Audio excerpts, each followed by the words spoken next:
He Can Who Thinks He Can, by Orison Swett Marden, is a timeless call to awaken your inner strength and believe in your potential.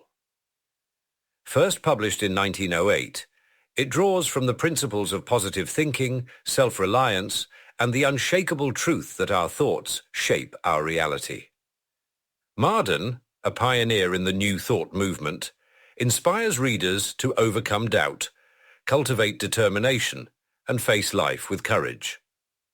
This book is for anyone feeling stuck, uncertain, or searching for the key to unlock their hidden abilities. Whether you're striving for success, personal growth, or simply more confidence in your daily life, these chapters offer practical wisdom and motivation that remains just as powerful today as it was over a century ago. Listen closely, and you'll discover that the greatest tool for achievement lies not in circumstances, but in your own mind. Chapter 1. He Can Who Thinks He Can. I promised my God I would do it. In September 1862, when Lincoln issued his preliminary Emancipation Proclamation, the sublimest act of the 19th century, he made this entry in his diary: I promised my God I would do it. Does anyone doubt that such a mighty resolution added power to this marvelous man, or that it nerved him to accomplish what he had undertaken? Neither ridicule nor caricature, neither dread of enemies nor desertion of friends, could shake his indomitable faith in his ability to lead the nation through the greatest struggle in its history. Napoleon, Bismarck, and all other great achievers had colossal faith in themselves. It doubled, trebled, even quadrupled the ordinary power of these men. In no other way can we account for the achievements of Luther, Wesley, or Savonarola. Without this sublime faith, this confidence in her mission, how could the simple country maiden, Jeanne d'Arc, have led and controlled the French army? This divine self-confidence multiplied her power 1,000-fold, until even the king obeyed her, and she led his stalwart troops as if they were children. After William Pitt was dismissed from office, he said to the Duke of Devonshire, "I'm sure I can save this country, and that nobody else can." For 11 weeks, says Bancroft, England was without a minister. At length the king and aristocracy recognized Pitt's ascendancy and yielded to him the reins. It was his unbounded confidence in his ability that compelled the recognition and led to the supremacy in England of Benjamin Disraeli, the once despised Jew. He did not quail or lose heart when the hisses and jeers of the British Parliament rang in his ears. He sat down amid the jeering members, saying, "You will yet hear me." He felt within him the confidence of power that made him Prime Minister of England, and turned sneers and hisses into admiration and applause. Much of President Roosevelt's success has been due to his colossal self-confidence. He believes in Roosevelt, as Napoleon believed in Napoleon. There is nothing timid or half-hearted about our great president. He goes at everything with gigantic assurance, with that tremendous confidence which half wins the battle before he begins. It's astonishing how the world makes way for a resolute soul, and how obstacles get out of the path of a determined man who believes in himself. There is no philosophy by which a man can do a thing when he thinks he can't. What can defeat a strong man who believes in himself and cannot be ridiculed down, talked down, or written down? Poverty cannot dishearten him, misfortune deter him, or hardship turn him a hair's breadth from his course. Whatever comes, he keeps his eye on the goal and pushes ahead. What would you think of a young man, ambitious to become a lawyer, who should surround himself with a medical atmosphere and spend his time reading medical books? Do you think he would ever become a great lawyer by following such a course? No, he must put himself in a law atmosphere, go where he can to absorb it and be steeped in it until he is attuned to the legal note. He must be so grafted upon the legal tree that he can feel its sap circulating through him. How long will it take a young man to become successful who puts himself in an atmosphere of failure and remains in it until he is soaked, saturated with the idea? How long will it take a man who depreciates himself, talks failure, thinks failure, walks like a failure and dresses like a failure, who is always complaining of the insurmountable difficulties in his way, and whose every step is on the road to failure? How long will it take him to arrive at the success goal? Will anyone believe him or expect him to win? The majority of failures begin to deteriorate by doubting or depreciating themselves, or by losing confidence in their own ability. The moment you harbor doubt and begin to lose faith in yourself, you capitulate to the enemy. Every time you acknowledge weakness, inefficiency, or lack of ability, you weaken your self-confidence, and that is to undermine the very foundation of all achievement. So long as you carry around a failure atmosphere and radiate doubt and discouragement, you will be a failure. Turn about face, cut off all currents of failure thoughts, of discouraged thoughts. Boldly face your goal with a stout heart and a determined endeavor, and you will find that things will change for you. But you must see a new world before you can live in it. It is to what you see, to what you believe, to what you struggle incessantly to attain, that you will approximate. Trust thyself. Every heart vibrates to that iron string. I know people who have been hunting for months for a situation because they go into an office with a confession of weakness in their very manner. They show their lack of self-confidence. Their prophecy of failure is in their face, in their bearing. They surrender before the battle begins. They are living witnesses against themselves. When you ask a man to give you a position, and he reads this language in your face and manner, "Please give me a position. Do not kick me out. Fate is against me. I am an unlucky dog. I am disheartened. I have lost confidence in myself," he will only have contempt for you. He will say to himself that you are not a man to start with, and he will get rid of you as soon as he can. If you expect to get a position, you must go into an office with the air of a conqueror. You must fling out self-confidence from yourself before you can convince an employer that you are the man he's looking for. You must show by your very presence that you are a man of force, a man who can do things with vigor, cheerfulness, and enthusiasm. Self-reliance, which carries great, vigorous self-faith, has ever been the best substitute for friends, pedigree, influence, and money. It is the best capital in the world. It has mastered more obstacles, overcome more difficulties, and carried through more enterprises than any other human quality. I have interviewed many timid people as to why they let opportunities pass by them that were eagerly seized by others with much less ability, and the answer was invariably a confession like the following. "I have not the courage," said one. "I lack confidence in myself," said another. "I shrink from trying, for fear I shall make a mistake, and I shall have the mortification of being turned down," said a third. "It would look so cheeky for me to have the nerve to put myself forward," said a fourth. "Oh, I do not think it would be right to seek a place so far above me," said another. "I think I ought to wait until the place seeks me, or I am better prepared." So they run through the whole gamut of self-distrust. This shrinking, this timidity or self-effacement often proves a worse enemy to success than actual incompetence. Take the lantern in hand, and you will always have light enough for your next step, no matter how dark, for the light will move along with you. Do not try to see the long way ahead. One step is enough for me. A physical trainer in one of our girls' colleges says that his first step is to establish the girls in self-confidence, to lead them to think only of the ends to be attained and not of the means. He shows them that the greater power lies behind the muscles, in the mind, and points to the fact so frequently demonstrated, that a person in a supreme crisis, as in a fire or other catastrophe, can exert strength out of all proportion to his muscle. He thus helps them get rid of fear and timidity, the great handicaps to achievement. I believe if we had a larger conception of our possibilities, a larger faith in ourselves, we could accomplish infinitely more. And if we only better understood our divinity, we would have this larger faith. We are crippled by the old orthodox idea of man's inferiority. There is no inferiority about the man that God made. The only inferiority in us is what we put into ourselves. What God made is perfect. The trouble is that most of us are but a burlesque of the man God patterned and intended. A Harvard graduate, who has been out of college a number of years, writes that because of his lack of self-confidence he has never earned more than $12 a week. A graduate of Princeton tells us that except for a brief period, he has never been able to earn more than $1 a day. These men do not dare to assume responsibility. Their timidity and want of faith in themselves destroy their efficiency. The great trouble with many of us is that we do not believe enough in ourselves.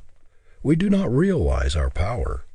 Man was made to hold up his head and carry himself like a conqueror, not like a slave, as a success, not as a failure, to assert his God-given birthright. Self-depreciation is a crime. If you would be superior, you must hold the thought of superiority constantly in the mind. A singularly modest man of so retiring a disposition that at one time he did not show half of his great ability, whose shrinking nature and real talent for self-abasement had actually given him an inferior appearance, told me one day how he had encountered this tendency toward self-depreciation. Among other things, he said, he had derived a great benefit from the practice he had formed of going about the streets, especially where he was not known, with an air of great importance, as though imagining himself the mayor of the city, the governor of the state, or even president of the United States.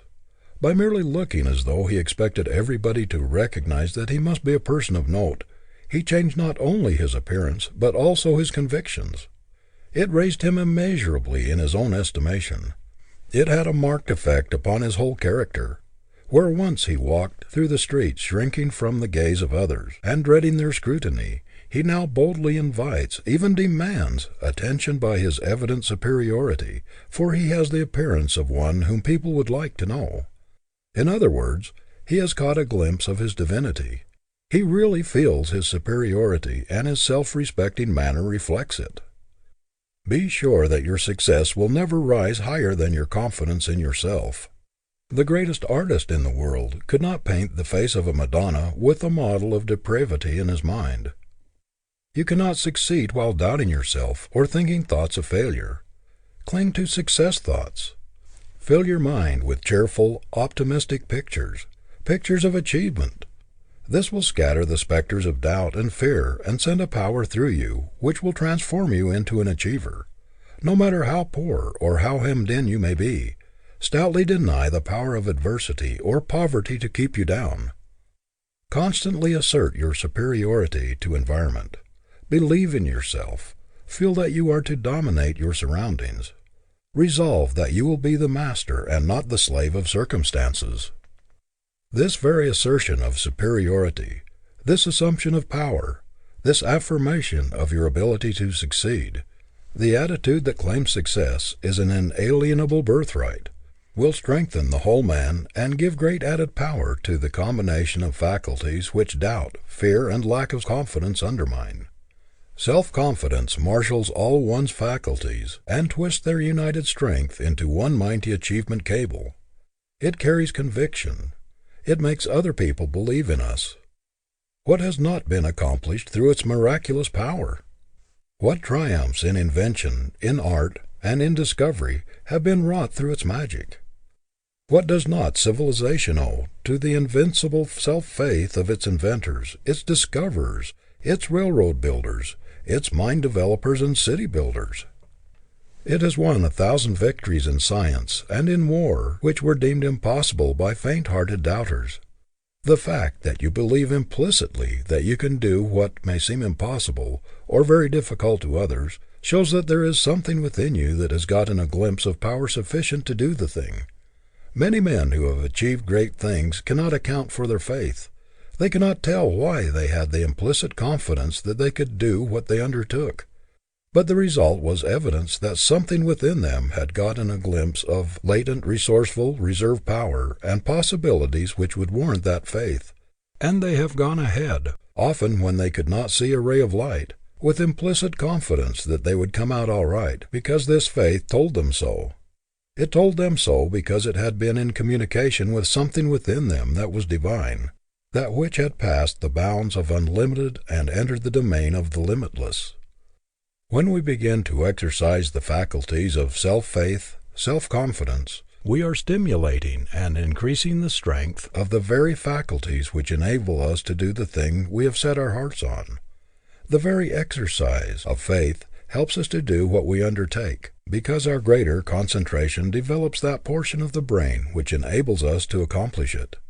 Men who have left their mark on the world have often been implicit followers of their faith when they could see no light, and their faith has led them through the wilderness of doubt and hardship into the promised land.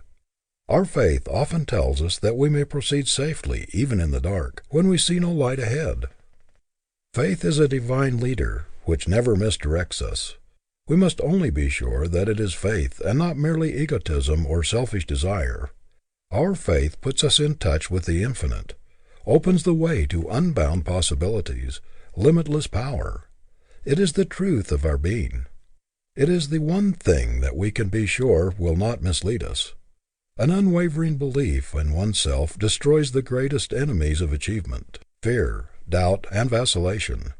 It removes the 1,001 obstacles which impede the progress of the weak and irresolute. Faith in one's mission, in the conviction that the Creator has given us power to realize our life call, as it is written in our blood and stamped on our brain cells, is the secret of all power. Poverty and failure are self-invited. The disasters people dread often come to them. Worry and anxiety enfeeble their force of mind and so blunt their creative and productive faculties that they are unable to exercise them properly. Fear of failure, or lack of faith in one's ability, is one of the most potent causes of failure. Many people of splendid powers have attained only mediocre success, and some are total failures, because they set bounds to their achievement, beyond which they did not allow themselves to think that they could pass. They put limitations to their ability. They cast stumbling blocks in their way by aiming only at mediocrity, or predicting failure for themselves, taking their wares down instead of up, disparaging their business, and belittling their powers. Thoughts are forces, and the constant affirmation of one's inherent right and power to succeed will change inhospitable conditions and unkind environments to favorable ones. If you resolve upon success with energy, you will very soon create a success atmosphere and things will come your way. You can make yourself a success magnet. If things would only change, you cry. What is it that changes things? Wishing or hustling, dreaming or working? Can you expect them to change while you merely sit down and wish them to change? How long would it take you to build a house sitting on the foundation and wishing that it would go up? Wishing does not amount to anything unless it is backed by endeavor, determination, and grit. Webster's father was much chagrined and pained when Daniel refused a $1,500 clerkship in the Court of Common Pleas in New Hampshire, which he had worked hard to secure for him after he left college. "Daniel," he said, "don't you mean to take that office?" "No, indeed, father. I hope I can do much better than that. I mean to use my tongue in the courts, not my pen. I mean to be an actor, not a register of other men's acts." Sublime self-faith was characteristic of this giant's career. Every child should be taught to expect success, and to believe that he was born to achieve, as the acorn is destined to become an oak. It is cruel for parents and teachers to tell children that they are dull or stupid, or that they are not like others of their age. They should inspire them, instead, with hope and confidence and belief in their success birthright. A child should be trained to expect great things, and should believe firmly in his God-given power to accomplish something worthwhile in the world. Without self-faith and an iron will, man is but the plaything of chance, a puppet of circumstances. With these he is a king, and it is in childhood the seeds must be sown that will make him a conqueror in life. If you want to reach nobility, you can never do it by holding the thought of inferiority, the thought that you are not as good as other people, that you are not as able, that you cannot do this, that you cannot do that. Cant philosophy never does anything but tear down. It never builds up. If you want to amount to anything in the world, you must hold up your head. Say to yourself continually, "I am no beggar. I am no pauper. I am not a failure. I am a prince. I am a king. Success is my birthright, and nobody shall deprive me of it." A proper self-esteem is not a vulgar quality. It is a very sacred one. To esteem oneself justly is to get a glimpse of the Infinite's plan in us. It is to get the perfect image which the Creator had in mind when He formed us, the complete man or woman, not the dwarfed, pinched one, with lack of self-esteem or of self-confidence cease. When we get a glimpse of our immortal selves, we shall see possibilities of which we never before dreamed. A sense of wholeness, of power and self-confidence will come into our lives which will transform them. When we rate ourselves properly, we shall be in tune with the infinite. Our faculties will be connected with an electric wire which carries unlimited power, and we shall no longer stumble in darkness, doubt, and weakness. We shall be invincible. End of Chapter 1.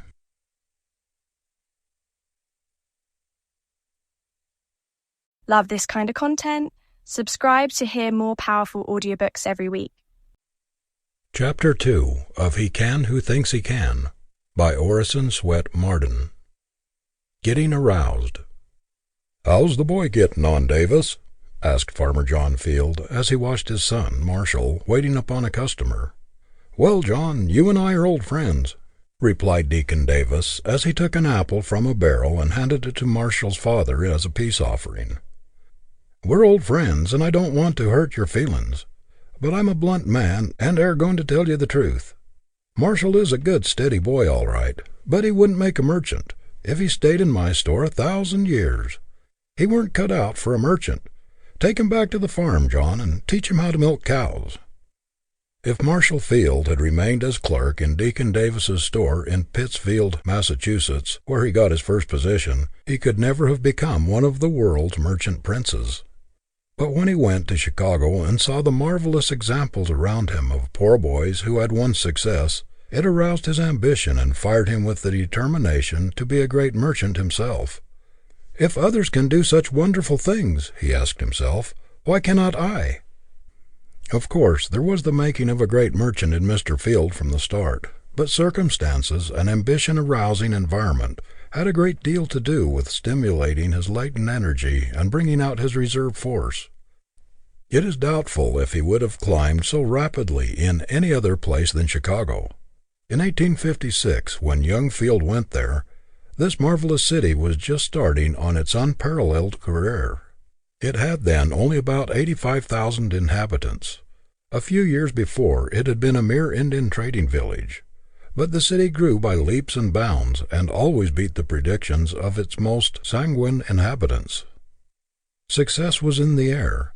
Everybody felt there were great possibilities there. Many people seem to think that ambition is a quality born within us, that is not susceptible to improvement, that it is something thrust upon us which will take care of itself. But it is a passion that responds very quickly to cultivation, and it requires constant care and education, just as the faculty for music or art does, or it will atrophy. If we do not try to realize our ambition, it will not keep sharp and defined. Our faculties become dull and soon lose their power if they are not exercised. How can we expect our ambition to remain fresh and vigorous through years of inactivity, indolence, or indifference? If we constantly allow opportunities to slip by us without making any attempt to grasp them, our inclination will grow duller and weaker. "What I most need," as Emerson says, "is somebody to make me do what I can." To do what I can, that is my problem. Not what a Napoleon or Lincoln could do, but what I can do. It makes all the difference in the world to me whether I bring out the best thing in me or the worst, whether I utilize 10, 15, 25, or 90% of my ability. Everywhere we see people who have reached middle life or later without being aroused. They have developed only a small percentage of their success possibilities. They are still in a dormant state. The best thing in them lies so deep that it has never been awakened. When we meet these people, we feel conscious that they have a great deal of latent power that has never been exercised. Great possibilities of usefulness and of achievement are all unconsciously going to waste within them. Some time ago there appeared in the newspapers an account of a girl who had reached the age of 15 years, and yet had only attained the mental development of a small child. Only a few things interested her. She was dreamy, inactive, and indifferent to everything around her most of the time, until one day, while listening to a hand organ on the street, she suddenly awakened to full consciousness. She came to herself. Her faculties were aroused. and in a few days she leaped forward years in her development. Almost in a day she passed from childhood to budding womanhood. Most of us have an enormous amount of power of latent force slumbering within us, as it slumbered in this girl, which could do marvels if we would only awaken it. The judge of the municipal court in a flourishing western city, one of the most highly esteemed jurists in his state, was in middle life before his latent power was aroused, an illiterate blacksmith. He is now 60, the owner of the finest library in his city, with the reputation of being its best-read man, and one whose highest endeavor is to help his fellow man. What caused the revolution in his life? The hearing of a single lecture on the value of education. This was what stirred the slumbering power within him, awakened his ambition, and set his feet in the path of self-development. I've known several men who never realized their possibilities until they reached middle life. Then they were suddenly aroused, as if from a long sleep, by reading some inspiriting, stimulating book, by listening to a sermon or lecture, or by meeting some friend, someone with high ideals, who understood, believed in, and encouraged them. It will make all the difference in the world to you whether you are with people who are watching for ability in you, people who believe in, encourage, and praise you, or whether you are with those who are forever breaking your idols, blasting your hopes, and throwing cold water on your aspirations. The chief probation officer of the Children's Court in New York, in his report for 1905, says, "Removing a boy or girl from improper environment is the first step in his or her reclamation." The New York Society for the Prevention of Cruelty to Children, after 30 years of investigation of cases involving the social and moral welfare of over 500,000 children, has also come to the conclusion that environment is stronger than heredity. Even the strongest of us are not beyond the reach of our environment. No matter how independent, strong-willed, and determined our nature, we are constantly being modified by our surroundings. Take the best-born child, with the greatest inherited advantages, and let it be reared by savages, and how many of its inherited tendencies will remain? If brought up from infancy in a barbarous, brutal atmosphere, it will, of course, become brutal. The story is told of a well-born child who, being lost or abandoned as an infant, was suckled by a wolf with her own young ones, and who actually took on all the characteristics of the wolf, walked on all fours, howled like a wolf, and ate like one. It does not take much to determine the lives of most of us. We naturally follow the example about us, and as a rule we rise or fall according to the strongest current in which we live. The poet's "I am a part of all that I have met" is not a mere poetic flight of fancy. It's an absolute truth. Everything, every sermon or lecture or conversation you have heard, every person who has touched your life, has left an impress upon your character, and you are never quite the same person after the association or experience.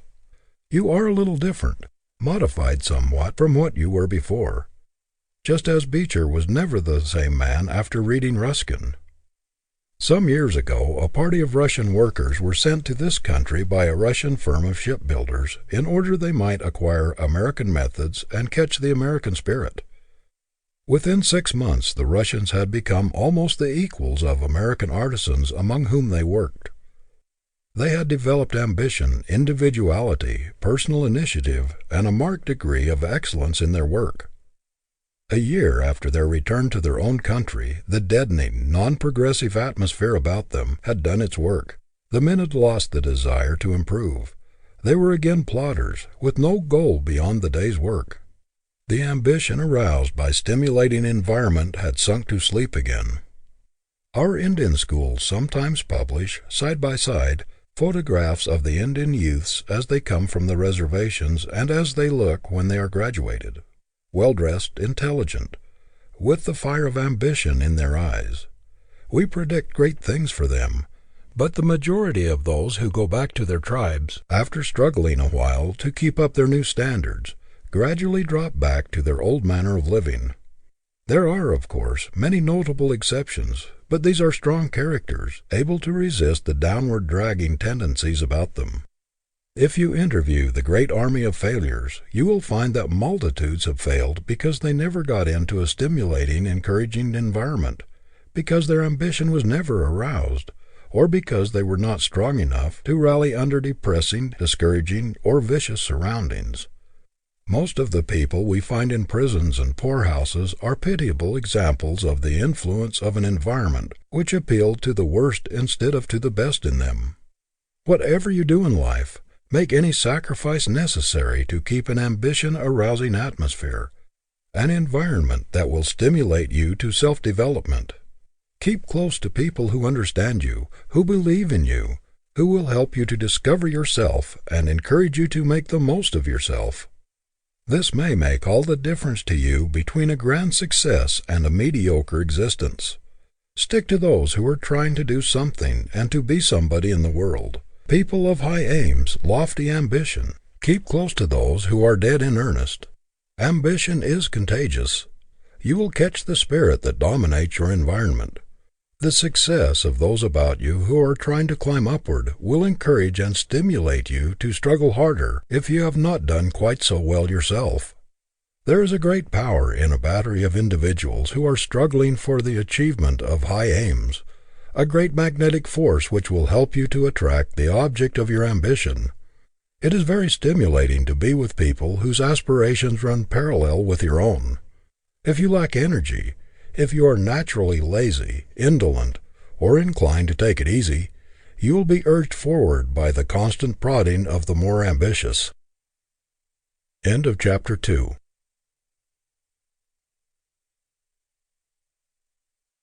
If you enjoy timeless wisdom like this, consider subscribing for more audiobooks just like it.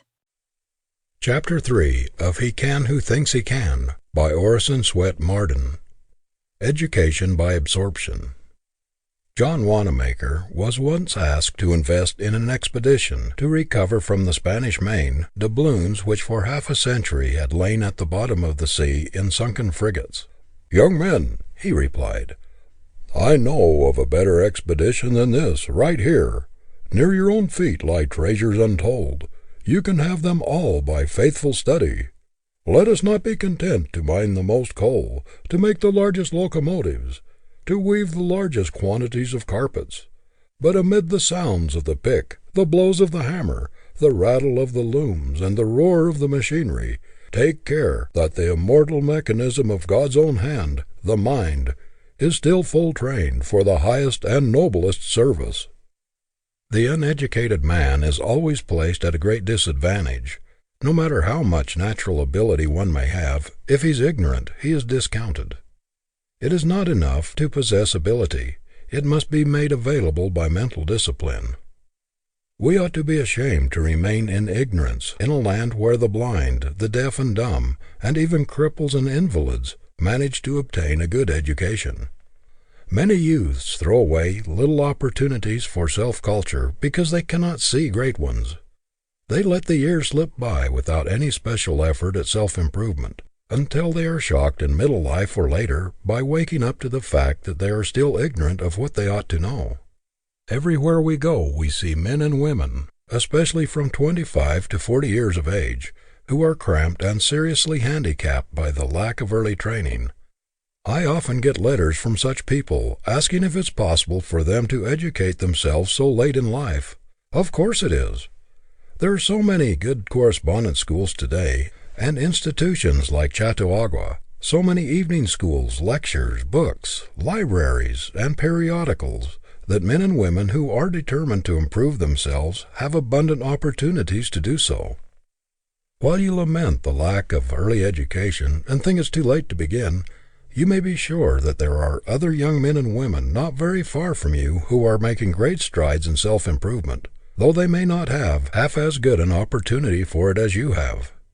The first thing to do is to make a resolution, strong, vigorous, and determined, that you are going to be an educated man or woman, that you are not going to go through life humiliated by ignorance, that if you have been deprived of early advantages, you are going to make up for their loss.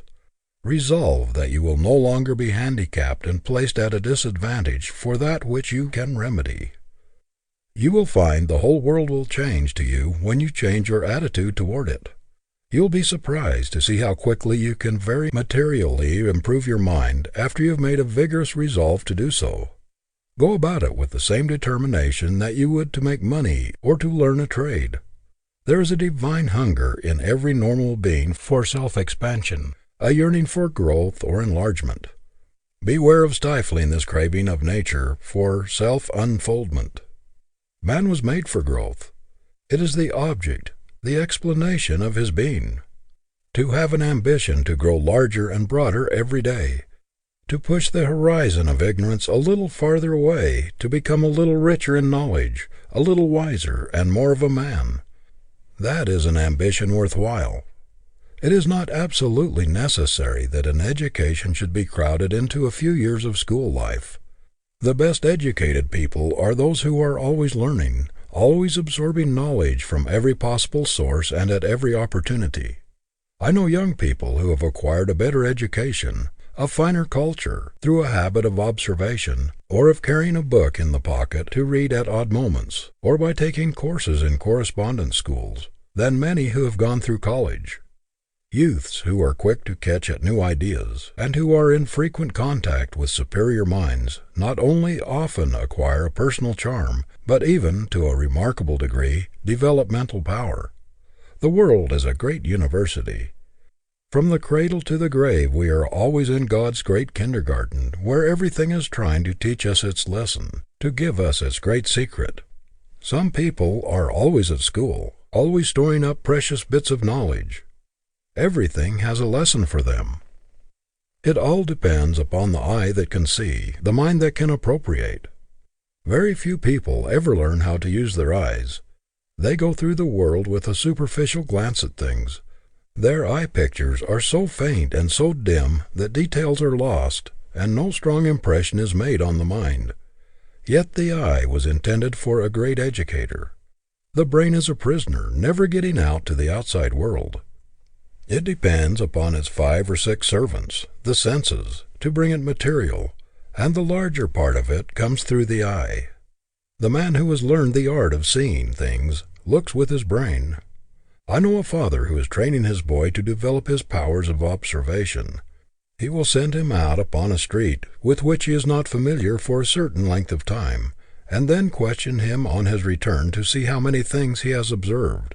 He sends him to the show windows of great stores, to museums, and other public places to see how many of the objects he has seen the boy can recall and describe when he gets home. The father says that this practice develops in the boy a habit of seeing things instead of merely looking at them. When a new student went to the great naturalist, Professor Agassiz of Harvard, he would give him a fish and tell him to look at it for half an hour or an hour, and then describe to him what he saw. After the student thought he had told everything about the fish, the professor would say, "You have not really seen the fish yet. Look at it a while longer, and then tell me what you see." He would repeat this several times until the student developed a capacity for observation. If we go through life like an interrogation point, holding an alert, inquiring mind toward everything, we can acquire great mental wealth, wisdom which is beyond all material riches. Ruskin's mind was enriched by the observation of birds, insects, beasts, trees, rivers, mountains, pictures of sunset and landscape, and by memories of the song of the lark and of the brook. His brain held thousands of pictures, of paintings, of architecture, of sculpture, a material wealth which he reproduced as a joy for all time. Everything gave up its lesson, its secret, to his inquiring mind. The habit of absorbing information of all kinds from others is of untold value.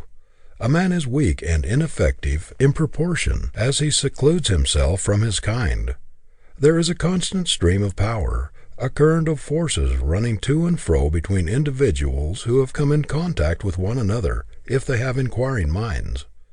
We are all giving and taking perpetually when we associate together. The achiever today must keep in touch with the society around him. He must put his finger on the pulse of the great busy world and feel its throbbing life. He must be a part of it, or there will be some lack in his life. A single talent which one can use effectively is worth more than 10 talents imprisoned by ignorance. Education means that knowledge has been assimilated and become a part of the person. It is the ability to express the power within one, to give out what one knows, that measures efficiency and achievement. Pent-up knowledge is useless. People who feel their lack of education and who can afford the outlay can make wonderful strides in a year by putting themselves under good tutors, who will direct their reading and study along different lines. The danger of trying to educate oneself lies in desultory, disconnected, aimless studying, which does not give anything like the benefit to be derived from the pursuit of a definite program for self-improvement. A person who wishes to educate himself at home should get some competent, well-trained person to lay out a plan for him, which can only be effectively done when the advisor knows the vocation, the tastes, and the needs of the would-be student. Anyone who aspires to an education, whether in country or city, can find someone to at least guide his studies, some teacher, clergyman, lawyer, or other educated person in the community to help him. There is one special advantage in self-education. You can adapt your studies to your own particular needs better than you could in school or college. Everyone who reaches middle life without an education should first read and study along the line of his own vocation, and then broaden himself as much as possible by reading on other lines. One can take up, alone, many studies, such as history, English literature, rhetoric, drawing, mathematics, and can also acquire by oneself, almost as effectively as with a teacher, a reading knowledge of foreign languages. The daily storing up of valuable information for use later in life, the reading of books that will inspire and stimulate to greater endeavor, the constant effort to try to improve oneself and one's condition in the world, are worth far more than a bank account to a youth. How many girls there are in this country who feel crippled by the fact that they have not been able to go to college, and yet they have the time and the material close at hand for obtaining a splendid education, but they waste their talents and opportunities in frivolous amusements, and things which do not count in forceful character building. It is not such a very great undertaking to get all the essentials of a college course at home, or at least a fair substitute for it. Every hour in which one focuses his mind vigorously upon his studies at home may be as beneficial as the same time spent in college. Every well-ordered household ought to protect the time of those who desire to study at home. At a fixed hour every evening during the long winter there should be by common consent a quiet period for mental concentration. For what is worthwhile in mental discipline, a quiet hour uninterrupted by time-thief callers. In thousands of homes, where the members are devoted to each other and should encourage and help each other along, it is made almost impossible for anyone to take up reading, studying, or any exercise for self-improvement. Perhaps someone is thoughtless and keeps interrupting the others so that they cannot concentrate their minds. Or those who have nothing in common with your aims or your earnest life drop in to spend an evening in idle chatter. They have no ideals outside of the bread and butter and amusement questions, and do not realize how they are hindering you.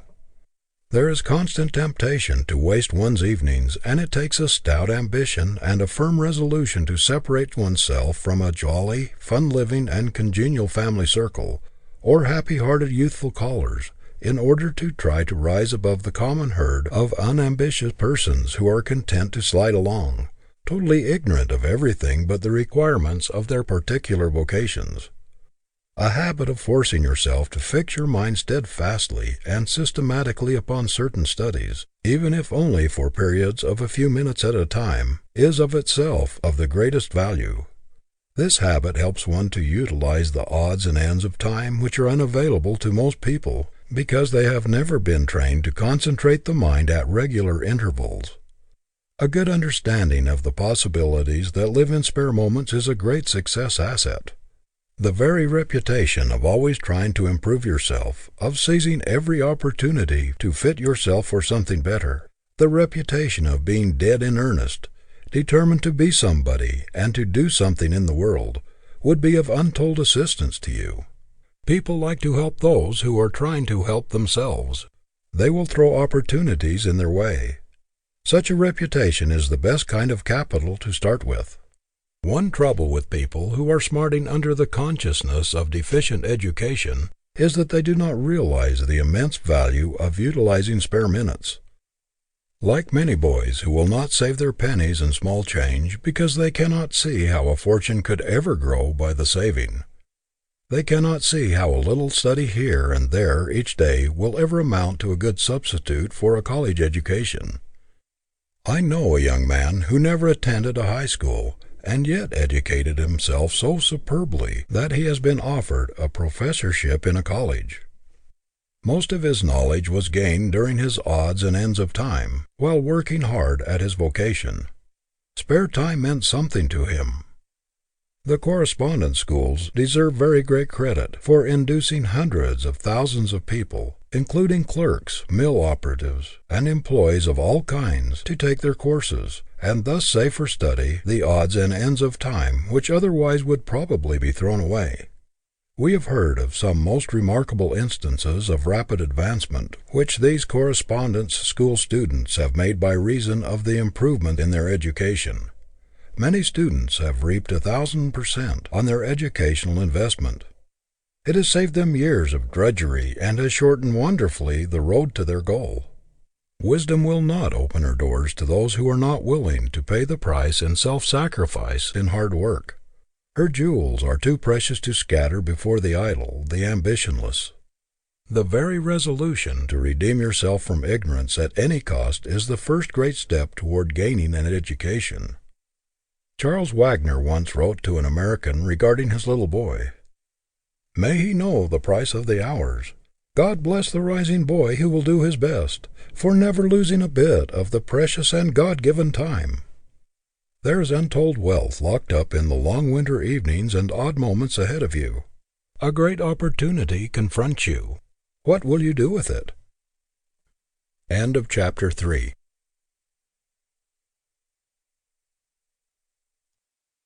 Love this kind of content? Subscribe to hear more powerful audiobooks every week. Chapter 4 of He Can Who Thinks He Can by Orison Swett Marden. Freedom at Any Cost. Were you to decide to risk your reputation, your material welfare, your whole future, upon some great physical or mental contest which you could extend over a considerable period of time, you would begin long beforehand to train or discipline yourself for the decisive conflict. You would not, if possible to avoid doing so, go into it handicapped. Every person who is ambitious to make his life count, to do what is worthwhile, is entering upon just such a contest. In starting upon a conflict so grave, so significant, and which affects the whole future, the first thing to do is get absolute freedom from everything which strangles ambition, discourages effort, and hinders progress. Freedom from everything which saps vitality, enslaves the faculties, and wastes energy. To remove every obstruction from the way and leave a clear path to one's goal. No matter how ambitious a runner may be to win, if he does not train off his surplus fat, if he is hampered with extra clothing, or runs with feet cramped and sore, his race is lost. The trouble with most of us is that while ambitious to succeed, we do not put ourselves in a condition to win. We do not cut the cords which bind us, or try to get rid of the entanglements and obstructions that hinder us. We trust too much to luck. To eliminate everything that can possibly retard us, to get into as harmonious an environment as possible, is the first preparation for a successful career. There are tens of thousands of people who have ability and inclination to rise out of mediocrity, and to do something worthwhile in the world, but who never do so because they cannot break the chains that bind their movements. Most of us are so bound in some part of our nature that we cannot get free, cannot gain the liberty to do the larger thing possible to us. We go through life doing the smaller, the meaner, when the larger, the grander would be possible could we get rid of the things that handicap us. Every normal man has a reserve power within him, a mighty coil of force and purpose, which would enable him to make his life strong and complete, were he free to express the largest and the best things in him, were he not fettered by some bond, physical or moral. You can tie a strong horse with a very small cord, and he cannot show his greatest speed or strength till he is free. On every hand we see people with splendid ability tied down by some apparently insignificant thing which handicaps all their movements. They cannot go ahead until they are free. A giant would be a weakling if he were confined to so small a space that he did not have room to exert himself with freedom. The majority of people live in a cramped and uncongenial environment, in an atmosphere which dampens enthusiasm, discourages ambition and effort, scatters energy and wastes time. They have not the courage or stamina to cut the shackles that bind them, to throw away all crutches and props, and to rely on themselves to get into an environment where they can do what they desire. Their ambition finally dies through discouragement and inaction. I recall the case of a youth with artistic talent who let precious years go by, drifting by accident from one vocation to another, without encouraging this God-given ability or making any great effort to get rid of the little things which stood in the way of a great career, although he was always haunted by a longing for it. He was conscientious in his everyday work, but his heart was never in it.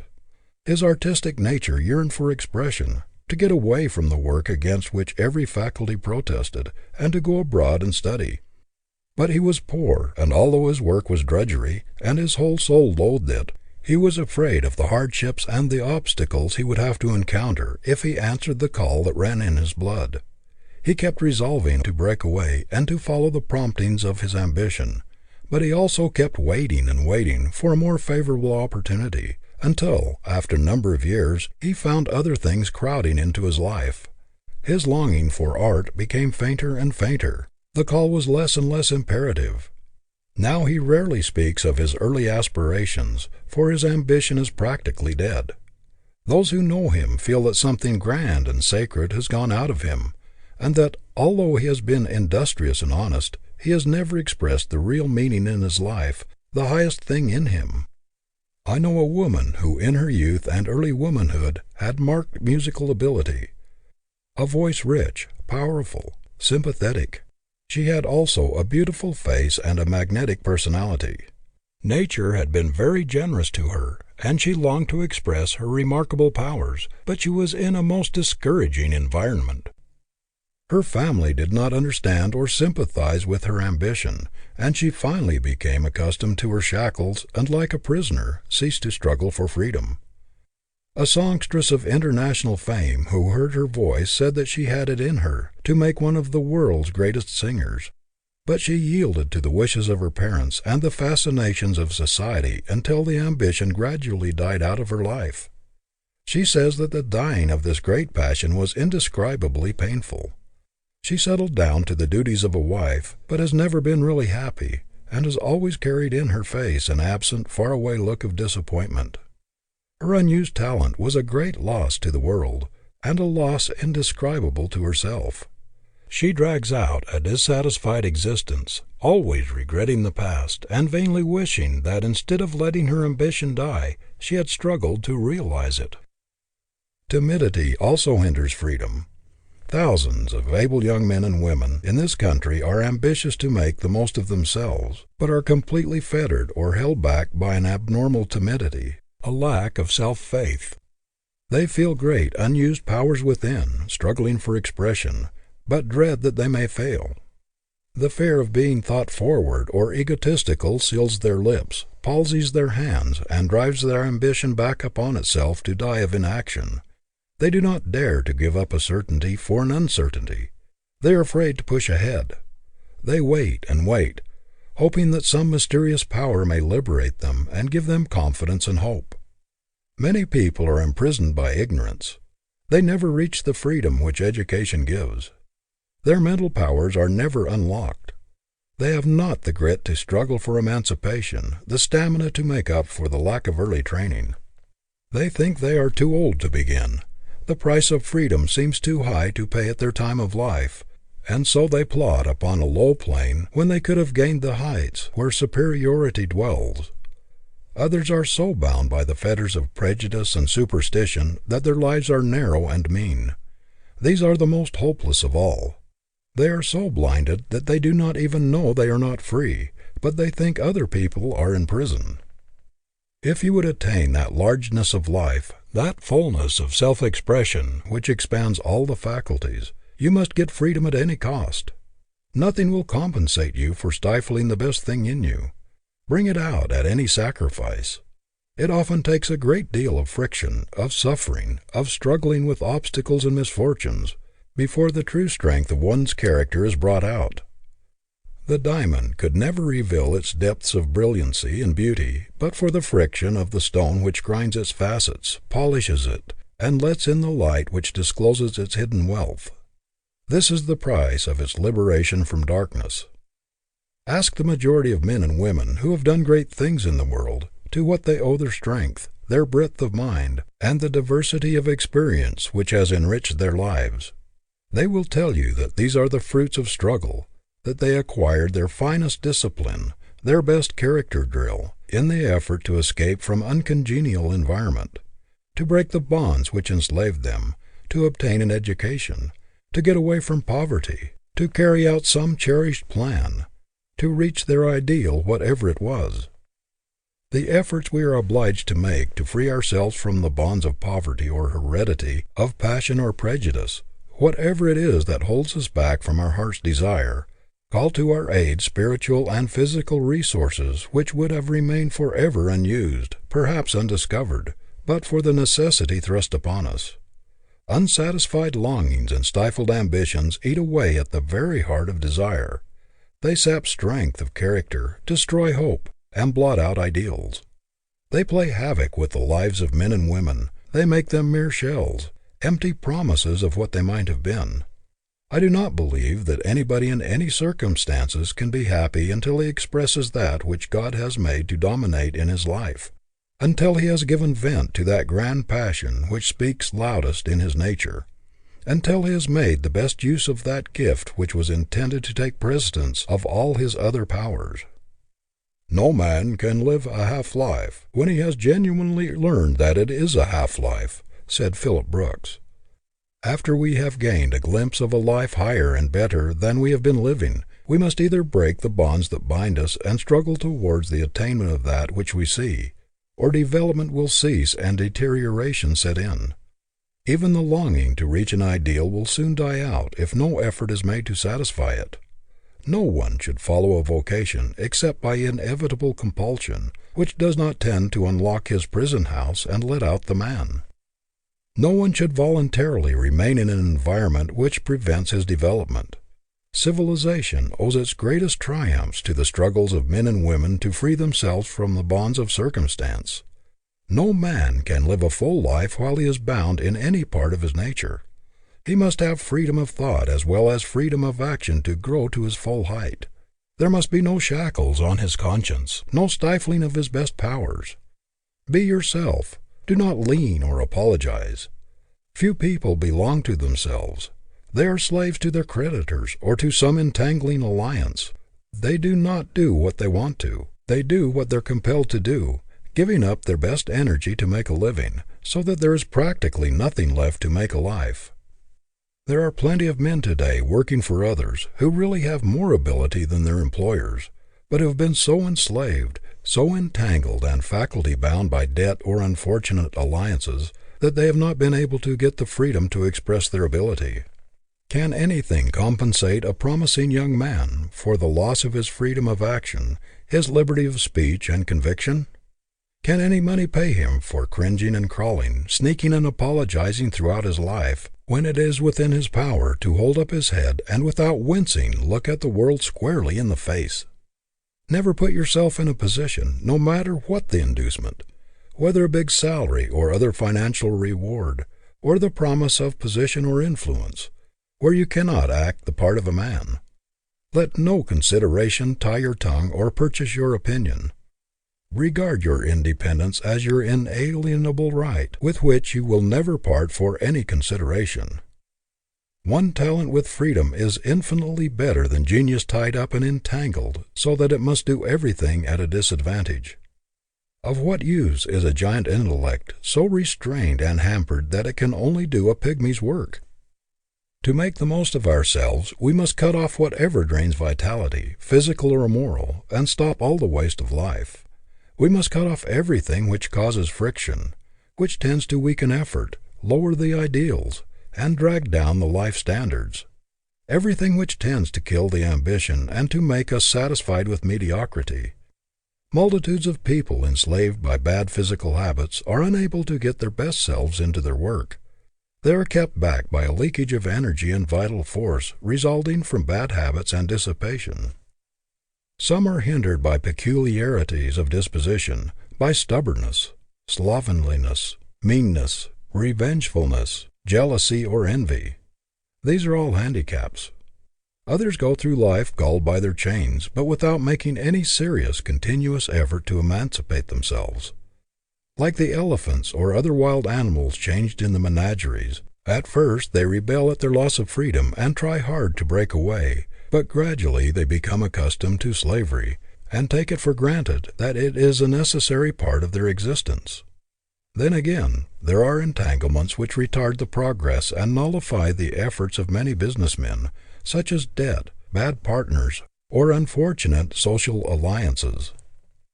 Comparatively few men belong to themselves or are really free. They go the way they are pushed. They waste a large part of their energy on that which does not really count in the main issue of life, spend their lives paying for a dead horse, clearing up old debts that came from bad judgment, blunders, or foolish endorsements. Instead of putting on speed and gaining on life's road, they are always trying to make up for lost time. They are always in the rear, never in the vanguard of their possibilities. An ambitious young man, anxious to do what is right, and eager to make a place for himself in the world, entangles himself in complications that thwart his life purpose and cripple all his efforts, so that no matter how hard he struggles, he is never able to get beyond mediocrity. Hopelessly in debt, with a family to support, he cannot take advantage of the great opportunities about him as he could if he were free, if he had not risked his little savings and tied up his future earnings for years ahead. His great ambition only mocks him, for he cannot satisfy it. He is tied hand and foot. Like a caged eagle, no matter how high he might soar into the ether, he must stop when he strikes the bars.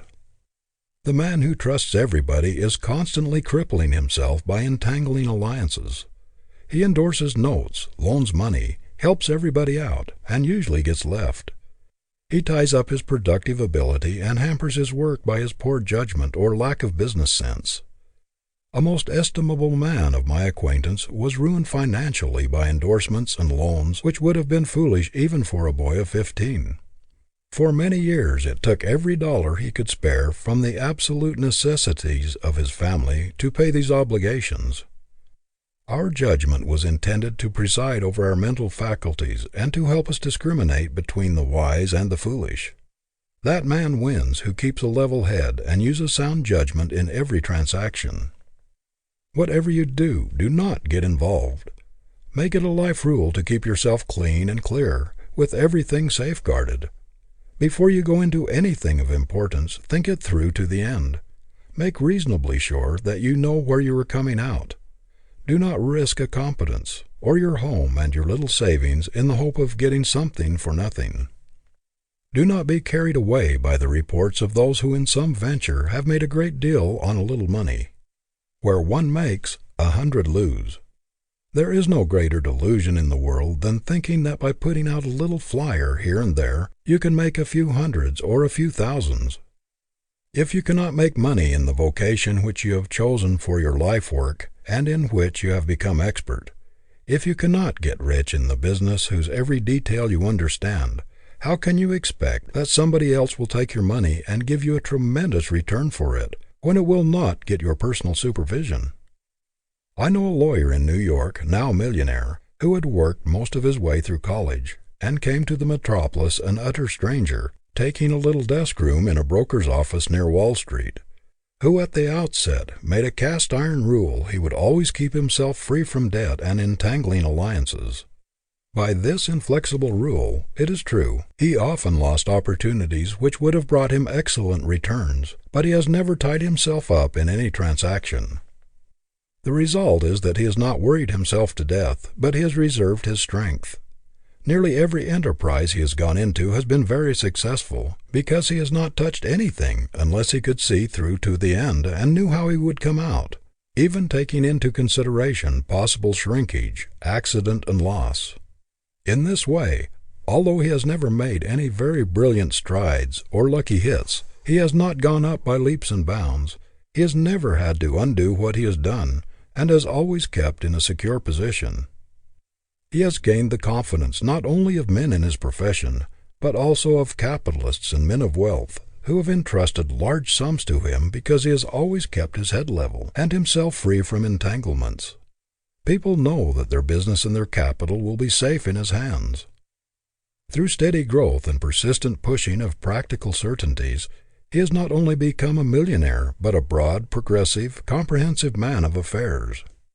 Develop your judgment early and exercise your caution until it becomes reliable. Your judgment is your best friend. Your common sense is your great life partner, given you for guidance and to protect your interests. Depend upon these three great friends, sound judgment, caution, and common sense, and you will not be flung about at the mercy of adverse winds.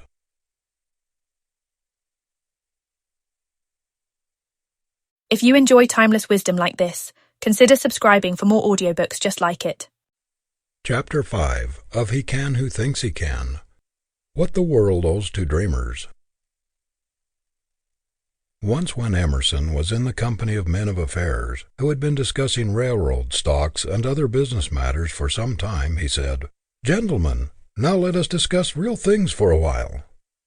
Emerson was called the Dreamer of Dreams because he had the prophetic vision that saw the world to be, the higher civilization to come.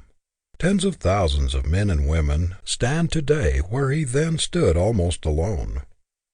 Edison is a dreamer because he sees people half a century hence using and enjoying inventions, discoveries, and facilities which make the most advanced utilities of today seem very antiquated.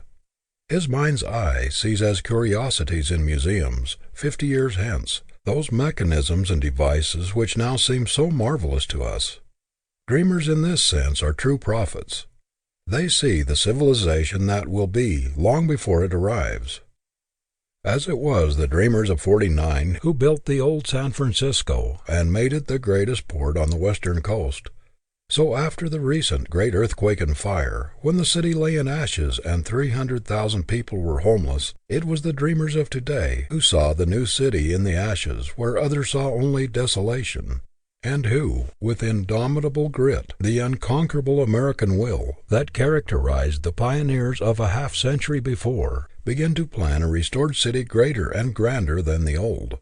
It was in dreams that the projectors of the great transcontinental railroads first saw teeming cities and vast business enterprises, where the more practical men, without imagination, saw only the great American desert, vast alkali plains, sage-grass, and impassable mountains. The dreams of men like Collis P. Huntington and Leland Strafford bound together the East and the West with bands of steel, made the two oceans neighbors, reclaimed the desert, and built cities where before only desolation reigned. It was the persistency and grit of dreamers that triumphed over the congressmen without imagination who advised importing dromedaries to carry the mails across the great American desert, because they said it was ridiculous, a foolish waste of money, to build a railroad to the Pacific Ocean, as there was nothing there to support a population. It was such dreamers as those who saw the great metropolis of Chicago in a straggling Indian village, who saw Omaha, Kansas City, Denver, Salt Lake City, Los Angeles, and San Francisco many years before they arrived, that made their existence possible. It was such dreamers as Marshall Field, Joseph Leiter, and Potter Palmer, who saw in the ashes of the burned Chicago a new and glorified city, infinitely greater and grander than the old. Take the dreamers out of the world's history, and who would care to read it? Our dreamers. They are the advance guard of humanity, the toilers who, with bent back and sweating brow, cut smooth roads over which man marches forward from generation to generation. Most of the things which make life worth living, which have emancipated man from drudgery and lifted him above commonness and ugliness, the great amenities of life, we owe to our dreamers. The present is but the sum total of the dreams of the ages that have gone before, the dreams of the past made real. Our great ocean liners, our marvelous tunnels, our magnificent bridges, our schools, our universities, our hospitals, our libraries, our cosmopolitan cities with their vast facilities, comforts, and treasures of art are all the result of somebody's dreams. We hear a great deal of talk about the impracticality of dreamers, of people whose heads are among the stars while their feet are on the earth. But where would civilization be today but for the dreamers? We should still be riding in the stagecoach or tramping across continents. We should still cross the ocean in sailing ships, and our letters would be carried across continents by the Pony Express. "It cannot be done," cries the man without imagination. "It can be done. It shall be done," cries the dreamer, and he persists in his dreams through all sorts of privations, even to the point of starvation, if necessary, until his visions, his inventions, his discoveries, his ideas for the betterment of the race are made practical realities. What a picture the dreamer Columbus presented as he went about exposed to continual scoffs and indignities, characterized as an adventurer. The very children taught to regard him as a madman and pointing to their foreheads as he passed. He dreamed of a world beyond the seas, and in spite of unspeakable obstacles, his vision became a glorious reality. It was the men who, a quarter of a century ahead of their contemporaries, saw the marvelous hoe press in the hand press that made modern journalism possible. Without these dreamers our printing would still be done by hand. It was the men who were denounced as visionaries who practically annihilated space and enabled us to converse and transact business with people thousands of miles away as though they were in the same building with us. How many matter-of-fact, unimaginative men who see only through practical eyes would it take to replace a civilization, an Edison, a Bell, or a Marconi? The very practical people tell us that the imagination is all well enough in artists, musicians, and poets, but that it has little place in the great world of realities. Yet all leaders of men have been dreamers. Our great captains of industry, our merchant princes, have had powerful prophetic imaginations. They had faith in the vast commercial possibilities of our people. If it had not been for our dreamers, the American population would still be hugging the Atlantic coast. The most practical people in the world are those who can look far into the future and see the civilization yet to be, who can see the coming man emancipated from the narrowing, hampering fetters, limitations, and superstitions of the present day, who have the ability to foresee things to come with the power to make them realities. The dreamers have ever been those who have achieved the seemingly impossible. Our public parks, our art galleries, our great institutions are dotted with monuments and statues which the world has built to its dreamers, those who saw visions of better things, better days for the human race. What horrible experiences men and women have gone through in prisons and dungeons for their dreams, dreams which were destined to lift the world from savagery and emancipate man from drudgery. The very dreams for which Galileo and other great scientists were imprisoned and persecuted were recognized as science only a few generations later. Galileo's dream gave us a new heaven and a new earth. The dreams of Confucius, of Buddha, of Socrates have become realities in millions of human lives. Christ himself was denounced as a dreamer, but his whole life was a prophecy, a dream of the coming man, the coming civilization. He saw beyond the burlesque of the man God intended, beyond the deformed, weak, deficient, imperfect man heredity had made, to the perfect man, the ideal man, the image of divinity. Our visions do not mock us. They are evidences of what is to be, the foreglimpses of possible realities. The castle in the air always precedes the castle on the earth. George Stephenson, the poor miner, dreamed of a locomotive engine that would revolutionize the traffic of the world. While working in the coal pits for 6 pence a day, or patching the clothes and mending the boots of his fellow workmen to earn a little money to attend night school, and at the same time supporting his blind father, he continued to dream. People called him crazy. "His roaring engine will set the houses on fire with its sparks," everybody cried. "Smoke will pollute the air." Carriage makers and coachmen will starve for want of work. See this dreamer in the House of Commons when members of Parliament were cross-questioning him. "What," said one member, "can be more palpably absurd and ridiculous than the prospect held out of locomotives travelling twice as fast as horses? We should as soon expect people of Woolwich to suffer themselves to be fired upon by one of Congreve's rockets, as to thrust themselves to the mercy of such a machine going at such a rate. We trust that Parliament will, in all the railways it may grant, limit the speed to 8 or 9 miles an hour, which is as great as can be ventured upon." But in spite of calumny, ridicule, and opposition, this crazy visionary toiled on for 15 years for the realization of his vision. On the 4th of August, 1907, New York celebrated the centennial of the dream of Robert Fulton. See the crowd of curious scoffers at the wharves of the Hudson River at noon on Friday, August 4th, 1807, to witness the results of what they thought the most ridiculous idea which ever entered a human brain, to witness what they believed would be a most humiliating failure of the dreams of a crank who proposed to take a party of people up the river to Albany in a steam vessel named Claremont. "Did anybody ever hear of such an absurd idea as navigating against the current of the Hudson River without sail?" scornfully said the scoffing wiseacres. Many of them thought that the man who had fooled away his time and money on the Claremont was little better than an idiot, and that he ought to be in an insane asylum. But the Claremont did sail up the Hudson, and Fulton was hailed as a benefactor of the human race. What does the world not owe to Morse, who gave it its first telegraph? When the inventor asked for an appropriation of a few $1,000s for the first experimental line from Washington to Baltimore, he was sneered at by congressmen. After discouragements which would have disheartened most men, this experimental line was completed, and some congressmen were waiting for the message which they did not believe would ever come, when one of them asked the inventor how large a package he expected to be able to send over the wire.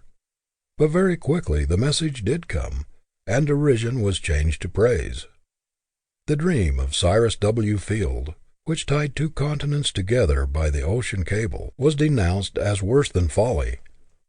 How long would it take to get the world's day-by-day news but for such dreamers as Field? When William Murdoch, at the close of the 18th century, dreamed of lighting London by means of coal gas conveyed to buildings in pipes, even Sir Humphrey Davy sneeringly asked, "Do you intend taking the dome of St. Paul's for a gasometer?" Sir Walter Scott, too, ridiculed the idea of lighting London by smoke, but he lived to use this same smoke dream to light his castle at Abbotsford. "What?" said the wise scientist. "A light without a wick? Impossible!" How people laughed at the dreamer Charles Goodyear, who struggled with hardships for 11 long years while trying to make India rubber of practical use. See him in prison for debt, still dreaming, while pawning his clothes and his wife's jewelry to get a little money to keep his children from starving. Note his sublime courage and devotion to his vision, even when without money to bury a dead child, while his 5 other children were near starvation, and his neighbors were denouncing him as insane. Women called Elias Howe a fool and crank, and condemned him for neglecting his family to dream of a machine which has proved a blessing to millions of their sex. The great masters are always idealists, seers of visions. The sculptor is a dreamer who sees the statue in the rough block before he strikes a blow with his chisel. The artist sees a vision of the finished painting in all its perfection and beauty of coloring and form before he touches a brush to the canvas.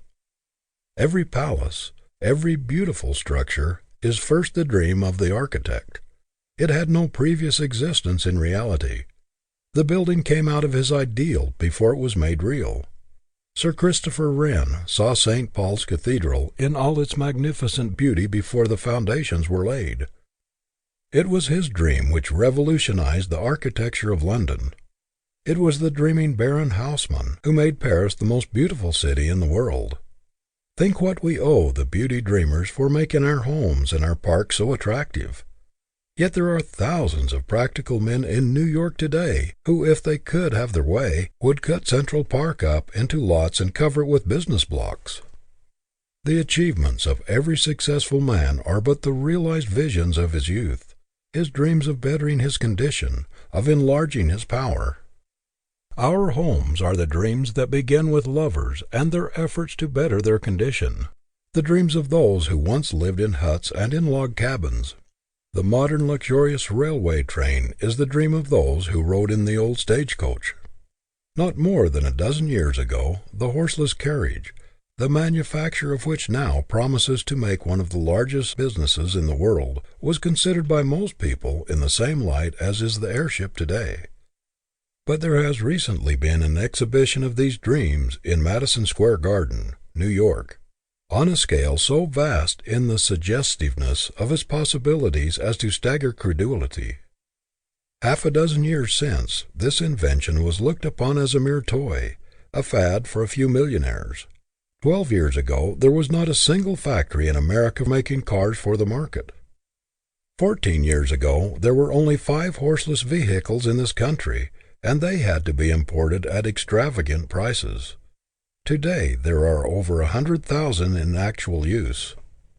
Instead of being a toy for millionaires, the automobile is now being used in place of horses by thousands of people with ordinary incomes. This dream is already helping us to solve the problem of crowded streets.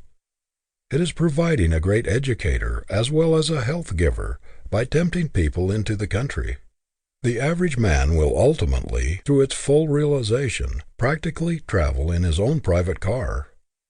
In fact, this dream is becoming one of the greatest joys and blessings that has ever come to humanity. It was the wonderful dream in steel of Carnegie, Schwab, and their associates, together with that of the elevator creator, that made the modern city with its skyscrapers possible. What do we not owe to our poet-dreamers who, like Shakespeare, have taught us to see the uncommon in the common, the extraordinary in the ordinary? The divinest heritage of man is the capacity to dream. It matters not how much we have to suffer today, if we believe there is a better tomorrow. Even stone walls do not a prison make to those who can dream. Who would rob the poor of this dreaming faculty, that takes the drudgery out of their dry, dreary occupations? Who would deprive them of the luxuries which they enjoy in their dreams of a better and brighter future, of a fuller education, of more comforts for those dear to them? There is no medicine like hope, no incentive so great and no tonic so powerful as expectation of something better tomorrow. Dreaming is especially characteristic of the typical American. No matter how poor or what his misfortune, he is confident, self-reliant, even defiant at fate, because he believes better days are coming. The clerk can live in a store of his own, which his imagination builds. The poorest factory girl dreams of a beautiful home of her own. The humblest dream of power. The ability to lift oneself instantly out of all perplexities, trials, troubles, and discordant environment into an atmosphere of harmony and beauty and truth is beyond price. How many of us would have heart enough, hope enough, and courage enough to continue the struggle of life with enthusiasm if our power of dreaming were taken away from us? It is this dreaming, this hoping, this constant expectancy of better things to come, that keeps our courage, lightens our burdens, and makes clear the way. I know a lady who has gone through the most trying and heart-rending experiences for many years, and yet everybody who knows her marvels at her sweetness of temper, her balance of mind, and beauty of character. She says that she owes everything to her ability to dream, that she can at will lift herself out of the most discordant and trying conditions into a calm of absolute harmony and beauty, and come back to her work with a freshened mind and invigorated body. The dreaming faculty, like every other faculty, may be abused. A great many people do nothing but dream. They spend all their energies in building air castles which they never try to make real. They live in an unnatural, delusive, theoretical atmosphere until the faculties become paralyzed from inaction. It is a splendid thing to dream when you have the grit and tenacity of purpose and the resolution to match your dreams with realities. But dreaming without effort, wishing without putting forth exertion to realize the wish, undermines the character. It is only practical dreaming that counts. dreaming coupled with hard work and persistent endeavor. Just in proportion as we make our dreams realities, shall we become strong and effective. Dreams that are realized become an inspiration for new endeavor. It is in the power to make the dream good that we find the hope of this world. Dreaming and making good, this was what John Harvard did, when with his few $100s he made Harvard College possible. The founding of Yale College, with a handful of books, was but a dream made good.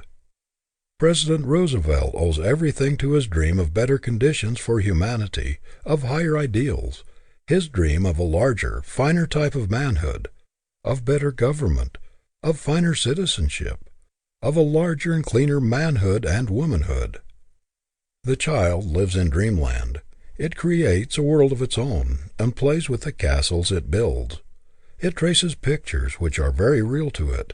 It enjoys that which was never on sea or land, but which has a powerful influence in shaping its future life and character. Do not stop dreaming. Encourage your visions and believe in them. Cherish your dreams and try to make them real. This thing in us that aspires, that bids us to look up, that beckons us higher, is God-given. Aspiration is the hand that points us to the road that runs heavenward. As your vision is, so will your life be. Your better dream is the prophecy of what your life may be, ought to be. The great thing is to try to fashion the life after the pattern shown us in the moment of our highest inspiration, to make our highest moment permanent. We are all conscious that the best we do is but a sorry apology for what we ought to do, might do. The average man is but a burlesque of the sublime man God intended him to be. We certainly were made for something larger, grander, and more beautiful than we are. We have a feeling that what we are is out of keeping with, does not fit the larger, greater life plan which the Creator patterned for us. That it is mean, sordid, stingy, and pinched compared with the pattern of that divine man shown us in the moment of our highest vision. It is this creative power of the imagination, these dreams of the dreamer made good, that will ultimately raise man to his highest power, that will break down the barriers of caste, race, and creed, and make real the poet's vision of the Parliament of Man, the Federation of the world. The golden age lies onward, not behind. The pathway through the past has led us up. The pathway through the future will lead on, and higher. End of chapter 5.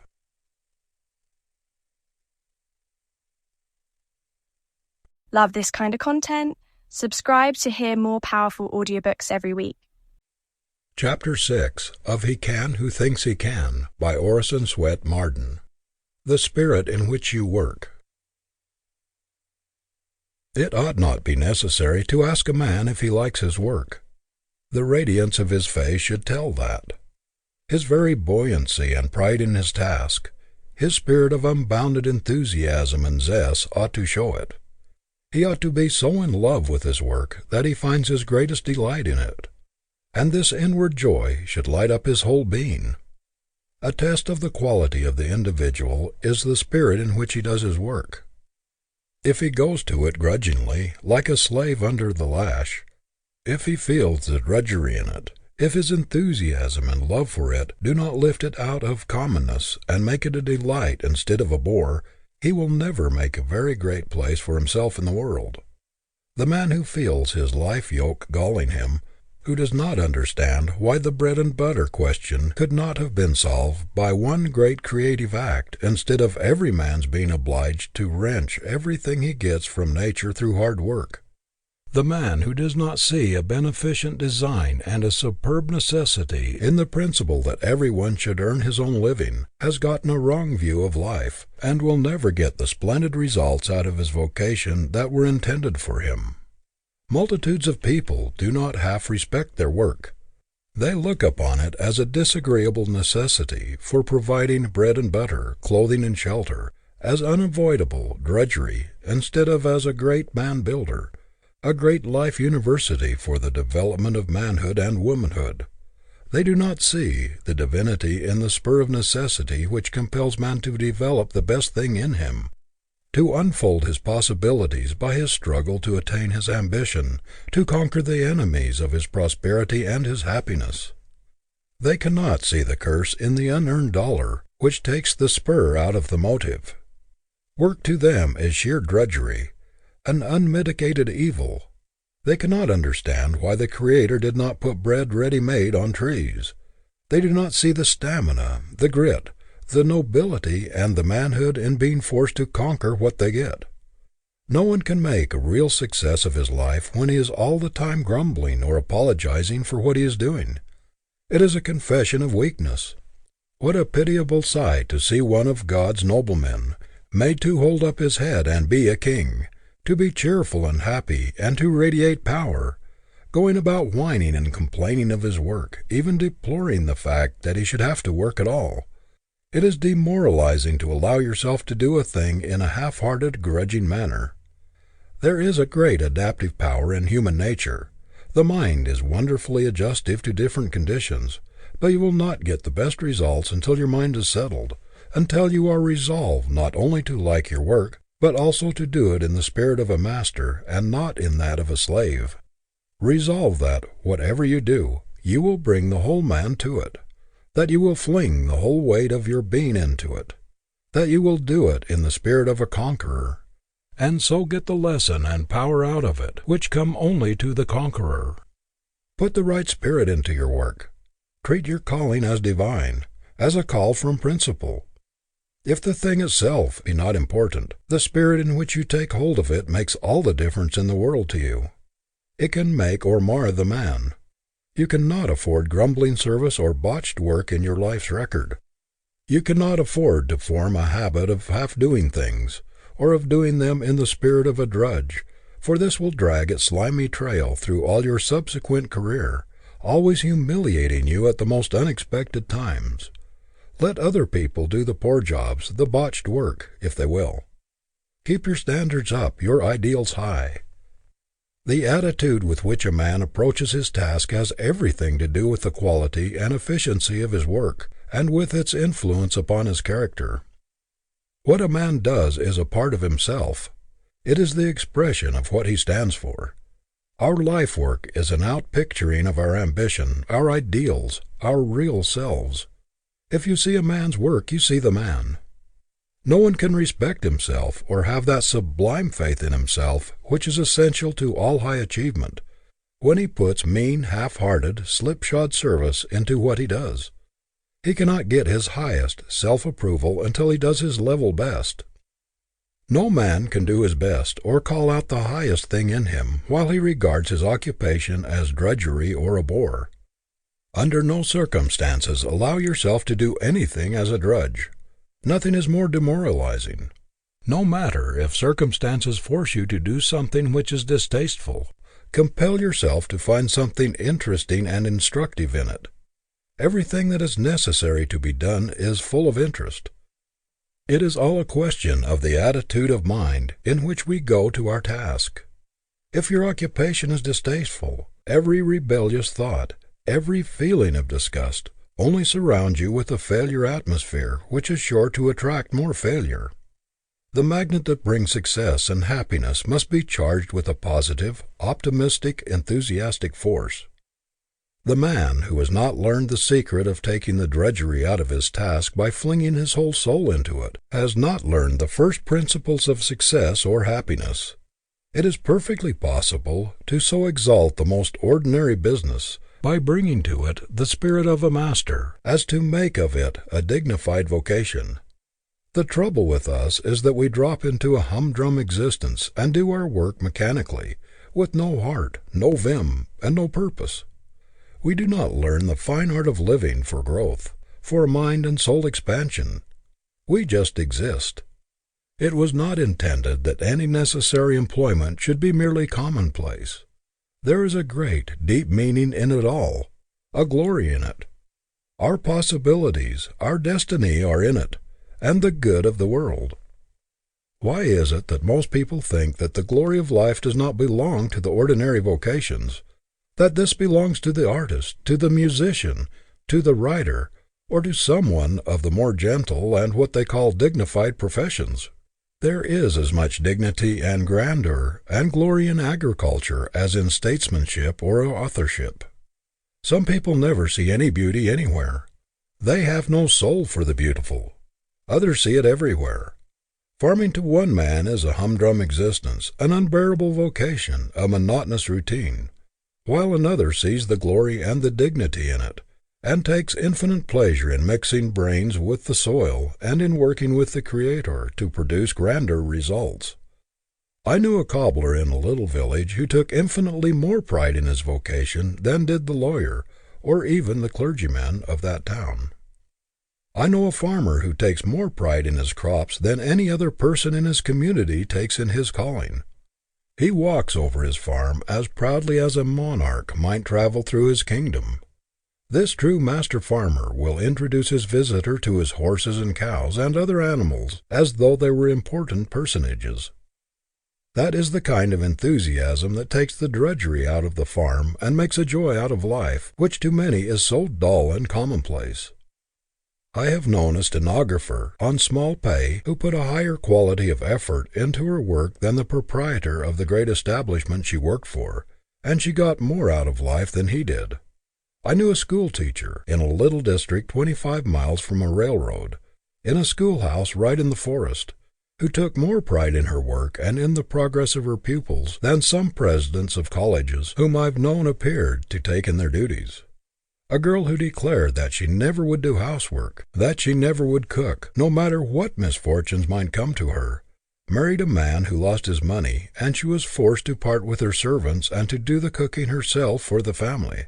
She thought she never could do it, but she determined to make bread-making an art, to elevate cooking and make it a science in her home, and she succeeded. No matter how humble your work may seem, do it in the spirit of an artist, of a master. In this way, you lift it out of commonness and rob it of what would otherwise be drudgery. You will find that learning to thoroughly respect everything you do, and not to let it go out of your hands until it has the stamp of your approval upon it as a trademark, will have a wonderful effect upon your whole character. The quality of your work will have a great deal to do with the quality of your life. If your work quality is down, your character will be down, your standards down, your ideals down. The habit of insisting upon the best of which you are capable, and of always demanding of yourself the highest, never accepting the lowest, will make all the difference between mediocrity or failure and a successful career. If you bring your work to the spirit of an artist instead of an artisan, if you bring a burning zeal, an all-absorbing enthusiasm, if you determine to put the best there is in everything you do, no matter what it is, you will not long be troubled with a sense of drudgery. Everything depends on the spirit we bring to the task. The right spirit makes an artist in the humblest task, while the wrong spirit makes an artisan in any calling, no matter how high that calling may be. There is a dignity, an indescribable quality of superiority in everything we do which we thoroughly and honestly respect. There is nothing belittling or menial which has to be done for the welfare of the race. You cannot afford to give the mere dregs, the mere leavings of your energies to your work. The best in you is none too good for it. It is only when we do our best, when we put joy, energy, enthusiasm, and zeal into our work, that we really grow, and this is the only way we can keep our highest self-respect. We cannot think much of ourselves when we are not honest in our work, when we are not doing our level best. There is nothing which will compensate you for the loss of faith in yourself, for the knowledge of your reputation for doing bungling, dishonest work. You have something infinitely higher within you to satisfy than to make a mere living, to get through your day's work as easily as possible. It is your sense of right, the demand within you to do your level best, to develop the highest thing in you, to do the square thing, to be a man. This should speak so loudly in you that the mere bread-and-butter question, the money-making question, should be absolutely insignificant in comparison. Start out with a tacit understanding with yourself that you will be a man at all hazards, that your work shall express the highest and best things in you, and that you cannot afford to debase or demoralize yourself by appealing to the lowest, the most despicable, mean side of yourself by deteriorating, by botching your work. How often we see people working along without purpose, half committed to their aim, only intending to pursue their vocation until they strike snags. They intend to keep at it as long as it is tolerable, or until they find something they like better. This is a cowardly way to face a life work which determines our destiny. A man ought to approach his life task, however humble, with the high ideals that characterize a great master as he approaches the canvas upon which he is going to put his masterpiece, with a resolution to make no false moves that will mar the model that lives in his ideal. A sacred thing, this approaching the uncut marble of life. We cannot afford to strike any false blows which might mar the angle that sleeps in the stone, for the image we produce must represent our life work. Whether it is beautiful or hideous, divine or brutal, it must stand as an expression of ourselves, as representing our ideals. It always pains me to see a young person approaching his life work with carelessness and indifference, as though it did not make much difference to him how he did his work if he only got through with it and got his pay for it. How little the average youth realizes the sacredness, the dignity, the divinity of his calling. There is a higher meaning, something broader, deeper, and nobler in a vocation than making a living or seeking fame. Making a life is the best thing in it. It should be a man developer, a character builder, and a great life school for broadening, deepening, and rounding into symmetry, harmony, and beauty all the God-given faculties within us. The part of our life work which gives us a living, which provides the bread and butter and clothes and houses and shelter, is merely incidental to the great disciplinary, educative phase of it, the self-unfoldment.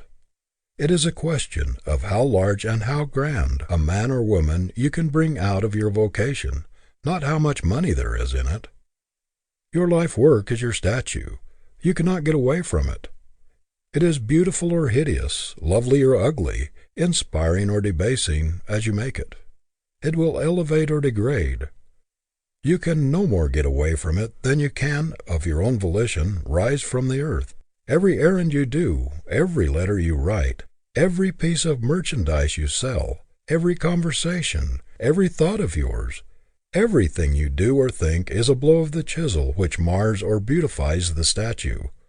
The attitude of mind with which we perform our life work colors the whole career and determines the quality of the destiny. It is the lofty ideal that redeems the life from the curse of commonness and imparts a touch of nobility to every calling. But a low, sordid aim will take the dignity out of any occupation. End of chapter 6.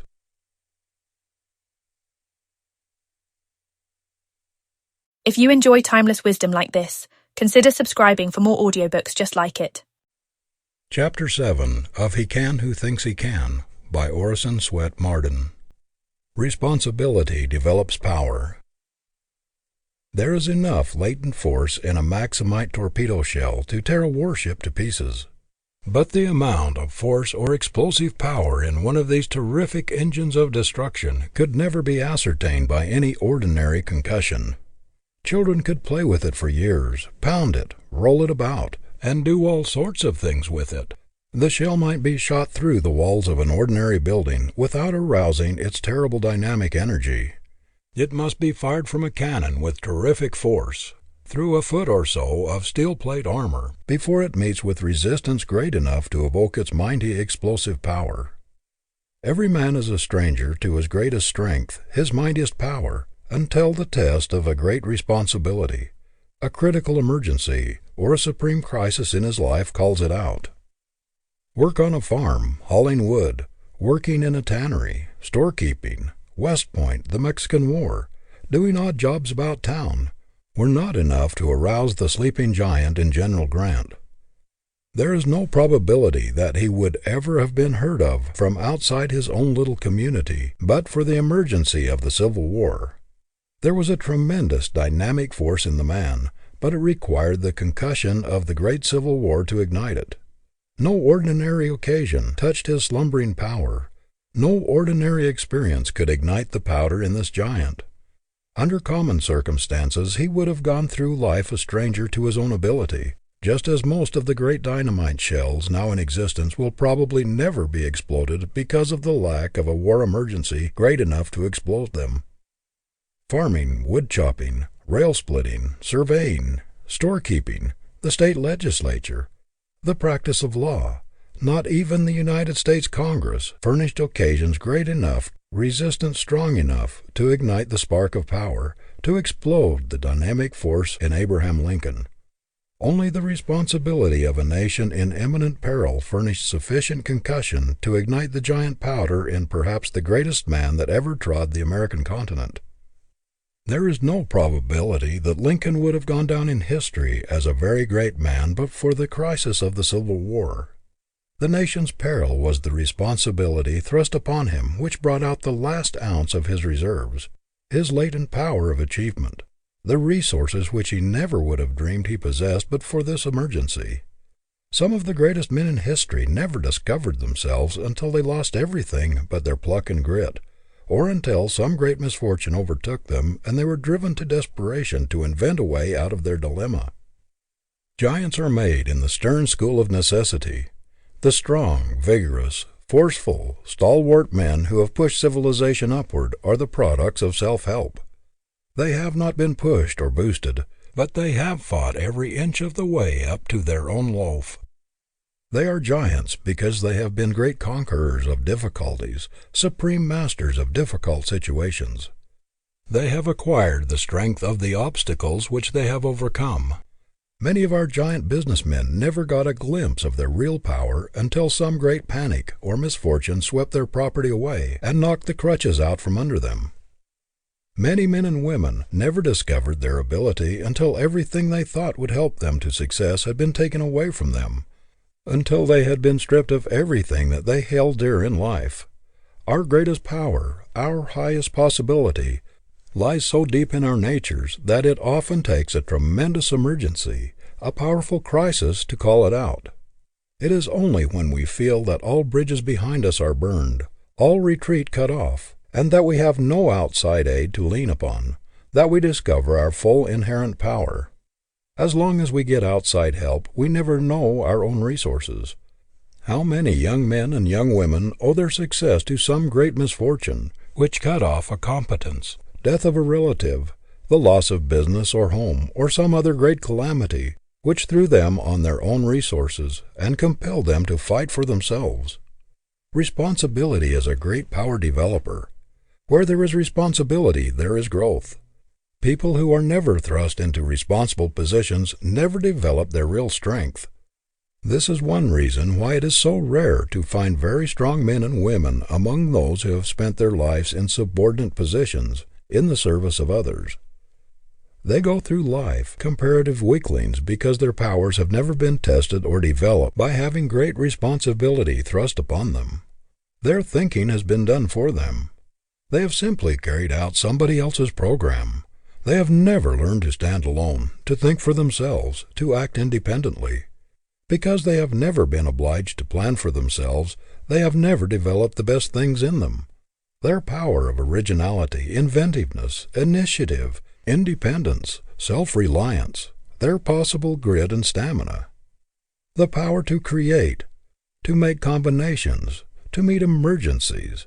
The power which comes from continuous marshalling of one's forces to meet difficult situations, to adjust means to ends. That stamina or power which makes one equal to the great crisis in the life of a nation is only developed by years of practical training under great responsibility. There is nothing more misleading than the philosophy that if there is anything in a youth it will come out. It may come out, and it may not.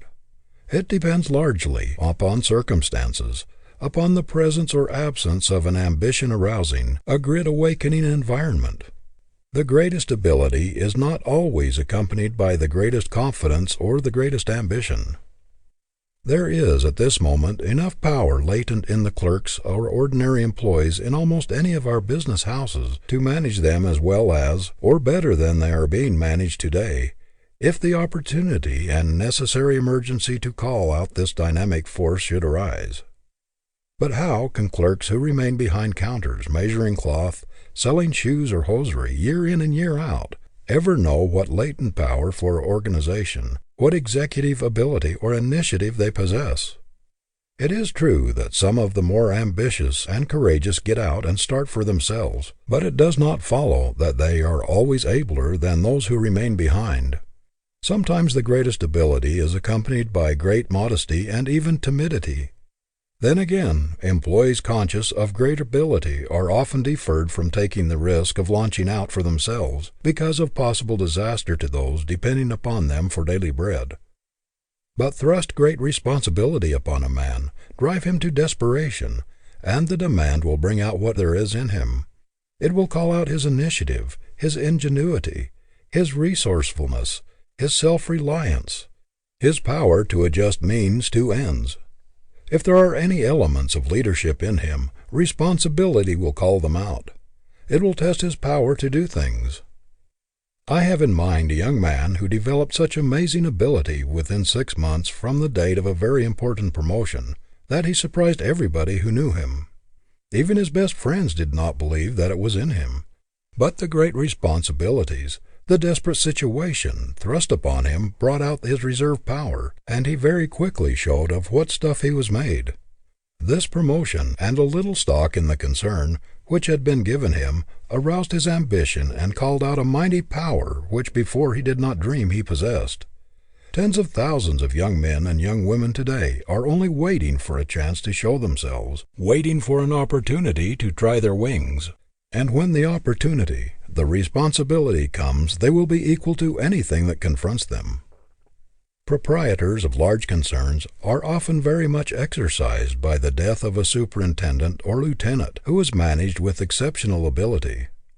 They are fearful that very disastrous results may follow, and believe it will be almost impossible to fill his place. But while they are looking around to find a man big enough for the place, someone, perhaps, who was under the former chief, attends to his duties temporarily, and makes even a better manager than his predecessor.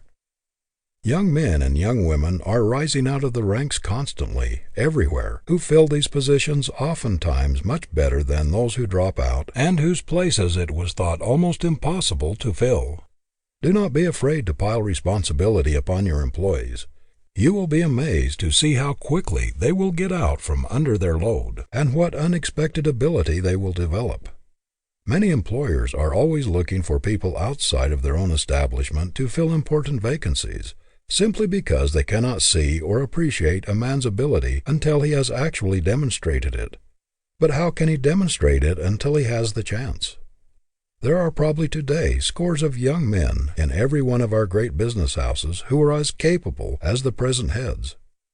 There is no position that cannot be filled as well or better than it's being filled now by someone who is still in the ranks, and who has not yet been heard from in any distinctive way. When some great statesman falls, the people often look about, to find that there is apparently no one to fill his place.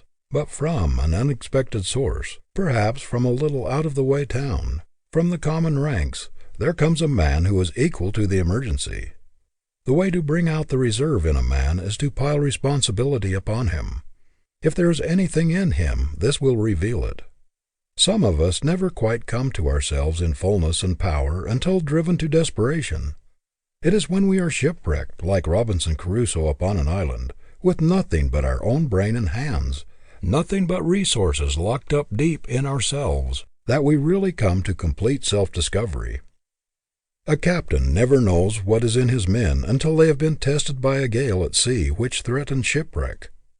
That there are great potencies and power possibilities within us which we may never know is proved by the tremendous forces that are aroused in ordinary people in some great crisis or emergency. The elevator boy may have never dreamed that there was anything heroic in his nature. He may never have thought there was a possibility of his rising in the world to the importance of the men whom he lifted to their offices.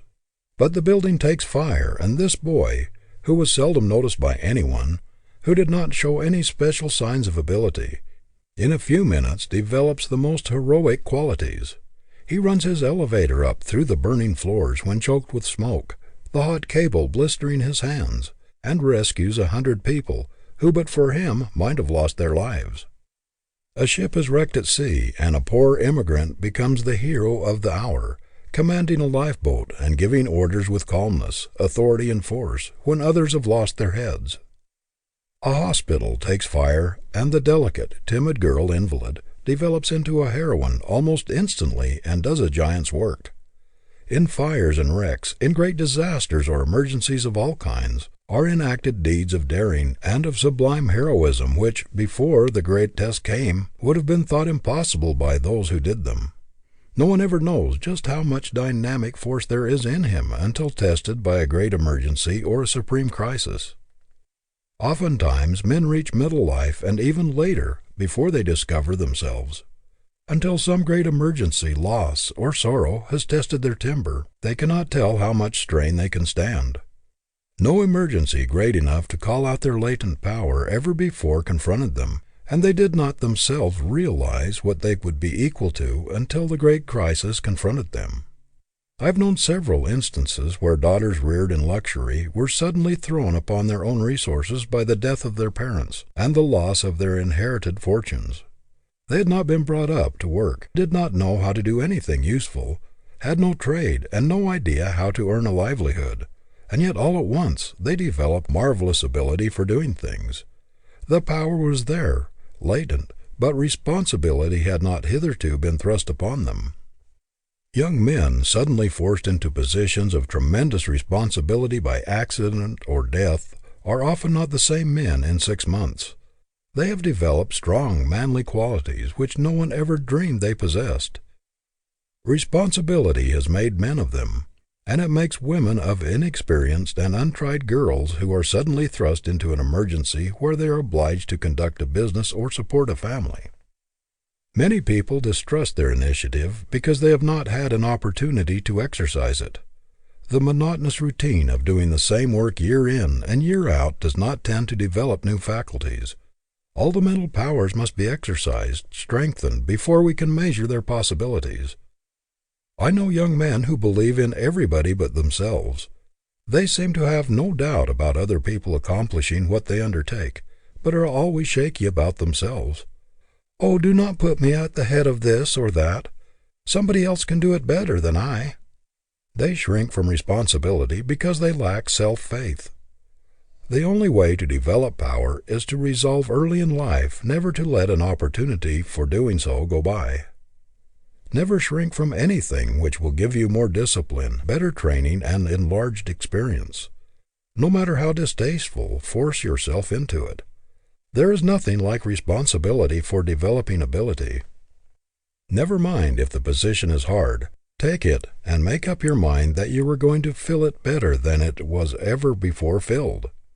I once heard a man say he regretted more than anything else in his life that he had indulged his natural inclination to decline every position of responsibility offered him. He was naturally so shy that any position which attracted attention or gave him the least publicity was distasteful to him. His magnificent possibilities remain undeveloped because he has never had that responsibility which calls out one's reserves and develops his latent powers.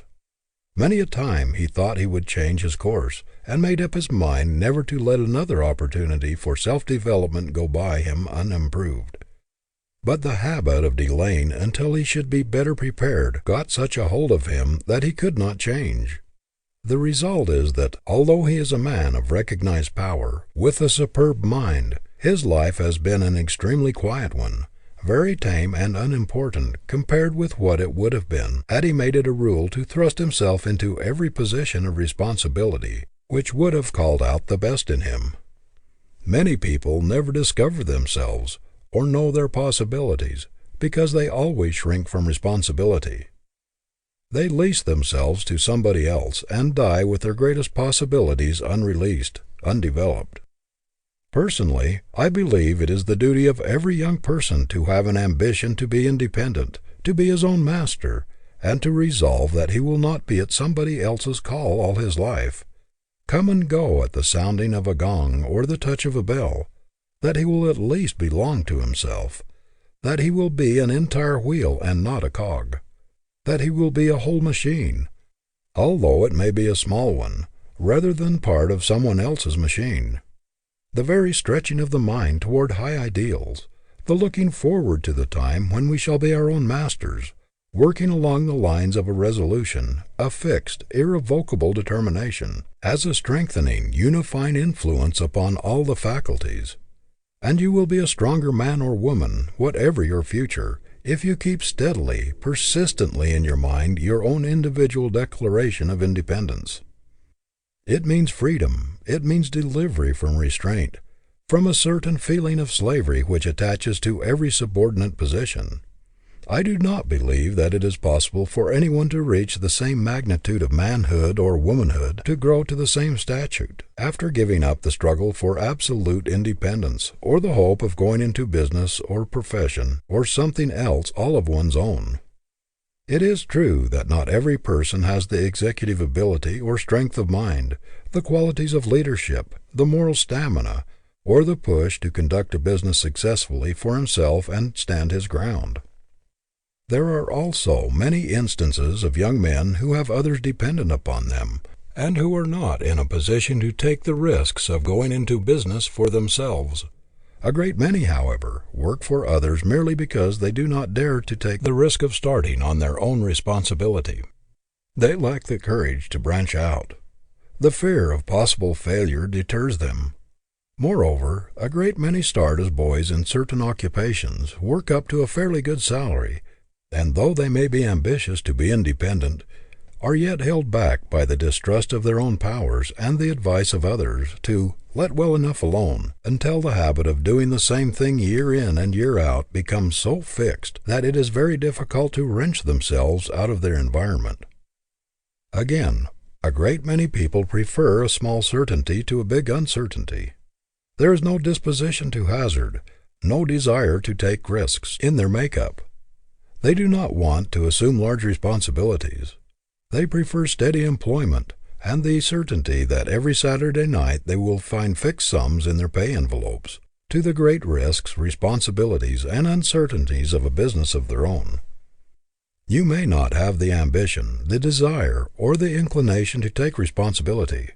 You may prefer to have an easier life and to let somebody else worry about the payment of notes and debts, the hard times, the dull seasons, and the panics. But if you expect to bring out the greatest possibilities in you, if growth, with the largest possible expansion of your powers, is your goal, you cannot realize your ambition in the fullest and completest sense while merely trying to carry out somebody else's program and letting him furnish the ideas. There must be a sense of complete independence, not partial but complete, in order to reach the highest growth. We do not attain our full stature of manhood or womanhood in captivity or in slavery, but in freedom, in absolute liberty. The eagle must be let out of the cage, no matter how large or how comfortable, before it can exhibit all the powers of an eagle. It is the locked-up forces within, that lie deep in our natures, not those which are on the surface, that test our mettle. It is within everybody's power to call out these hidden forces, to be somebody, and to do something worthwhile in the world, and the man who does not do it is violating his sacred birthright. Every man or woman who goes through the world with great continents of undiscovered possibilities locked up within him commits a sin against himself, and that which borders on a crime against civilization. Don't be afraid to trust yourself. Have faith in your own ability to think along original lines. If there is anything in you, self-reliance will bring it out. Whatever you do, cultivate a spirit of manly independence in doing it. Let your work express yourself. Don't be a mere cog in a machine. Do your own thinking and carry out your own ideas as far as possible, even though working for another. End of chapter 7.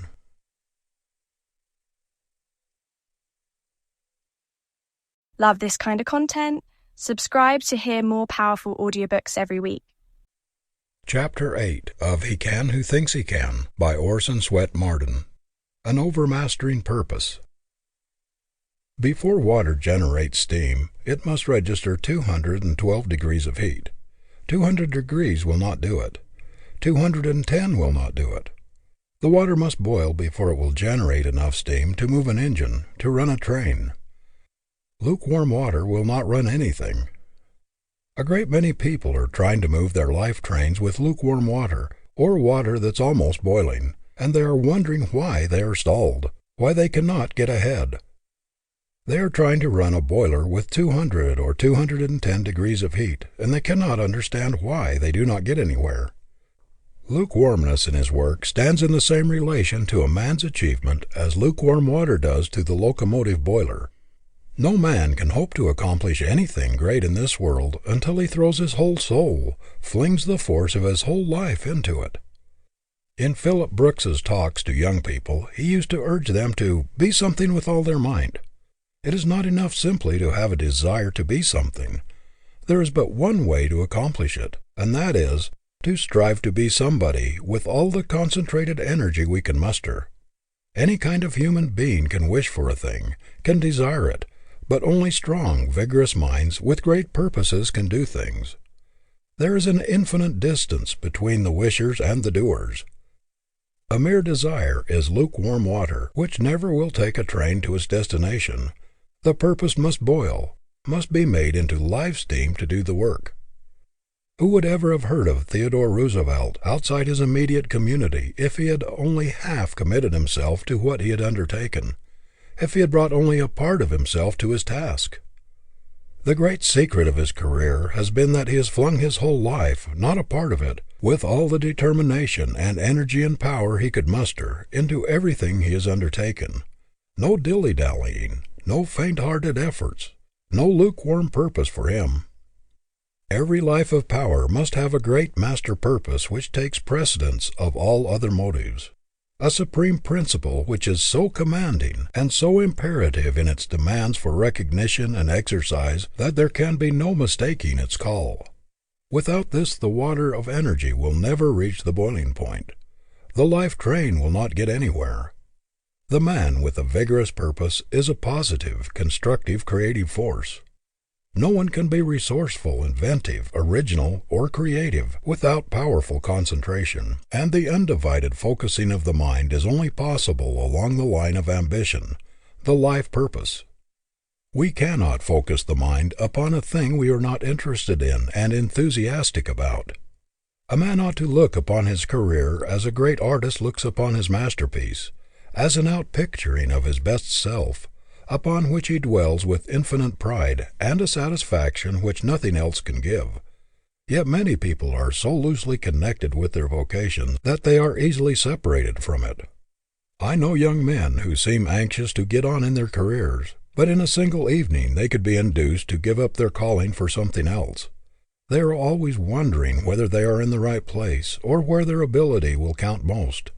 They lose heart when they strike obstacles, or they become discouraged when they hear of someone else who has made a success in some other line, and wonder if they had not better try something in the same line.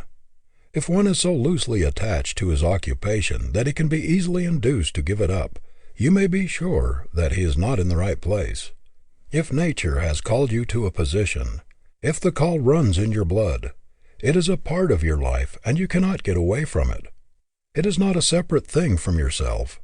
It exists in every brain cell, every nerve cell, every blood corpuscle contains some of it.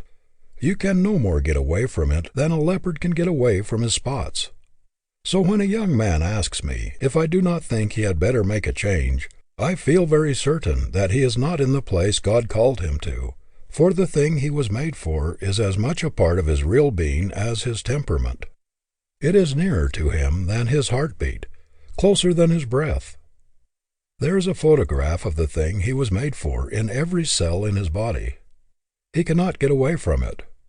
The thing which will make the life distinctive, which will make it a power, is the one supreme thing which we want to do, and feel that we must do, and no matter how long we may be delayed from this aim, or how far we may be swerved aside by mistakes or iron circumstances, we should never give up hope or a determination to pursue our object. Some people have not the moral courage, the persistence, the force of character, to get the things out of the way which stand between them and their ambition. They allow themselves to be pushed this way and that way into things for which they have no fitness or taste.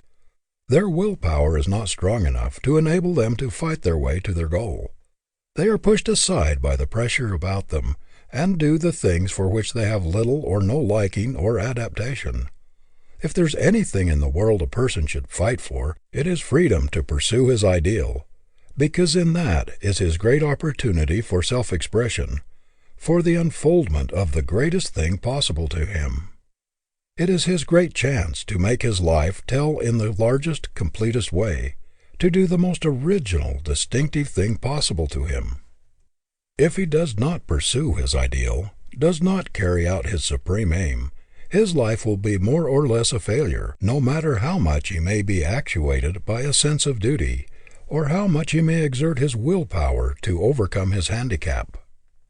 There is great power in a resolution that has no reservation in it, a strong, persistent, tenacious purpose which burns all bridges behind it, clears all obstacles from its path, and arrives at its goal no matter how long it may take, no matter what the sacrifice or the cost.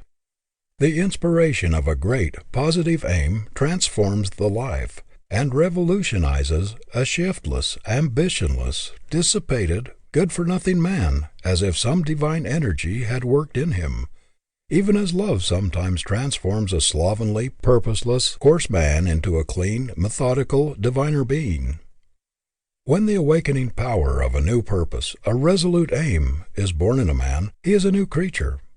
He sees everything in a new light, the doubts, the fears, the apathy, the vicious temptations which dogged his steps but yesterday, the stagnation which had blighted his past life, all vanish as if by magic. They are dispelled by the breath of a new purpose. Beauty and system take the place of unsightliness and confusion. Order reigns in the place of anarchy. All his slumbering faculties awaken to activity. The effect of this new ambition is like the clarifying change made by a waterway in a stagnant, swampy district. The water clarifies as soon as it begins to move, to do something. Flowers spring up in place of poisonous weeds, and vegetation, beauty, birds and song make joyous the once miasmic atmosphere. Chemists tell us that when a compound is broken up and an atom is released from the attraction of other atoms, it takes on a new energy and immediately seeks combination with another free atom. But the longer it remains alone, the weaker it becomes. It seems to lose much of its vitality and power of attraction when idle. When the atom is first freed from the grasp of its fellows, it is called nascent, newborn.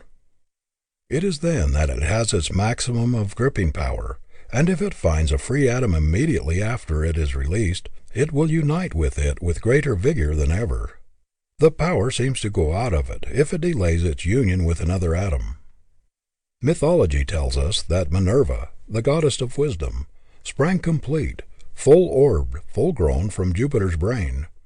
Man's highest conception, his most effective thought, most inventive and resourceful ideas, and grandest visions spring full-orbed, complete, with their maximum of power, spontaneously from the brain.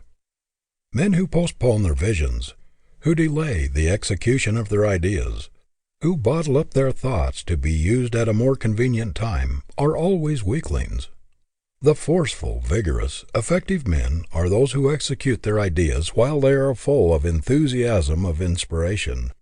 Our ideas, our visions, our resolutions come to us fresh every day, because this is the divine program for the day, not for tomorrow. Another inspiration, new ideas will come tomorrow. Today, we should carry out the inspiration of the day. A divine vision flashes across the artist's mind with lightning-like rapidity, but it is not convenient for him to seize his brush and fasten the immortal vision before it fades. He keeps turning it over and over in his mind. It takes possession of his very soul, but he is not in his studio, or it is not convenient to put his divine vision upon canvas, and the picture gradually fades from his mind. A strong, vigorous conception flashes into the brain of the writer. and he has an almost irresistible impulse to seize his pen and transfer the beautiful images and the fascinating concept to paper. But it is not convenient at the moment, and while it seems almost impossible to wait, he postpones the writing. The images and the conception keep haunting him, but still he postpones. Finally the visions grow dimmer and dimmer, and at last fade away and are lost forever. There is a reason for all this. Why do we have these strong, vigorous impulses, these divine visions of splendid possibilities? Why do they come to us with such rapidity and vigor, such vividness and suddenness? It is because it is intended that we shall use them while fresh, execute them while the inclination is hot. Our ideas, our visions are like manna of the wilderness, which the Israelites were obliged to gather fresh every day.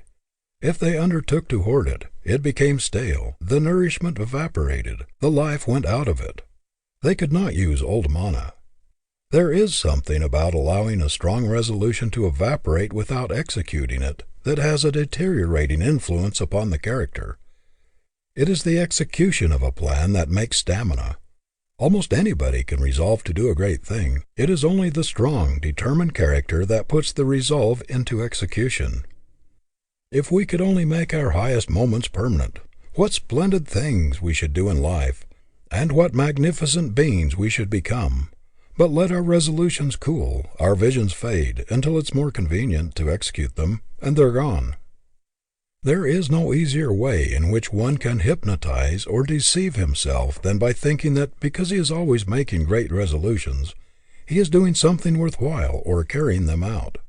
I know a man who would feel insulted if anyone were to intimate that he had not been a hard worker, and had not accomplished a great deal in life. And yet, although he is an able man, his whole life has been spent in jumping out of one thing into another so quickly that one could scarcely see the change. Yet every time you see him he carries his head high. He is as enthusiastic and optimistic as though his whole life had been one triumphant march. His enthusiasm is intense, but it fades away just as quickly as it came. The very fact that he always lives in the clouds, is always dreaming of the great things he is going to do, seems to convince him that he actually does them. But he never stays at one thing long enough to reach effectiveness. His whole life has been spent in starting things brilliantly and enthusiastically. Few men have ever begun so many things as he, or completed so few. The putting off habit will kill the strongest initiative. Too much caution and lack of confidence are fatal enemies of initiative. How much easier it is to do a thing when the purpose impels us, when enthusiasm carries us along, than when everything drags in the postponement. One is drudgery, the other delight. Hungering and striving after knowledge is what makes a scholar. Hungering and striving after virtue is what makes a saint. Hungering and starving after noble action is what makes a hero a man. The great successes we see everywhere are but the realization of an intense longing, a concentrated effort. Everyone is gravitating toward his aim just in proportion to the power and intensity of his desire and his struggle to realize it. One merely desires to do this or that, or wishes he could, or would be glad if he could. Another knows perfectly well that if he lives, he's going to do the thing he sets his heart on, if it is within the limits of human possibility. We do not hear him whining because nobody will pay his way to college. He does not say he wishes to go. He says, "I am going to prepare myself for a great life work. I have faith in my future. I have made a vow to myself to succeed, and I am going to do so on a broad-gauge plan. I am not going to start out half-equipped, half-fitted. I will have college training." When you find a boy who resolves within himself that come what will, he is going to do the thing he sets his heart on, and that there are no ifs or buts or ands about it, you may be sure he's made of winning stuff. He will not postpone and postpone the realization of his vision until too late, until its glory has vanished. He will lose no time in putting forth all his energy to make it real, and if it is a possible thing, he will succeed. End of chapter 8.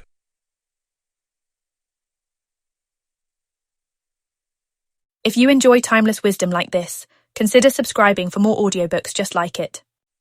Chapter 9 of He Can Who Thinks He Can by Orison Swett Marden.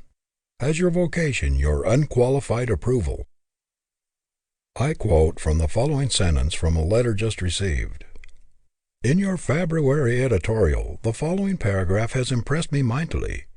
To spend a life in buying and selling lies, or cheap, shoddy shams, is demoralizing to every element of nobility, to excellence in any form. Now I happen to be in the sham business and hate it so heartily that I want to get out of it as soon as I can do so with justice to others' interests. This young man, who gets more than $10,000 a year in salary, says that he is expected to trade upon the credulity of the poorer classes who can ill afford to be preyed upon. And he continues, while I need the money, I cannot enjoy this kind of work, nor can I write with conviction or ambition on projects which I naturally know to be fakes. Besides, I am afraid of the very thing pointed out in your editorial, namely growing down to the work. I hate hypocrisy worse than any other thing, and I cannot do my best work in any business based on such a foundation. I do not want to remain in an occupation which pays its highest salaries to the most skillful fakers. It is pitiable to see a strong, brilliant, promising young man, capable of filling a high position, trying to support himself and his family in an occupation which has not received his approval, which is lowering his ideals, which dwarfs his nature, which makes him despise himself, which strangles all that is best and noblest within him, and which is constantly condemning him and ostracizing him and his family from all that is best and truest in life. How often we hear a young man say, I do not like the business I am in. I know it has a bad influence on me. I do not believe in the methods used, or the deceptions practiced. I am ashamed to have my friends know what I am doing, and I say as little about it in public as possible. I know I ought to change, but it is the only business I understand in which I can earn as much money as I need to keep up appearances, for I have been getting a good salary, and I have contracted expensive habits of living, and I have not the force of character to risk a change. Do not deceive yourself with the idea that somebody has got to do this questionable work, and that it might as well be you. Let other people do it, if they will. There is something better for you. The Creator has given you a guarantee, written in your blood and brain cells, that if you keep yourself clean and do that which He has indicated in your very constitution, you will be a man, will succeed, and will belong to the order of true nobility. But if you do not heed that edict, you will fail. You may get a large salary, but this alone is not success. If the almighty dollar is dragging its slimy trail all through your career, if money-making has become your one unwavering claim, you have failed, no matter how much you have accumulated. If your money smells of the blood of the innocent, if there is a dirty dollar in it, if there is a taint of avarice in it, if envy and greed have helped in its accumulation, if there is a sacrifice of the rights and comforts of others in it, if there is a stain of dishonor on your stocks and bonds, or if a smirched character looms up in your pile, do not boast of your success, for you have failed. Making money by dirty work is bad business, gild it how we will. There are 1,000 indications in you that the Creator did not fit you for what is wrong, but only for the right. Do the right, and all nature, all law, and all science will help you, because the attainment of rectitude is the plan of the universe. It is the very nature of things. Reverse it, and all these forces are pledged to defeat you. To the young men who have written for advice, let me say that if you are making money by forcing yourself by sheer willpower to do what you loathe, what does not engage your whole heart, or that into which you cannot fling your entire being, because you fear that it is not quite right, you can do 1,000 times better in an occupation which has your unreserved, unqualified consent.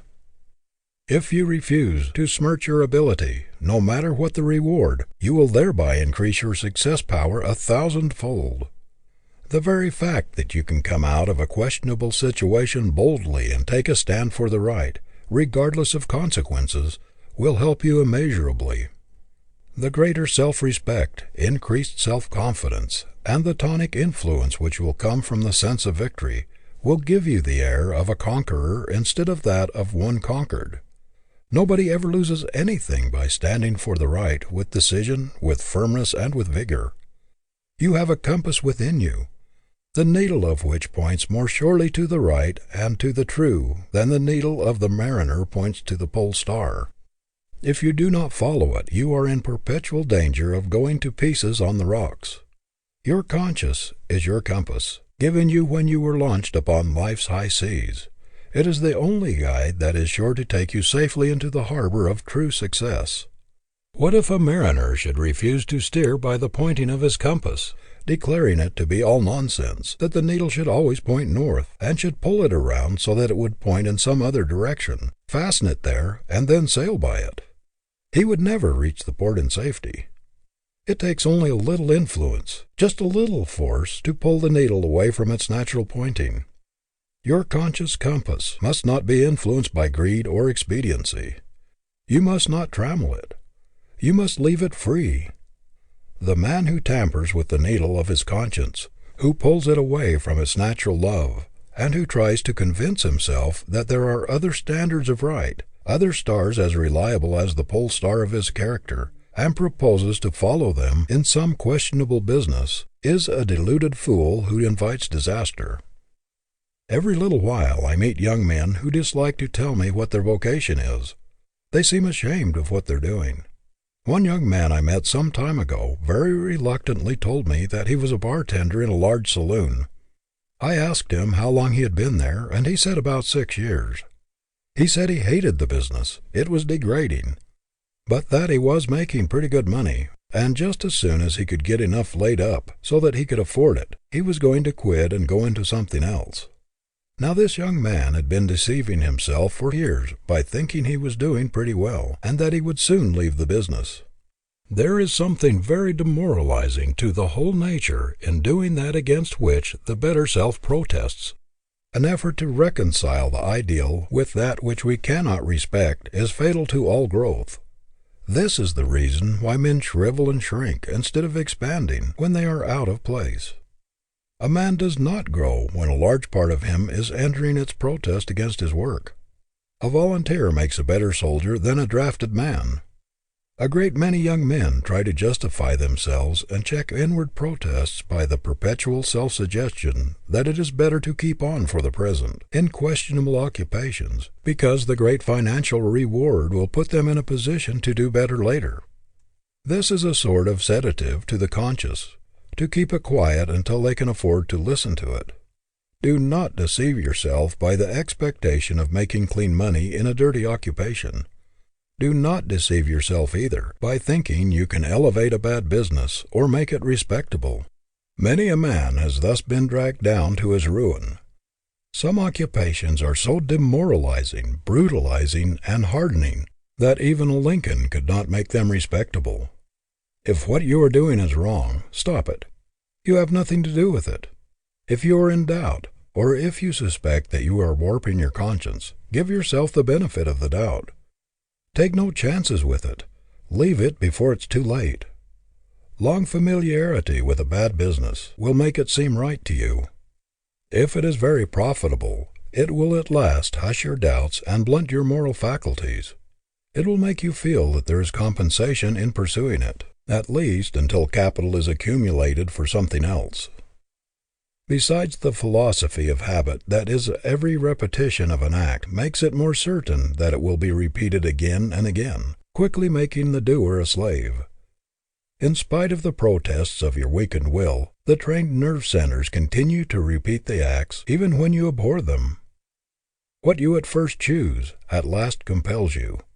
You are as irrevocably chained to your deeds as the atoms are chained by gravitation. So, my friends, when you are thinking of engaging in an occupation which is a little questionable, and which does not get the complete consent of your faculties, do not forget this tremendous gripping power of habit, which, when you may wish to change, will pull like a giant to get you back into the old rut. You have no right to choose an occupation which calls into play your inferior qualities, the lying, cunning, overreaching, scheming, long-headed, underhand qualities, those which covet and grasp and snatch, and never give, while all that is noblest in you shrivels and dies. If you have already made a wrong choice, why should you remain in an occupation which does not have your unqualified approval, or in one of which you are ashamed, and in which you have to stretch your conscience every day to make deceitful statements and false representations to influence purchasers unduly, to induce them by a smooth manner and a lying tongue to do that which you know is not for their advantage, and for which you will reproach yourself afterwards? Why should you desecrate your manhood and pervert your ability in a contemptible occupation, when there are so many clean, respectable vocations which are searching for your ability and hunting for your talent? You say that it is hard for you to change. Of course it is hard to jog along in humdrum toil for the sake of being honest when acquaintances all around are getting rich by leaps and bounds. Of course it takes courage to refuse to bend the knee to questionable methods, lies, schemes, and fraud, when they are so generally used. Of course it takes courage to tell the exact truth when a little deception or a little departure from the right would bring great temporary gain. Of course it takes courage to refuse to be bribed when it could be covered up by a little specious mystification. Of course it takes courage to stand erect when by bowing and scraping to people with a pole you can get inside information which will make you win what you know others must lose.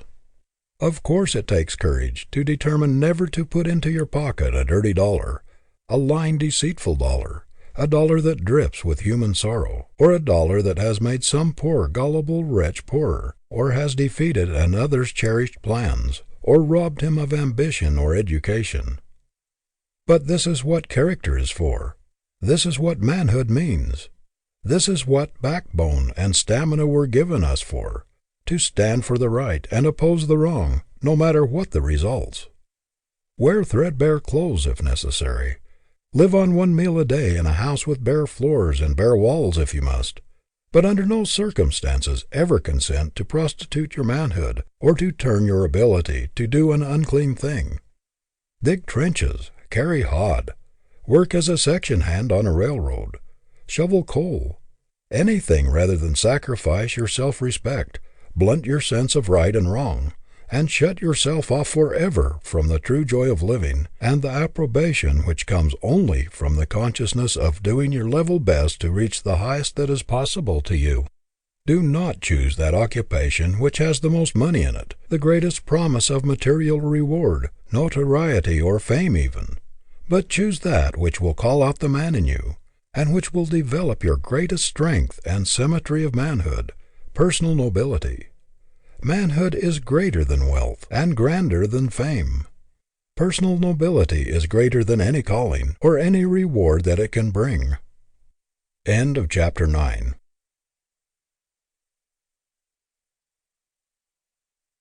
Love this kind of content? Subscribe to hear more powerful audiobooks every week. Chapter 10 of He Can Who Thinks He Can by Orison Swett Marden. Stand for something. The greatest thing that can be said of a man, no matter how much he has achieved, is that he has kept his record clean. Why is it that in spite of the ravages of time, the reputation of Lincoln grows larger and his character means more to the world every year? It is because he kept his record clean and never prostituted his ability nor gambled with his reputation. Where, in all history, is there an example of a man who was merely rich, no matter how great his wealth, who exerted such a power for good, who was such a living force in civilization, as was this poor backwoods boy? What a powerful illustration of the fact that character is the greatest force in the world.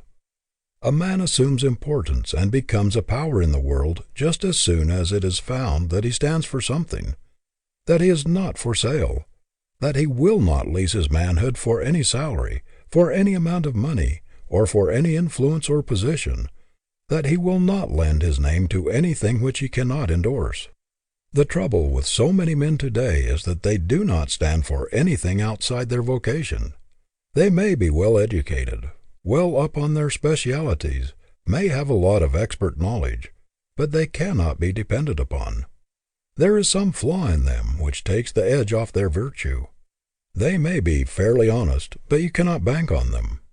It is not difficult to find a lawyer or a physician who knows a good deal, who is eminent in his profession, but it is not so easy to find one who is a man before he is a lawyer or a physician, whose name is a synonym for all that is clean, reliable, solid, substantial.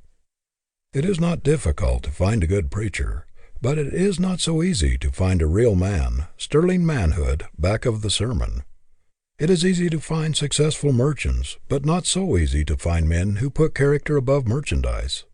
What the world wants is men who have principle underlying their expertness, principle under their law, their medicine, their business, men who stand for something outside of their offices and stores, who stand for something in their community, whose very presence carries weight.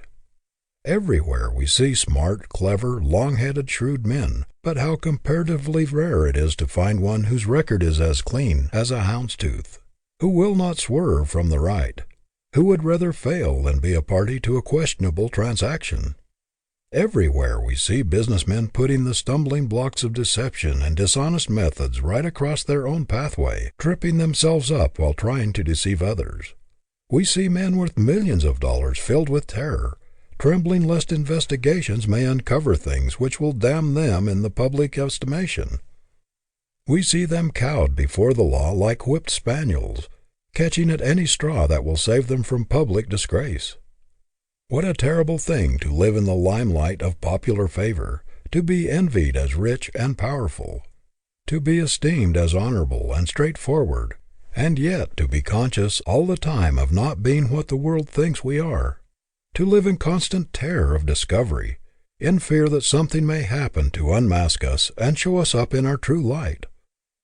But nothing can happen to injure seriously the man who lives foursquare to the world, who has nothing to cover up, nothing to hide from his fellows, who lives in a transparent, clean life, with never a fear of disclosures. If all his material possessions are swept away from him, he knows that he has a moment in the hearts of his countrymen, in the affection and admiration of the people, and that nothing can happen to harm his real self because he has kept his record clean. Mr. Roosevelt early resolved that, let what would come, whether he succeeded in what he undertook or failed, whether he made friends or enemies, he would not take chances with his good name. He would part with everything else first. That he would never gamble with his reputation, that he would keep his record clean. His first ambition was to stand for something, to be a man. Before he was a politician or anything else, the man must come first. In his early career, he had many opportunities to make a great deal of money by allying himself with crooked, sneaking, unscrupulous politicians. He had all sorts of opportunities for political graft, but crookedness never had any attraction for him. He refused to be a party to any political jobbery, any underhand business.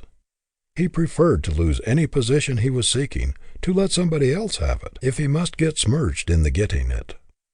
He would not touch a dollar, place, or preferment unless it came to him clean, with no trace of jobbery on it.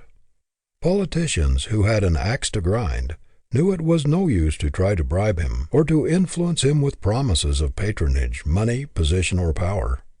Mr. Roosevelt knew perfectly well that he would make many mistakes and many enemies, but he resolved to carry himself in such a way that even his enemies should at least respect him for his honesty of purpose, and for his straightforward, square-deal methods. He resolved to keep his record clean, his name white, at all hazards. Everything else seemed unimportant in comparison. In times like these, the world especially needs men as Mr. Roosevelt, men who hew close to the chalk line of right and hold the line plumb to truth, men who do not pander to public favor, men who make duty and truth their goal and go straight to their mark, turning neither to the right nor to the left, though a paradise tempt them. Who can ever estimate how much his influence has done toward purging politics and elevating the American ideal? He has changed the viewpoint of many statesmen and politicians. He has shown them a new and better way. He has made many of them ashamed of the old methods of grafting and selfish greed. He has held up a new ideal, shown them that unselfish service to their country is infinitely nobler than an ambition for self-aggrandizement. American patriotism has a higher meaning today because of the example of this great American. Many young politicians and statesmen have adopted cleaner methods and higher aims because of his influence. There is no doubt that tens of thousands of young men in this country are cleaner in their lives and more honest and ambitious to be good citizens, because here is a man who always stands for the square deal, for civic righteousness, for American manhood. Every man ought to feel that there is something in him that bribery cannot touch, that influence cannot buy, something that is not for sale, something he would not sacrifice or tamper with for any price, something he would give his life for if necessary. If a man stands for something worthwhile, compelled recognition for himself alone, on account of his real worth, he is not dependent upon recommendations, upon fine clothes, a fine house, or a pull. He is his own best recommendation. The young man who starts out with the resolution to make his character his capital and to pledge his whole manhood for every obligation he enters into will not be a failure, though he wins neither fame nor fortune. No man ever really does a great thing who loses his character in the process. No substitute has ever yet been discovered for honesty. Multitudes of people have gone to the wall trying to find one. Our prisons are full of people who have attempted to substitute something else for it. No man can really believe in himself when he is occupying a false position and wearing a mask. When the little monitor within him is constantly saying, "You know you are a fraud. You are not the man you pretend to be." The consciousness is not being genuine, not being what others think him to be, robs a man of power, honeycombs the character, and destroys self-respect and self-confidence. When Lincoln was asked to take the wrong side of a case, he said, "I could not do it. All the time while talking to that jury I should be thinking, 'Lincoln, you're a liar. You're a liar,' and I believe I should forget myself and say it out loud." Character as capital is very much underestimated by a great number of young men. They seem to put more emphasis upon smartness, shrewdness, long-headedness, cunning, influence, a pull, than upon downright honesty and integrity of character. Yet why do scores of concerns pay enormous sums for the use of the name of a man who perhaps has been dead for half a century or more? It is because there is power in that name, because there is character in it, because it stands for something, because it represents reliability and square dealing. Think of what the name of Tiffany, of Park and Tilford, or any of the great names which stand in the commercial world as solid and immovable as the Rock of Gibraltar are worth. Does it not seem strange that young men who know these facts should try to build up a business on a foundation of cunning, scheming, and trickery, instead of building on the solid rock of character, reliability, and manhood? Is it not remarkable that so many men should work so hard to establish a business on an unreliable, flimsy foundation, instead of building upon the solid masonry of honest goods, square dealing, and reliability? A name is worth everything until it is questioned, but when suspicion clings to it, it is worth nothing. There is nothing in this world that will take the place of character. There is no policy in the world, to say nothing of the right or wrong of it, that compares with honesty and square dealing. In spite of, or because of, all the crookedness and dishonesty that is being uncovered, of all the scoundrels that are being unmasked, integrity is the biggest word in the business world today. There never was a time in all history when it was so big, and it is growing bigger.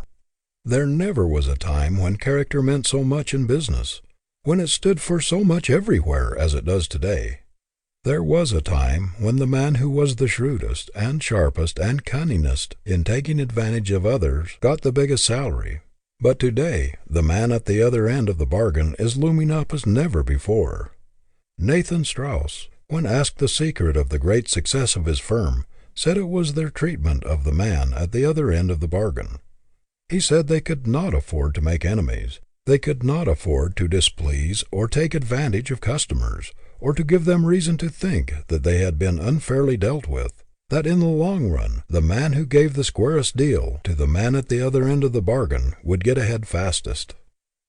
There are merchants who have made great fortunes, but who do not carry weight among their fellow men because they have dealt all their lives with inferiority. They have lived with shoddy and shams so long that the suggestion has been held in their minds until their whole standards of life have been lowered. Their ideals have shrunken. Their characters have partaken of the quality of their business. Contrast these men with the men who stood for half a century or more at the head of solid houses, substantial institutions, men who have always stood for quality in everything, who have surrounded themselves not only with ability, but with men and women of character. We instinctively believe in character. We admire people who stand for something, who are centered in truth and honesty. It is not necessary that they agree with us. We admire them for their strength, the honesty of their opinions, the inflexibility of their principles. The late Carl Schurz was a strong man and agonized many people. He changed his political views very often, but even his worst enemies knew there was one thing he would never go back on, friends or no friends, party or no party, and that was his devotion to principle as he saw it. There was no parleying with his convictions. He could stand alone, if necessary, with all the world against him. His inconsistencies, his many changes in parties and politics, could not destroy the universal admiration for the man who stood for his convictions. Although he escaped from a German prison and fled his country, where he had been arrested on account of his revolutionary principles when but a mere youth, Emperor William I had such a profound respect for his honesty of purpose and his strength of character that he invited him to return to Germany and visit him, gave him a public dinner, and paid him great tribute. Who can estimate the influence of President Eliot in enriching and uplifting our national ideas and standards through the thousands of students who go out from Harvard University? The tremendous force and nobility of character of Phillips Brooks raised everyone who came within his influence to higher levels. His great earnestness in trying to lead people up to his lofty ideals swept everything before it. One could not help feeling while listening to him and watching him that there was a mighty triumph of character, a grand expression of superb manhood. Such men as these increase our faith in the race, in the possibilities of the grandeur of the coming man. We are prouder of our country because of such standards. It is the ideal that determines the direction of life. And what a grand sight, what an inspiration, are those men who sacrifice the dollar to the ideal. The principles by which the problem of success is solved are right and justice, honesty and integrity, and just in proportion as a man deviates from these principles, he falls short of solving his problem. It is true that he may reach something. He may get money, but is that success? The thief gets money, but does he succeed? Is it any honester to steal by means of a long head than by means of a long arm? It is very much more dishonest, because the victim is deceived and then robbed, a double crime. We often receive letters which read like this: I am getting a good salary, but I do not feel right about it somehow. I cannot still the voice within me that says, wrong, wrong, to do what I am doing. Leave it, we always say to the writers of these letters. Do not stay in a questionable occupation, no matter what inducement it offers. Its false light will land you on the rocks if you follow it. It is demoralizing to the mental faculties, paralyzing to the character, to do a thing which one's conscience forbids. Tell the employer who expects you to do questionable things that you cannot work for him unless you can put the trademark of your manhood, the stamp of your integrity, upon everything you do. Tell him that if the highest thing in you cannot bring success, surely the lowest cannot. You cannot afford to sell the best thing in you, your honor, your manhood, to a dishonest man or a lying institution. You should regard even the suggestion that you might sell out for a consideration as an insult.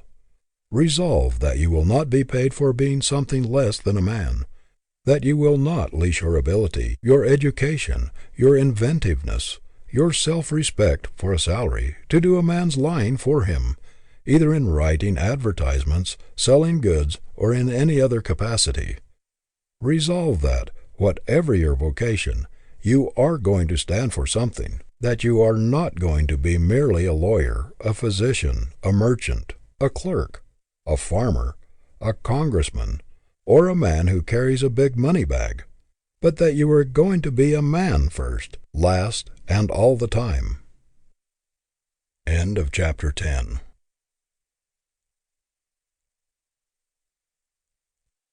If you enjoy timeless wisdom like this, consider subscribing for more audiobooks just like it. Chapter 11 of He Can Who Thinks He Can by Orison Swett Marden. Happy? If not, why not? We have seen many examples during the past few months of the failure of wealth to produce happiness. We have seen that a fortune without a man behind it does not stand for much. The X-rays of public investigation have revealed some ghastly spectacles. Of a number of rich men who were in positions of great responsibility and trust at the beginning of the recent financial panic, some have committed suicide, others have died from the effects of the disgrace which they had brought upon themselves and their families, and still others have suffered tortures, not so much because of the wrongdoings as from the fear of disclosure. A few months ago, these men were supposed to possess the things which made men happy. They had what all the world is seeking so strenuously, money. They lived in palatial homes and were surrounded with luxuries, and yet, the moment misfortune came, what they called happiness fled as though it had the wings of a bird. These men felt secure because they had that which most people are struggling so hard to get. They had supposed themselves so firmly entrenched in the wherewithal of life, but so buttressed by their solid investments, that nothing could shake them.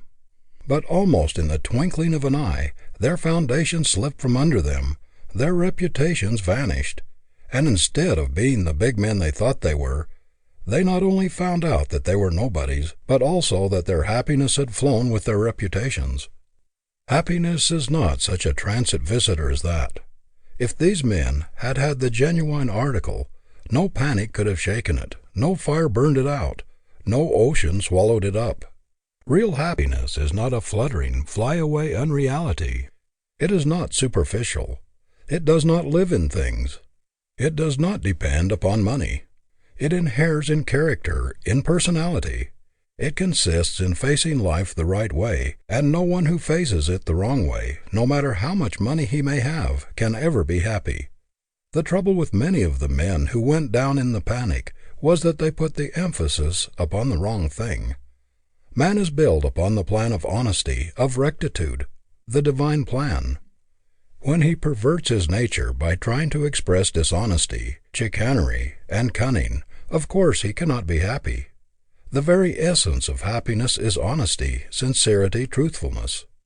He who would have real happiness for his companion must be clean, straightforward, and sincere.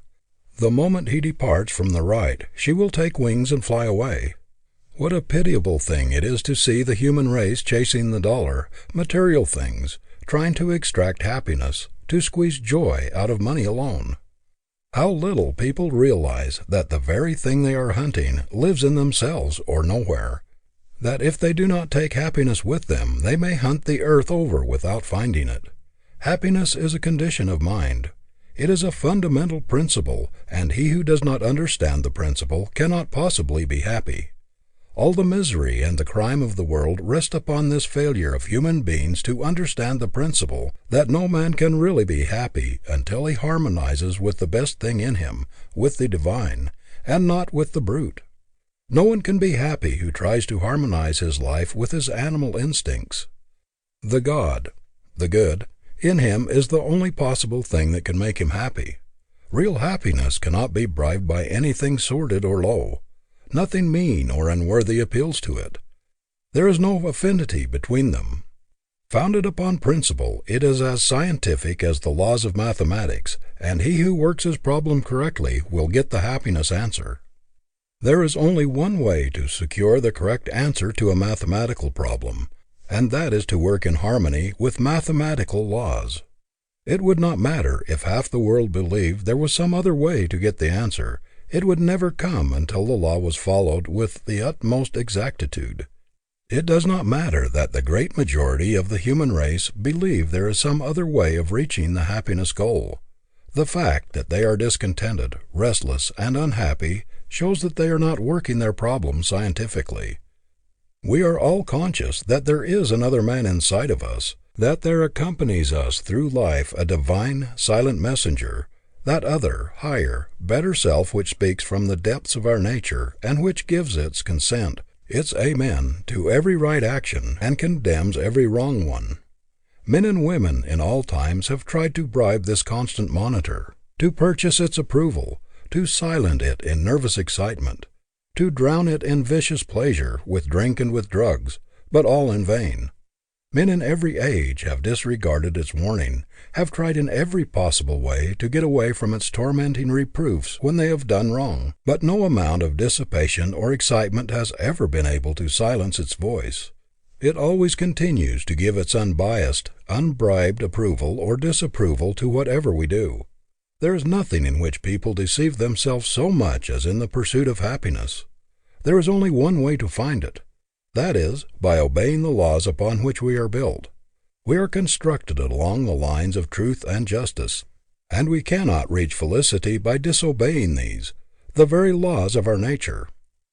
So long as we continue to do evil, to get money by unfair means, by robbing others or taking advantage of them, so long as our ambition is to get rich anyway, we can never attain true happiness, because we are going in the wrong direction. We are introducing discord into our natures, encouraging the very opposite to what we are seeking.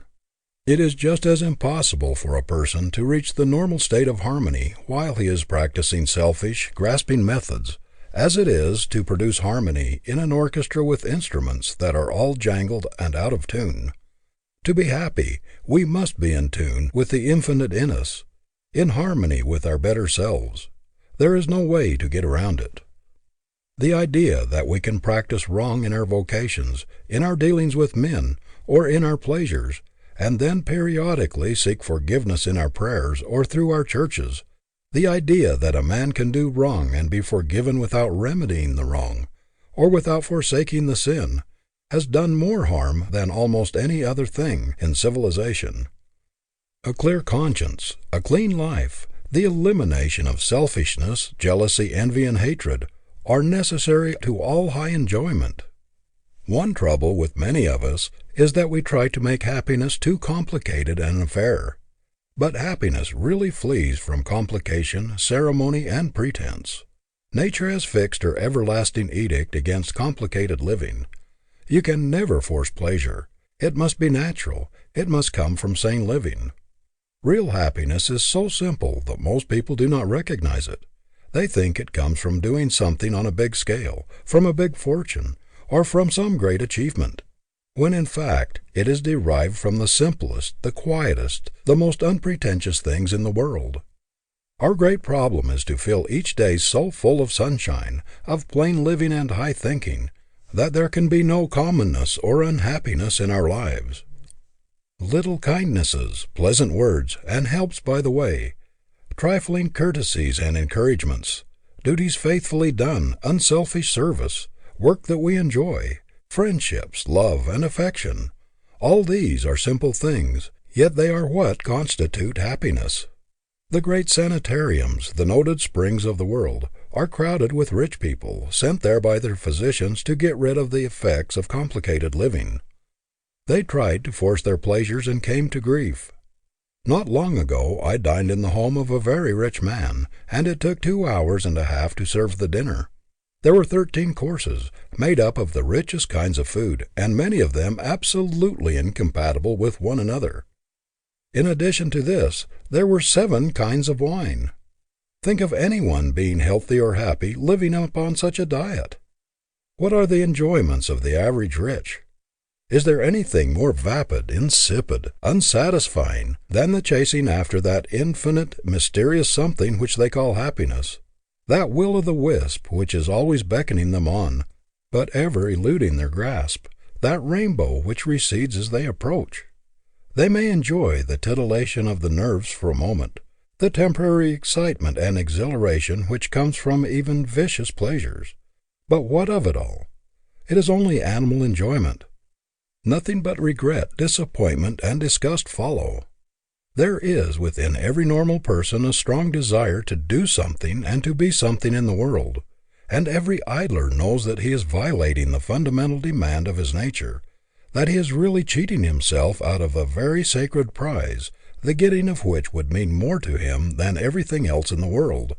I have talked with idle rich young men who said they knew that it was all wrong for them to refuse to do their part of the world's work, that it was a mistake for them not to enter into the activities of life and struggle for a prize which the Creator had fitted them to take, but that the paralyzing effect of not being obliged to work had undermined their inclination. Recently, a rich young man was asked why he did not work. "I do not have to," he said. "Do not have to" has ruined more young men than almost anything else.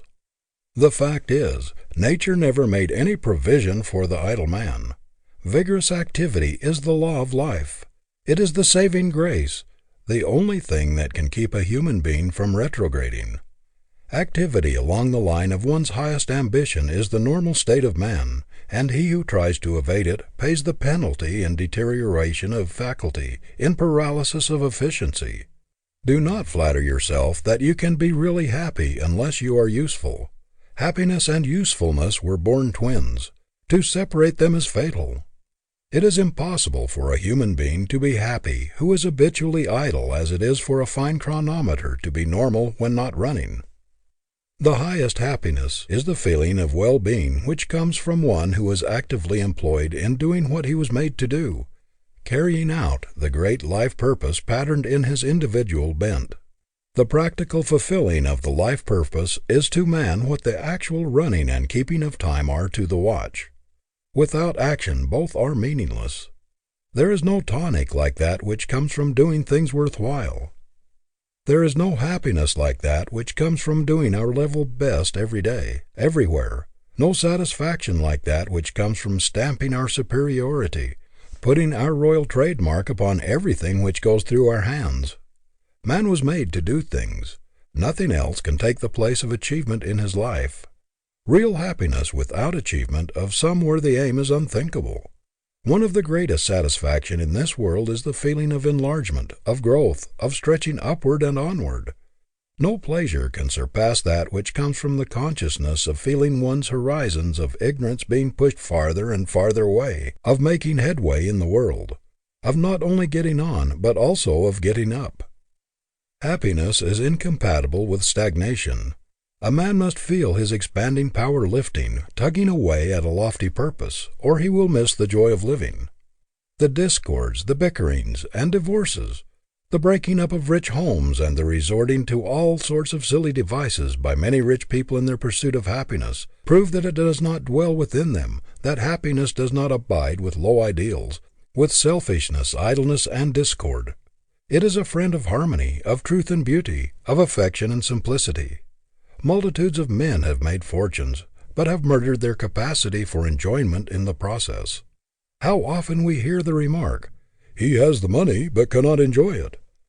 A man can have no greater delusion than that he can spend the best years of his life coining all of his energies into dollars, neglecting his home, sacrificing friendships, self-improvement, and everything else that is really worthwhile, for money, and yet find happiness at the end. If a man coins his ability, his opportunities into dollars, and during all the years he is accumulating wealth, neglects the cultivation of the only faculties which are capable of appreciating the highest happiness, he cannot effectively revive his atrophied brain cells. His enjoyment, after he makes his money, must come from the exercise of the same faculties which he has employed in making it. He cannot undo the results of a life habit after he retires from business. If you have not kept alive your ability to appreciate the beautiful, the good, and the true, you will be as surprised to find that it has left you as Darwin was when in the middle of life he discovered that all at once that he had lost his power to appreciate Shakespeare and music. We ought to be able to get a good living, even to make fortunes, and yet have a jolly good time every day of our lives. This idea of being a slave most of the time, and of only occasionally enjoying a holiday, is all wrong. Every day should be a holiday, a day of joy and gladness, a day of supreme happiness, and it would be if we lived sanely, if we knew the secret of right thinking and normal living. Isn't it strange that so few people ever think of making happiness a daily duty? That they should put this everlasting emphasis upon their vocations, on money-making, and let the thing for which they really live come incidentally or without planning. The making of a life should be emphasized infinitely more than the making of a living. Few people ever learn the art of enjoying the little things of life as they go along, yet it is the little everyday enjoyments and satisfactions that count most in a lifetime. Almost every person I know is living in anticipation, not in reality. He's not actually living the life he has always looked forward to or expected to attain, but is just getting ready to live, just getting ready to enjoy it. When he gets a little more money, a little better house, a little more of the comforts of life, a little more leisure, a little more freedom from responsibility, he will then be ready to enjoy life.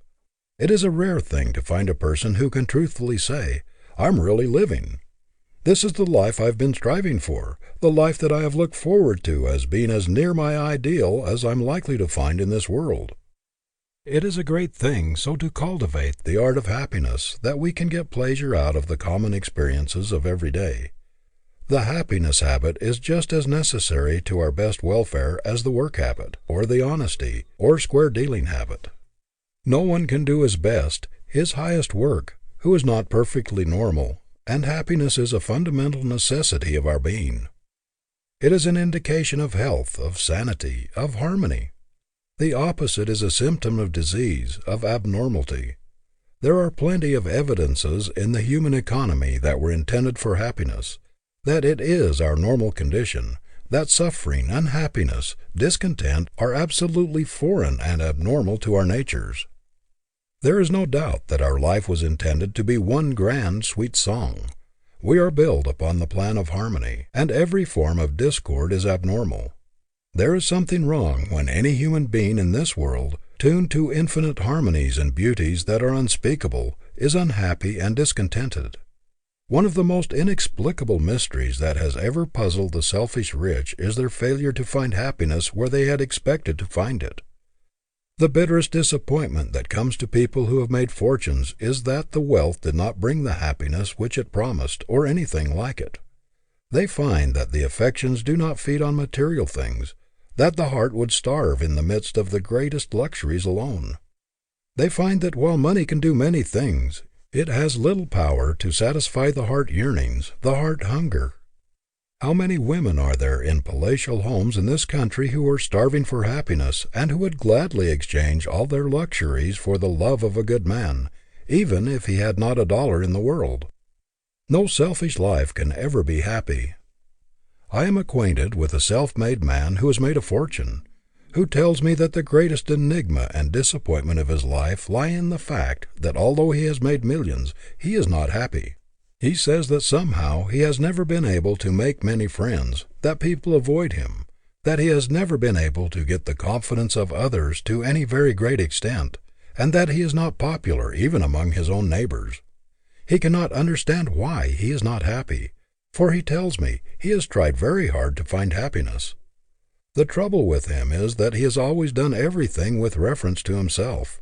He did not mean to be selfish, but the whole passion of his life has been to make money, because he thought it would bring everything else that is desirable. He has chosen his friends for their ability to advance his interests, and has considered every step in life with reference to the effect it would have upon him. "What is there in it for me?" seems to have been the interrogation point in his life. Now happiness is a reflection, an echo, a part of what we do and think. It does not depend upon our material possessions. Thoreau's cabin at Walden Pond cost only $31, and yet Thoreau was rich and happy because he had a rich mind. It is impossible for the selfish, greedy, grasping thought, the thought always centered upon one's own interest, to produce a happy state of mind as it is for thistle seeds to produce wheat. But if we sow helpfulness, kindness, unselfishness, we shall reap a harvest of satisfaction, harmony, and happiness. Selfishness and real happiness never go together. They are fatally antagonistic.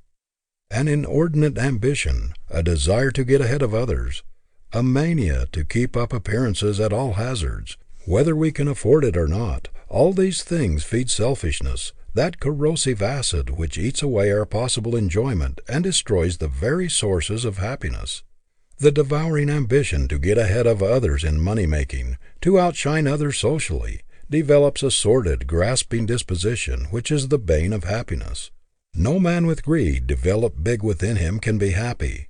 Neither contentment, satisfaction, serenity, affection, nor any other member of the happiness family can exist in the presence of greed. It is as impossible for a man who has been dishonest, who has gotten his wealth by crushing others, and by taking advantage of them, to be happy as it is for a person really to enjoy himself while walking with pebbles in his shoes, or while constantly being nettled with pinpricks. No man can be happy who is conscious of being a drone, of shirking his share in the great world's work, who knows that he is taking all the good things he can get a hold of in life's great granary, put there by the toilers, and is putting nothing back. A debauched mind that has departed from the principles of right thinking and right living has incapacitated itself for real enjoyment. The only way to get the happiness that is worthwhile is to live a straight, clean, pure, honest, useful life. There is no power in the universe that can make a human being happy along any other lines. Straightforward, honest work, a determined endeavor to do one's best, an earnest desire to scatter flowers instead of thorns, to make other people a little better off, a little happier because of our existence. These are the only recipes for real happiness. No man can be happy when he despises his own acts, when he has any consciousness of wrong, whether of motive or act. No man can be happy when he harbors thoughts of revenge, jealousy, envy, or hatred. He must have a clean heart and a clean conscience, or no amount of money or excitement can make him happy. End of chapter 11.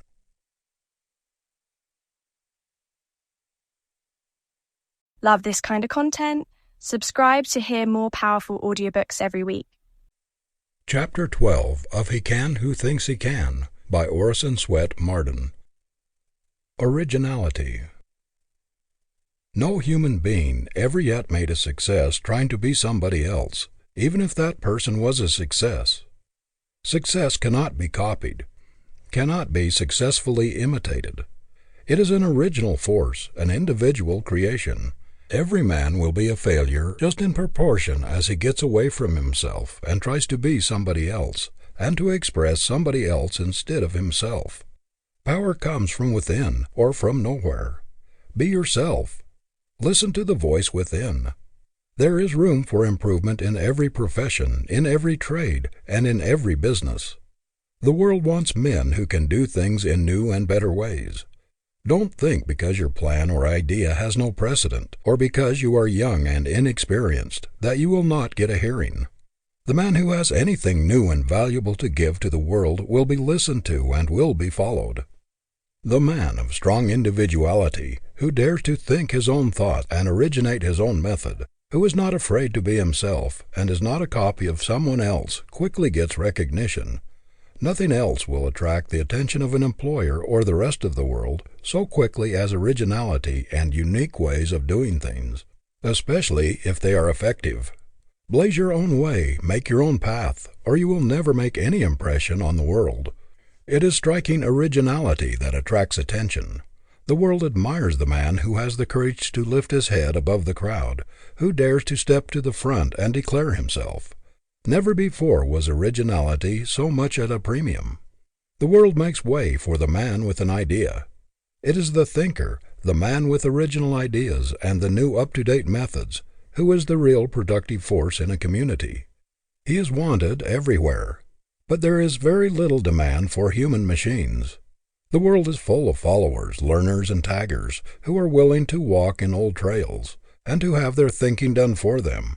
But it is seeking the man with original force who leaves the unbeaten track and pushes into new fields, the physician who departs from the precedent of those who have gone before him, the lawyer who conducts his case in an original way, the teacher who brings new ideas and methods into the schoolroom, and the clergyman who has the courage to proclaim the message which God has given to him, not that given to some other man who has put it into a book.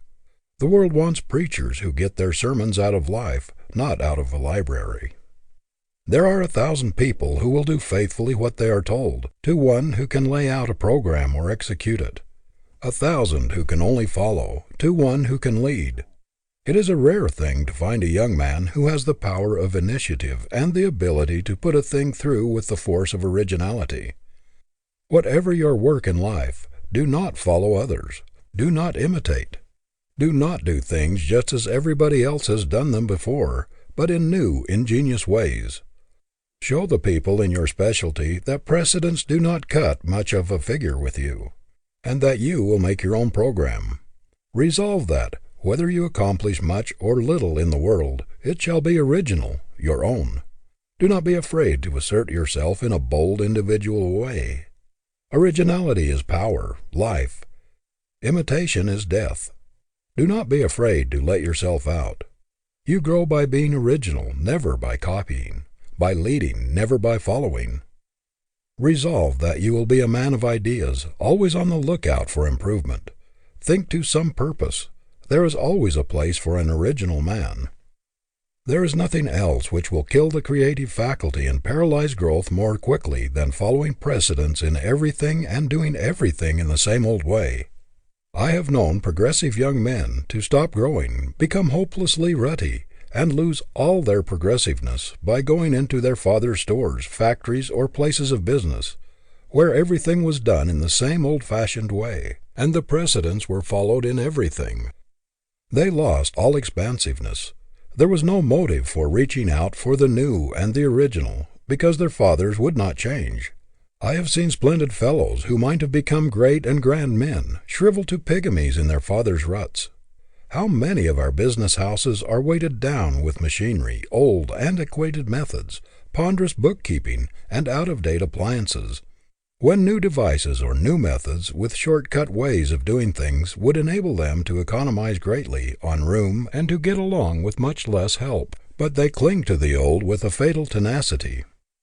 This is why so many old concerns, which have been strong and powerful for generations, gradually shrink, shrivel, get into ruts and fail, while their newer competitors, the bright young men who have gone out from these houses, do things in a new way, adopt up-to-date methods, keep up with the times, and go on to greater success. There is a great advertising quality in originality or uniqueness.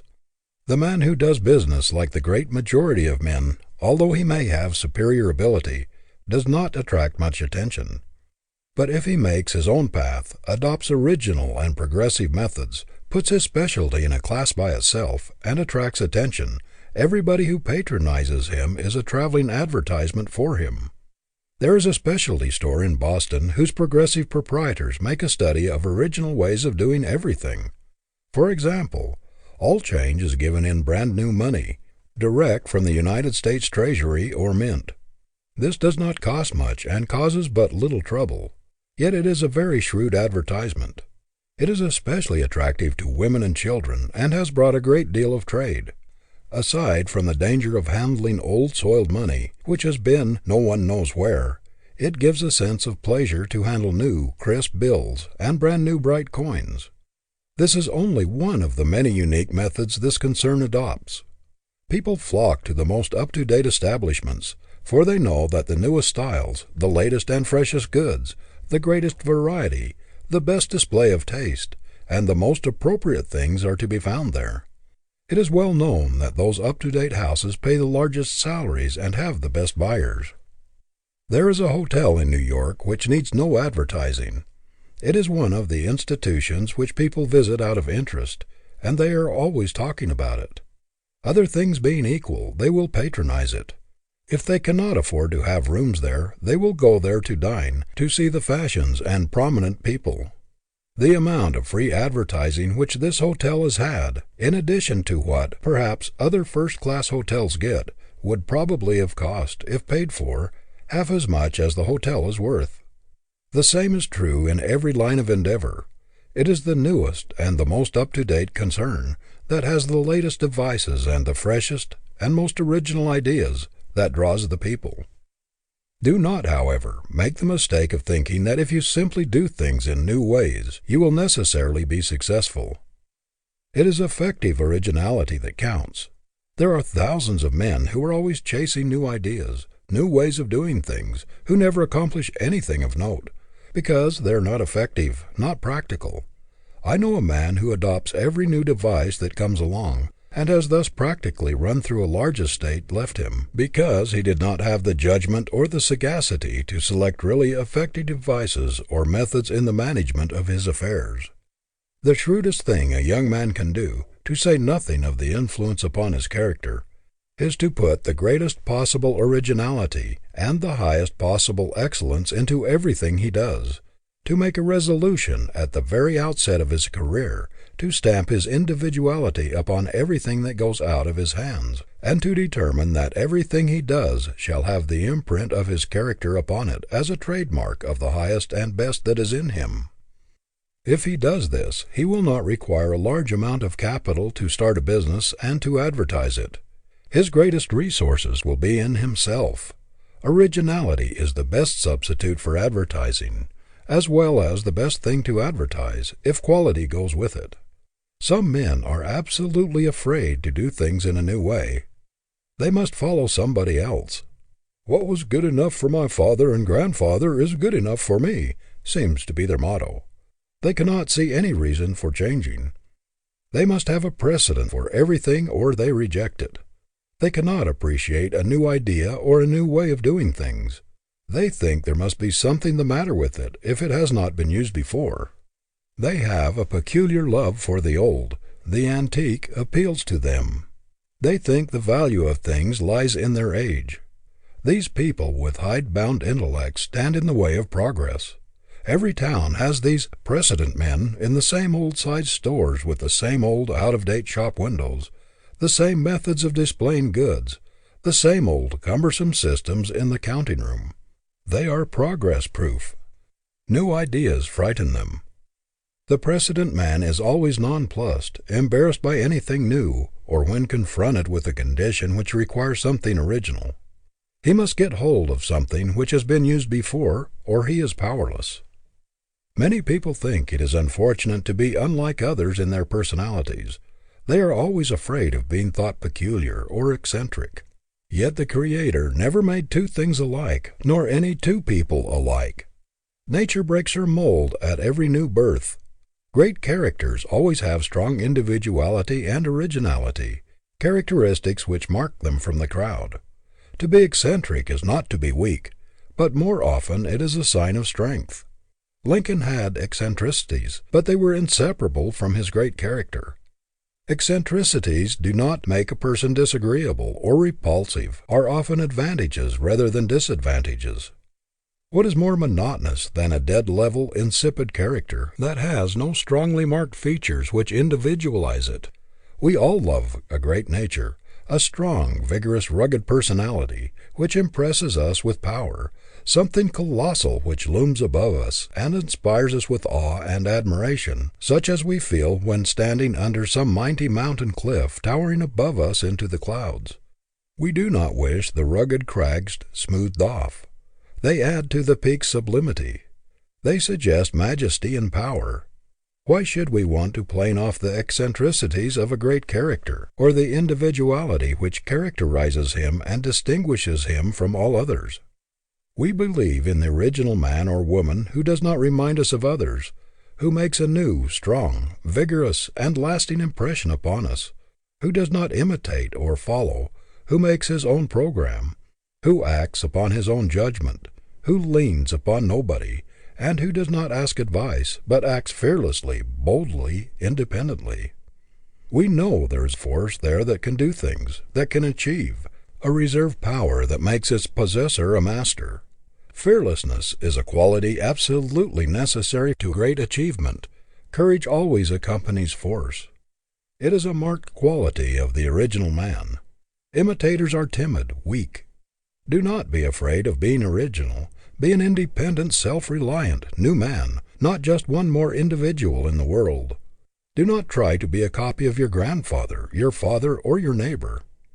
That is as foolish as for a violet to try to be like a rose, or for a daisy to ape a sunflower. Nature has given each a peculiar equipment for its purpose. Every man is born to do a certain work in an original way. If he tries to copy some other man, or do some other man's work, he will be an abortion, a misfit, a failure. Do not imitate even your heroes. Scores of young clergymen attempted to make their reputations by imitating Beecher. They copied his voice and conversation, and imitated his gestures and his habits, but they fell as far short of the great man's power as the chromo falls short of the masterpiece. Where are those hundreds of imitators now? Not one of them has ever made any stir in the world. The world puts its ban upon all imitations.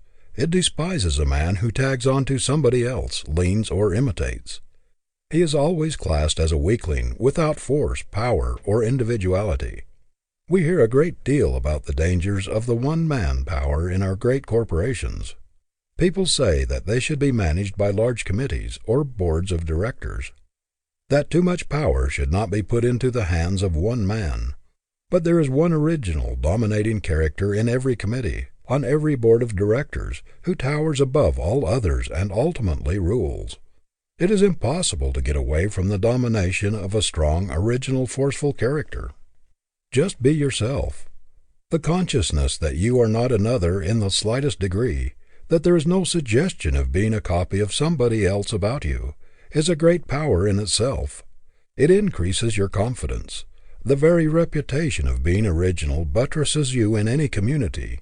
It helps you to have people say, after talking with you, "There I met an original man today, who did not even remind me of anybody else I have ever seen." It is refreshing to talk with a man who never reminds you of others, who uses no cant, who is not the slave of precedent, who walks on his own legs, who has no use for crutches, and who never leans, a man of force who radiates power. Why try to be somebody else? To be yourself, or to express yourself with originality and power, is the greatest thing you can do. You cannot be another if you try. It only makes you unnatural and ridiculous, and robs you of the power which comes from self-expression, from being yourself. The more you differ from another man by nature, the more ridiculous you will make yourself by attempting to imitate him. Real strength inheres in personality. End of chapter 12.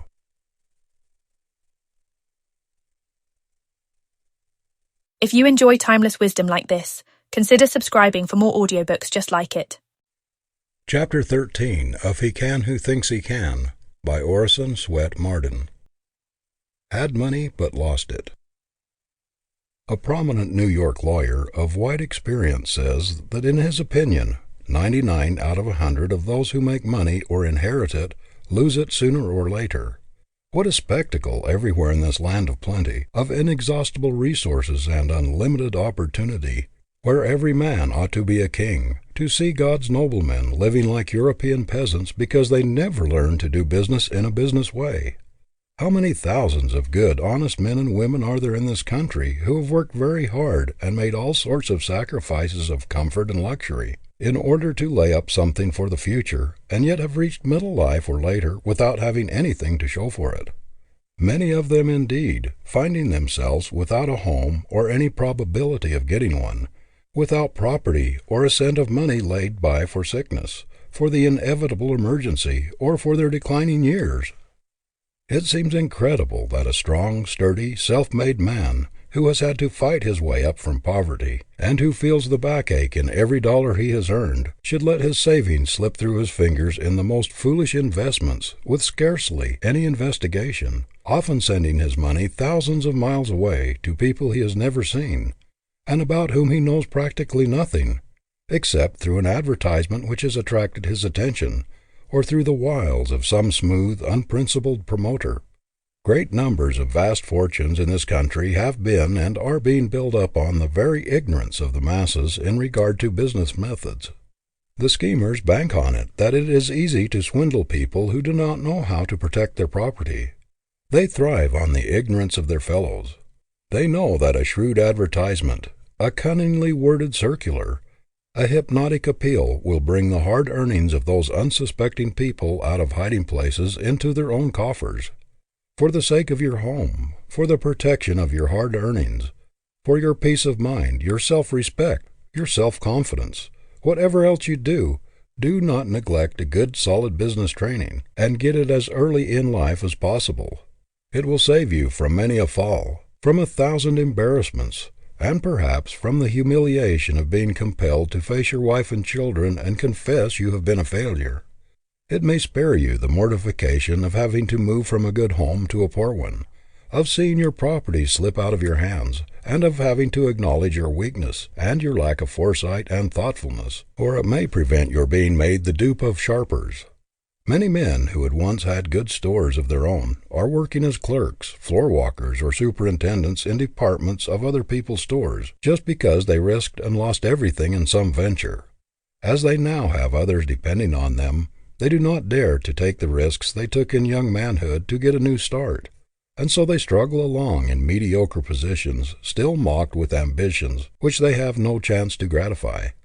How many inventors and discoverers have fought the fight of desperation amidst poverty and deprivation for years and years, and have succeeded in giving the world that which helps to emancipate man from drudgery, and to ameliorate the hard conditions of civilization, and yet have allowed others to snatch their victories away from them, and leave them penniless, just because they did not know how to protect themselves. Thousands of people who were once in easy circumstances are living in poverty and wretchedness today because they failed to put an understanding or an agreement in writing, or to do business in a business way.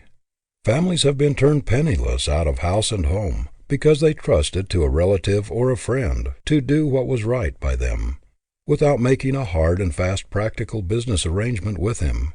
It does not matter how honest people are, they may forget, and it is so easy for misunderstandings to arise that it is never safe to leave anything of importance to a mere oral statement. Reduce it to writing. It costs but little in time or money, and when all parties interested are agreed, that is the best time to formulate the agreement in exact terms. This will often save lawsuits, bitterness, and alienations. How many friendships have been broken because understandings were not put in writing? Thousands of cases are in the courts today for this reason, and a large part of lawyers' incomes is derived from them. Many people have a foolish idea that others, especially friends or relatives, will be sensitive and think their honesty questioned if they are asked to put their proposition or agreement or understanding in writing. It is not a question of confidence. It is a question of business, and business should be done in a business way, so that in case of death or some other unforeseen event, every possibility of complication or misunderstanding will be eliminated. The very people you may think will be sensitive or offended because you are so exacting will really think more of you for your straightforward business methods and your carefulness in avoiding misunderstanding. Many a cultured girl has been thrown suddenly on her own resources by the failure or the death of her father, and has found herself wholly incapable of administering his affairs or of earning a living. Many women, their husbands having died suddenly, are left with large business responsibilities which they are utterly unfit to assume. They are at the mercy of designing lawyers or dishonest businessmen who know well that they are mere babes in their hands when it comes to important transactions. Business talent is as rare as a talent for mathematics. We find boys and girls turned out of school and college full of theories, and all sorts of knowledge or smatterings of knowledge, but without the ability to protect themselves from human thieves who are trying to get something for nothing. No girl or boy should be allowed to graduate, especially from any of the higher institutions, without being well grounded in practical business methods. Parents who send their children out in life, without seeing that they are well versed in ordinary business principles, do them an incalculable injustice. I have heard a young woman boast that she did not know anything about money matters and had no desire to. She said that she had no idea of the value of $1, that she could spend all the money she could get, but that it was distasteful to her to discuss economy. Many such women object to any common sense consideration of the financial question. They think it is not necessary for them to know anything about money from the purely business point of view, as they consider that phase of life belongs wholly to their fathers or brothers or husbands. An instructive example of the result of such spirit and ignorance I found in a lady who had lost her property through a lack of business knowledge. She told me that she knew nothing whatever about business. She had never known the value of money.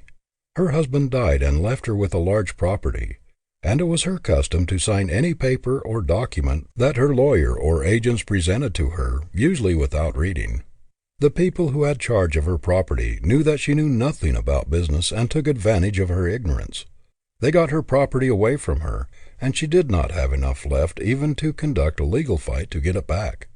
Thousands of girls are sent out into the world with what is called finished educations, who cannot even give a proper receipt for money, to say nothing of drawing a promissory note, a draft, or a bill, or understanding the significance and importance of business contracts. Such a woman presented a check for payment to the paying teller of her bank. He passed it back to her with the request that she be kind enough to endorse it. The lady wrote on the back of the check, "I have done business with this bank for many years, and I believe it to be all right. Mrs. James B. Brown." A society woman in New York presented a check for payment at a bank, and the teller told her that it was not signed. "Oh, do they have to be signed?" she responded. "What an awful lot of red tape there is about the banking business." I know of a lady whose husband made a deposit for her in a bank and gave her a checkbook so that she could pay her bills without calling on him for money. One day she received a notice from the bank that her account was overdrawn. She went to the bank and told the teller that there must be a mistake about it, because she still had a lot of checks left in her book. She knew so little about business methods that she thought she could keep drawing any amount until the checks were all gone. This sounds ridiculous and almost incredible, yet the very girl who laughs at it may make even more absurd blunders. Many an accomplished woman, when given a pen and asked to sign an important document drawn up by an attorney or a long-headed businessman, will sign it without reading it or even asking to be informed of its contents, only to learn afterward, by disastrous results, that she has signed away her property and turned herself out of her home. Only a short time ago I read of a lady who had won a suit involving about $20,000. New evidence, however, was brought forward, which caused the court immediately to reverse its decision. It was proved that the lady had sworn falsely. She was perfectly innocent of any such intention, but she had sworn that she had never signed her name to a certain document.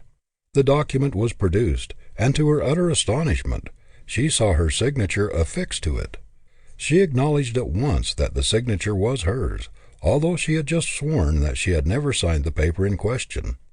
It appeared that, during her husband's lifetime, whenever papers were to be signed, he told her where to write her name, and she did as she was told, without having the slightest idea of the contents of the papers. Many people come to grief by giving full power of attorney to their lawyer or business agent.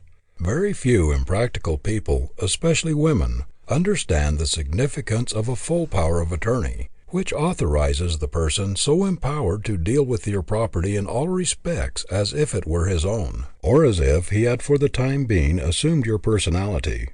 He may sign your name to any instrument. He may bind you to anything he pleases. He may draw money from your bank. He may impersonate you in all business transactions. In short, as far as business arrangements are concerned, he stands practically and legally for yourself. It is a tremendous power to place in the hands of another, and people should be very careful to whom they assign it. It should never be conferred on any person but one whose honesty is above suspicion, and whose knowledge of business and of men and affairs has been tried and proved. "Oh, I signed a paper giving full power of attorney to my lawyer before I went abroad. I trusted everything to him, and when I came back practically everything was gone. My business affairs were so complicated that I have not had the money to fight the man I trusted." This was, in brief, the story of one man's wrecked finances as he told it to me. Women will often pay out large sums of money and never think of asking for a receipt, especially if they are dealing with friends or people they know well. Intelligent women, however, ought to know that our government is a good example of how we should do business. It does not doubt President Roosevelt's honesty, and yet he must sign a voucher for his salary, just the same as the cheapest government employee. The justices of the United States Supreme Court, who are considered to be the soul of honor, and are the final arbiters of all great questions, must also sign a receipt for their salaries. If every child in America had a thorough business training, tens of thousands of promoters, long-headed, cunning schemers, who have thriven on the people's ignorance, would be out of an occupation. I believe that the business colleges are among the greatest blessings in American civilization today, because through their teaching they have been the means of saving thousands of homes, and have made happy and comfortable tens of thousands of people who might otherwise be living in poverty and wretchedness. This ignorance of practical business principles is very common among professional men. I know clergymen, journalists, authors, doctors, teachers, men in every profession, who are constantly subjected to serious embarrassment by their incapacity in business matters. Some of them do not know how to interpret the simplest business forms. Not long ago, a Harvard graduate, occupying a very important position as a teacher, went to the president of a commercial school and asked to give him some lessons on how to handle money, notes, etc. He said that when he went to his bank and asked them how much money he had there, they laughed at him, and that when the bank draft came to him, he did not know what to do with it. Nothing will stand you in better stead, in the hard, cold, practical, everyday world, than a good, sound business education. You will find that your success in any trade, occupation, or profession will depend as much on your general knowledge of men and affairs as on your technical training. No matter what your vocation may be, you must be a businessman first, or you will always be placed at a great disadvantage in the practical affairs of life. We cannot entirely ignore the money side of existence any more than we can the food side, and the very foundation of a practical, successful life is the ability to know how to manage the money side effectively. It is infinitely harder to save money and to invest it wisely than it is to make it. And if, even the most practical men who have had a long training in scientific business methods, find it a difficult thing to hold on to money after they make it, what is likely to happen to people who have no practical training in business methods? End of chapter 13.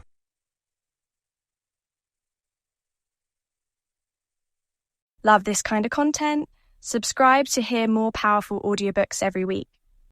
Chapter 14 of He Can Who Thinks He Can by Orison Swett Marden. Sizing Up People.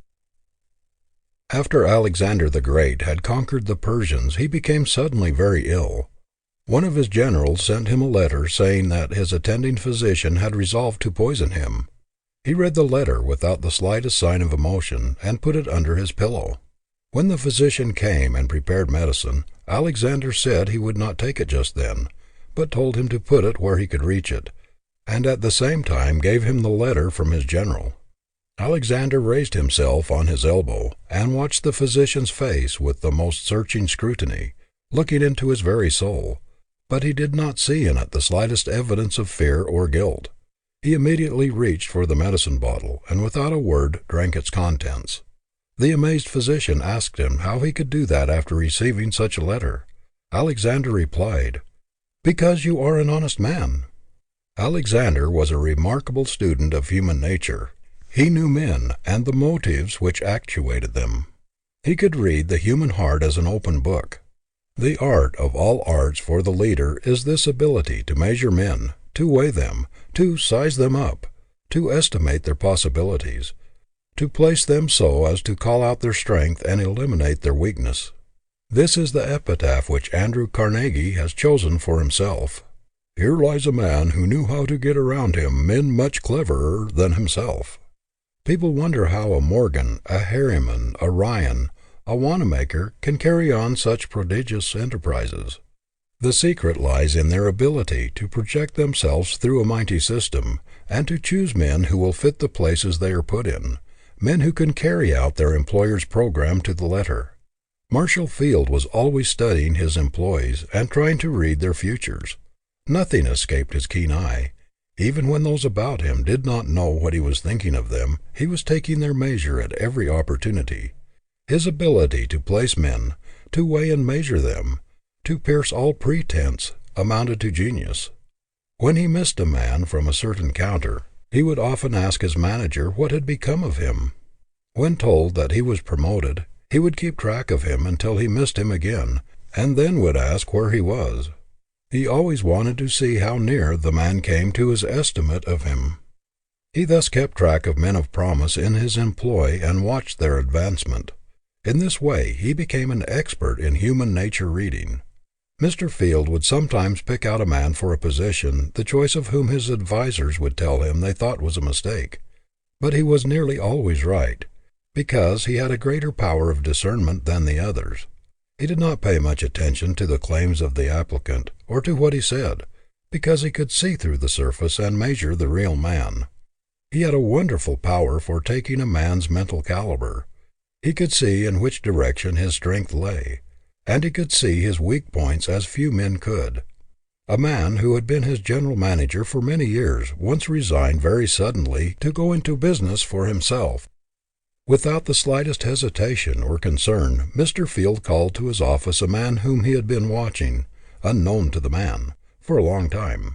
With very few words he made him general manager, and so great was his confidence that he had measured the man correctly that the very next day he sailed for Europe. He did not think it necessary to wait and see how this new manager turned out. He believed he had the right man and that he could trust him. He was not disappointed. Men who are capable of succeeding in a large way are shrewd enough to know that they do not know it all, shrewd enough to employ men who are strong where they are weak, to surround themselves with men who have the ability which they lack, who can supplement their weakness and shortcomings with strength and ability. Thus, in their combined power, they make an effective force. Many men, because of their inability to read human nature, duplicate their own weaknesses in their employees, thus multiplying their chances of failure. Few men are able to see their own weaknesses and limitations, and those who do not surround themselves with men who have the same weak links in their character, and the result is that their whole institution is weak. A leader must not only be able to judge others, but he must also be able to read himself, to take an inventory of his own strong points and weak points. Men who have been elected to high office or to fill very important positions at the head of great concerns because of their recognized ability have often disappointed the expectation of those who placed their hopes in them, simply because they could not read people.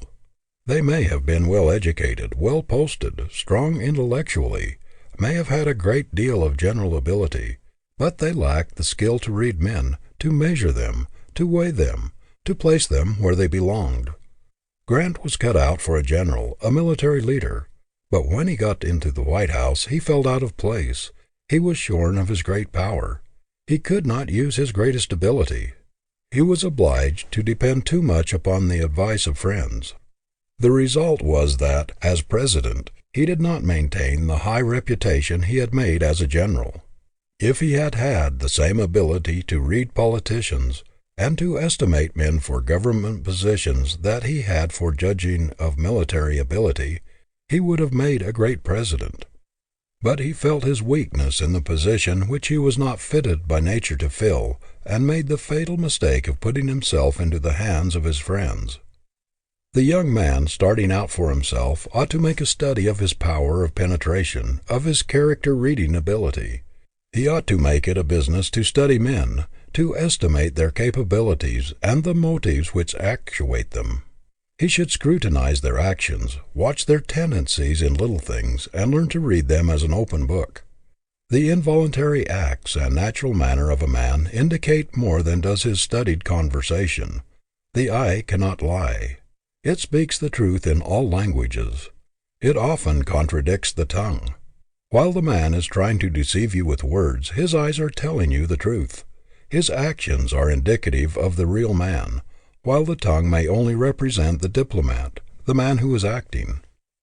A very successful businessman in New York, noted for his ability to read men, will sometimes study an applicant for an important position for a long time, talking very little himself, but all the time trying to call the man out, watching every moment, scrutinizing every word, trying to read the motive behind every glance of the eye. His manner, everything, are all letters of the alphabet by which he spells out the real man. I have been in his office when he was measuring a man. It was a great lesson to watch his face as he seemed to read the applicant through and through, weigh him on the scale of his judgment, penetrate to the very marrow of his being, and estimate his capabilities and possibilities to a nicety. After a few minutes' conversation, and the man had passed out, he would tell me just how large that man was, what he was capable of doing, what his future would be, and what were his limitations. And he seldom makes a mistake. I have never known a man to succeed to any extent when he said there was nothing in him, and I have never known one to turn out badly when he endorsed him without reserve. We all know heads of business houses who work like slaves, dig and save, and yet do not make much headway, simply because they do not know how to surround themselves with the right men. Some men seem incapable of projecting system and order through their establishments.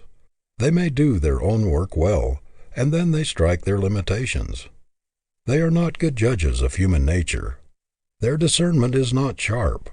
They are misled by conversational powers, display of education, and often place a theoretical man where only practical talent could succeed. They are likely to place a man of great refinement, sensitiveness, delicate makeup, in a position where a strong, robust, thick-skinned man is required, where an oversensitive soul will chafe and shrink from the cold, aggressive business methods necessary to effective, efficient management. People are continually being led into all sorts of unfortunate positions, entangling alliances and mortifying, embarrassing situations, because of their lack of ability to read human nature and to estimate character at a glance. Good people everywhere are being imposed upon and are losing their money in all sorts of foolish investments because of their ignorance of human nature. They are not able to see the rascal, the scoundrel behind the mask. They have not developed the power of discernment, the ability to see the wolf in sheep's clothing.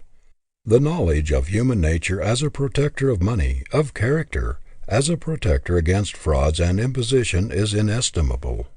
Gullible people are proverbial poor readers of human nature, and hence they are always open to imposition. Oily, cunning promoters are keen observers of human nature, and they can tell very quickly when they strike a good-natured, large-hearted professor, scholar, clergyman, or artist, who knows very little about business matters and who trusts everybody. They know that if they can only get an opportunity, they can very quickly make such a man believe almost anything. They know he will be an easy prey to their wiles and their keener knowledge of men. These promoters would not think of tackling a shrewd, level-headed businessman for their nefarious schemes, because he is too keen, too sharp, too good a judge of human nature. Such a man would be likely to penetrate the mask and see the real motive beneath the oily, honeyed words, the smooth, seductive manner. The ability to read people at sight is a great business asset. Expertness in reading human nature is just as valuable to a young lawyer as a knowledge of law. It is as valuable to a physician as a knowledge of medicine. The man who can read human nature, who can size up a person quickly, who can arrive at an accurate estimate of character, no matter what his vocation or profession, has a great advantage over others. With some men the power to read people aright amounts to an instinct. They look through all pretenses. They tear off all masks. They see the man as he is, his reality, and measure him for what he is worth. A man possessing this power of character reading pays little attention to what a person seeking employment may say of himself. He can see for himself. Human nature is to him an open book, while to others it is a sealed book. They do not have the faculty of going back of pretensions. They are largely at the mercy of what he claims for himself, and they are always being duped. They make very poor employers. I know a popular businessman, a very able man in many respects, and one much beloved by everybody who knows him. But he has always been the victim of his ignorance of human nature. He cannot read motives, weigh or estimate the ability of others to do certain things. If an applicant for a position talks well, he immediately jumps to the conclusion that he is a good man for the position and hires him, usually to be disappointed. He has a great weakness for clergymen who have lost their positions through failing health or for other reasons, and also for ex-teachers and professors. The result is that he has a lot of impractical people about him who know nothing of progressive, scientific business building. It is an education in itself to form the habit of measuring, weighing, estimating the different people we meet, for in this way we are improving our own powers of observation, sharpening our perspective faculties, improving our judgment. The ability to read human nature is a cultivable quality, and we have a great opportunity in this country, with its conglomerate population, to study the various types of character. What a wonderful school most of us are in practically all of the time, especially in large cities, where we are constantly coming in contact with strangers. What a chance to become experts in reading human nature, in studying motives. The face, the eye, the manners, the gestures, the walk, all these are hieroglyphics which, if we can only decipher them, spell out the character. Sometimes a single glance of the eye, when one is unconscious, will give you a glimpse into his innermost soul and reveal secrets which he would never dare to utter with his tongue. The facial expression and the manner, especially when people are off their guard or unconscious that they are being watched, are great revealers of character. You will find, as you become an expert in face study, in reading character, human nature, that you will develop marvelous skill in seeing things which you never noticed before. You will be able to protect yourself from the promoter, the insinuating man who is trying to persuade you into something which may not be to your benefit, but which will be to his. You will be able to discriminate between friendship and duplicity. You will be able to protect yourself from 1,000 annoyances and embarrassments and humiliations which might cripple your career.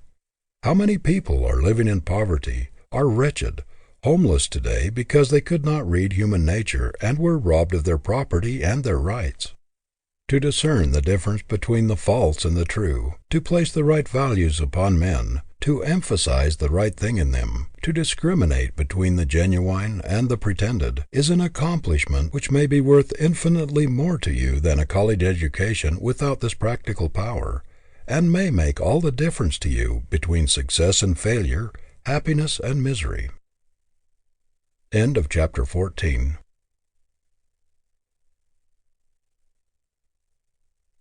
If you enjoy timeless wisdom like this, consider subscribing for more audiobooks just like it.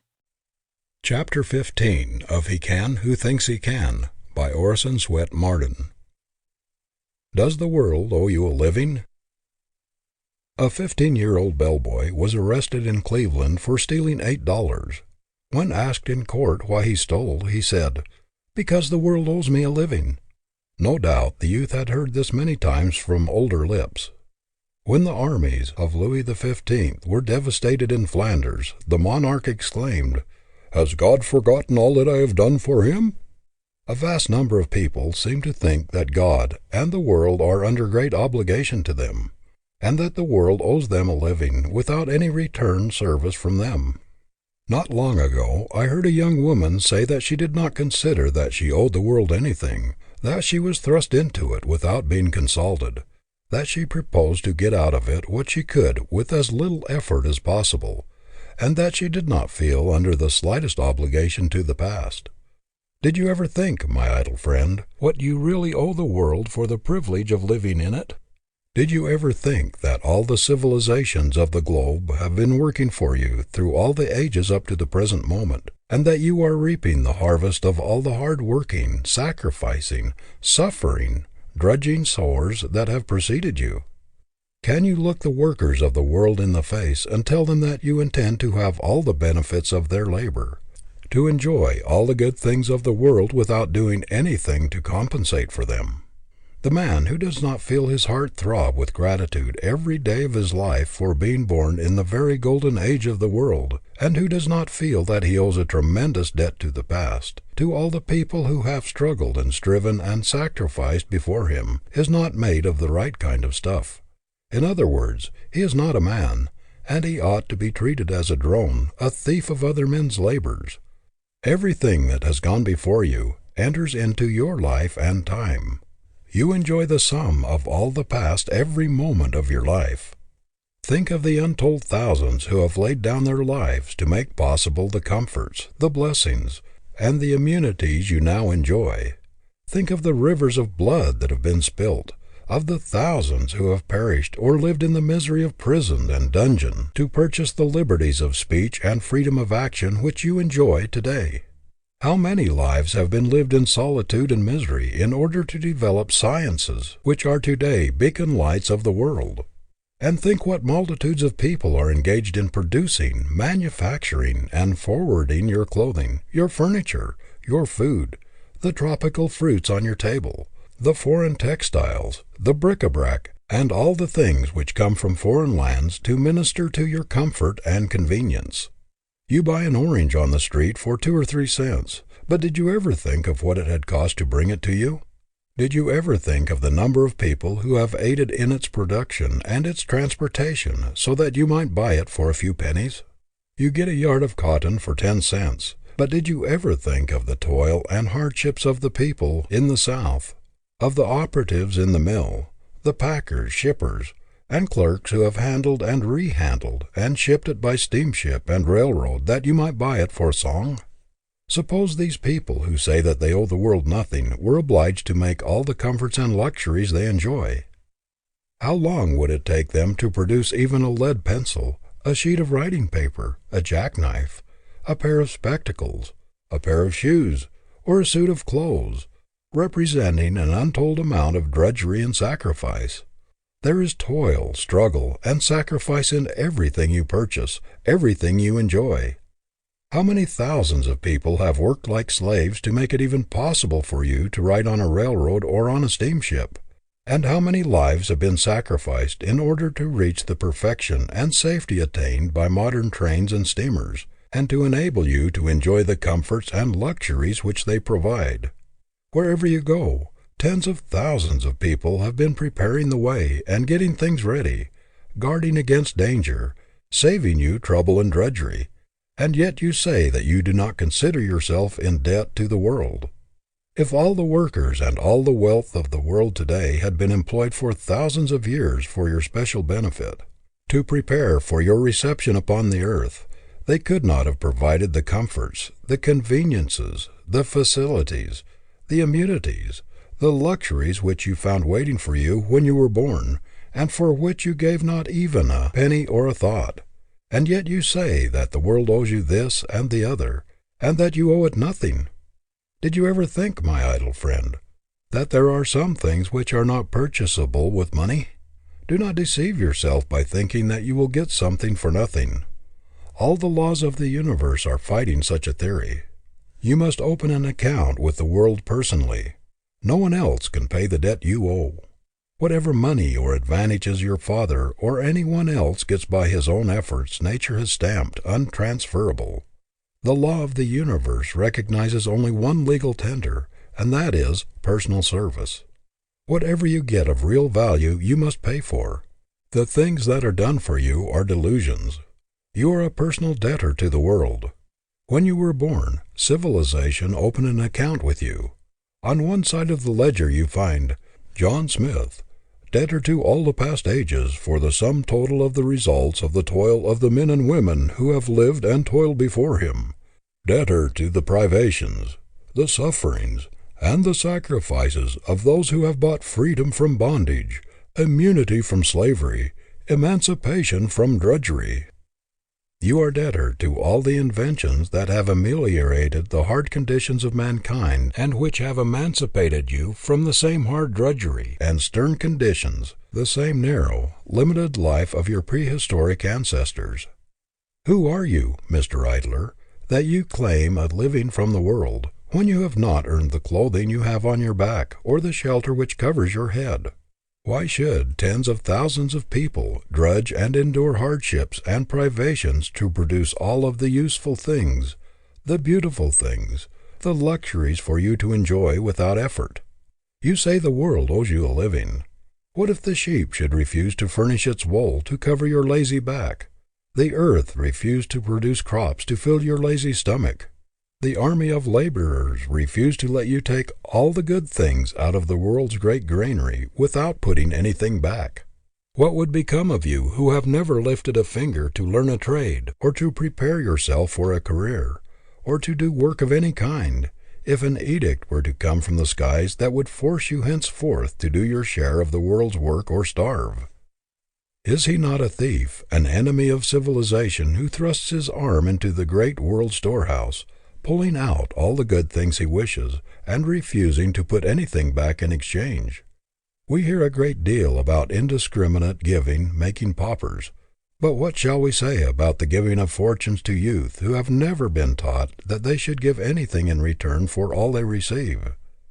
What are the chances of growth in character, in sturdy manhood, for the boy who knows that a fortune is waiting for him when he is 21, and who is told every day that his father is rich and that he is a fool to work, that he should just make a business of having a good time? What are the chances of his developing a rugged, sturdy independence, resourcefulness, originality, inventiveness, and all the other qualities that make for vigorous manhood? It is cruel, little less than criminal, to leave vast fortunes to youth without stamina of character, a superb, practical training, or the experience or wisdom to use them wisely. Things are so arranged in this world that happiness as a profession must ever be a failure. It cannot be found by seeking. It is reflex action. It is incidental, a product which comes from doing noble things. It is impossible for a person to be really happy by making pleasure a profession. No idle life can produce a real man. A life of luxury calls out only the effeminate, destructive qualities. The creative forces are developed only by stern endeavor to better one's condition in the world. No wealth or efforts of the parents can bring the latent energies out in the son which make for sturdy manhood. He must work out his problem himself. It can never be done for him. How little Harry Thaw's parents realized the cruelty of bringing their son up in idleness, without a trade or profession, helpless to earn his own living in case of necessity. One would think they would have learned wisdom from the tens of thousands of lessons which ruined lives have taught. That there is no getting around God's fiat, no evading the law. That work, exercise of faculty, self-effort are the only things that will develop a real man. The Creator has put an enormous penalty upon idleness, the penalty of weakness, of deterioration, of destruction, of annihilation. Use or lose is nature's edict. The idle man is like an idle machine. It destroys itself very quickly. A score of enemies are in readiness to attack anything as soon as it is at rest. Rust, decay, and all sorts of disintegrating processes start in a man just as soon as he becomes idle. Self-destruction begins in the mind the moment it ceases to work. There is no power in heaven or on earth that can save an idle brain from deterioration. No power that can make a man strong and vigorous unless he obeys the natural laws of his life, written in his very constitution. Work, steady, persistent, with a purpose, with zeal, with enthusiasm, with a love for it, is the only thing that can save a man from the disgrace of being a nobody. Work is the inexorable law of growth. There is no getting away from it. The time will come when an able-bodied man who has the audacity, the presumption, to try to get all the good things out of the world and give nothing in return will be looked upon as a monstrosity, an enemy to civilization, and will be ostracized by all decent people. The youth who thinks he is going to go through this world on what somebody else has produced or done and still develop into the highest type of a man is attempting to fight against his Maker. The very laws of the universe have made it forever impossible. Leave this vast, living, complicated machine idle, if you will. Try to divert it to some other use. Try to make a pleasure machine out of it when it was intended for a work machine, but all nature protests. One of the most demoralizing features of our American civilization today is found in the influence of the idle rich. Great human drones who refuse to work, but who demand the best products of other men's labor and brains. I have heard rich fathers boast that necessity was the spur which made men of them, which gave them the foresight, the stamina, the shrewdness, the creative power, the ability necessary to make and protect their fortune, and yet they turn right around and leave a fortune to a son which is likely to take away his energy, to take the spring out of his ambition, to rob him of the zest, the enthusiasm which can only come from the exercise of earnest, honest effort. No man is so rich, no matter how honestly he got his money, as to be able to confer immunity from work upon his offspring. The very nature of things, the eternal law of the universe, has made it forever impossible for you to transfer the stamina, the vigorous manhood, the stability, the character, everything that is of real value which you have gained in your struggle to get on in the world, to your son or daughter. Your offspring owes a debt to civilization which goes back of the parent. It is a debt which can only be wiped out by the individual. It cannot be discharged by proxy. Personal effort is the condition of the child's development. It is the inevitable price of manhood. No, there are some things you rich fathers cannot do for your boy. There is a law of nature which prohibits it, an omnipotent principle which protests against it. If a phrenologist should examine the heads of the idle, grown-up sons of rich men, he would find very marked deficiencies, an underdevelopment of nearly all of the qualities which make strong men. He would usually find selfishness very largely developed, self-reliance, originality, inventiveness, resourcefulness, and all of the other qualities which are drawn out and strengthened only by self-help and the struggle to make one's way in the world, little developed.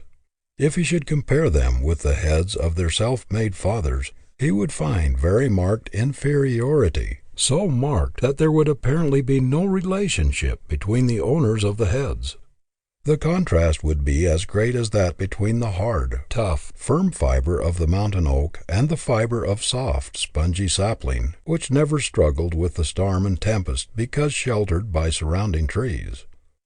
How little the father realizes that it is one of the cruelest things he could do to his boy to practically rob him of the opportunity of making a real man of himself, of developing qualities which make strength, power, which build vigorous, stalwart manhood.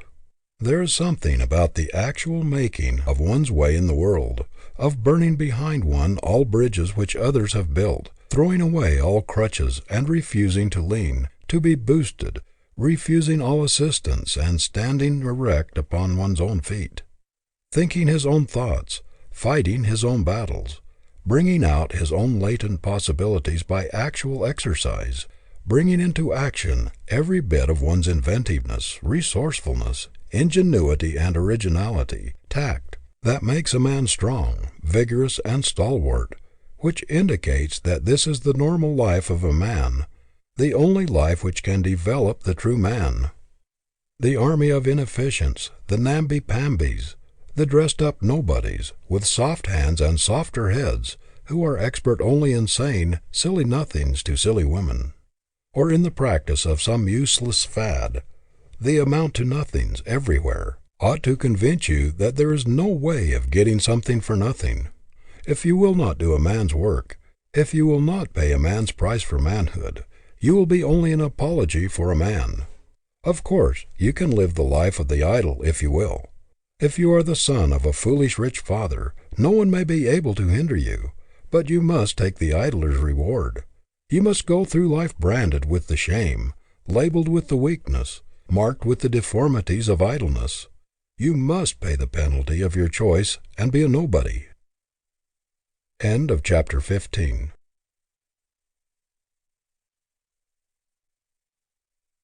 Love this kind of content? Subscribe to hear more powerful audiobooks every week. Chapter 16 of He Can Who Thinks He Can by Orison Swett Marden. What has luck done for you? Fortune brings in some boats that are not steered. People may say what they will about there not being such a thing as luck or chance, but we must all admit there is such a thing. We must all concede that things over which a man has no control, unforeseen happenings or events with which he has had nothing to do and on which he had not calculated, often change the whole course of his career. Good position do not always come by merit, or as the result of one's own direct efforts. It is now a poor laboring man or washerwoman who falls heir to a fortune by the death of some relative, or again, it is a poor girl who is suddenly raised to wealth and what the world calls high position by marrying a man of rank or fortune. Every schoolboy knows that there is a great advantage in being in the right place in just the nick of time, and that being there is often a matter of chance. Men are constantly being moved up into positions which they did not get wholly by merit. Their elevation is due, perhaps, to a railroad accident, a stroke of paralysis, or the death of men in high places.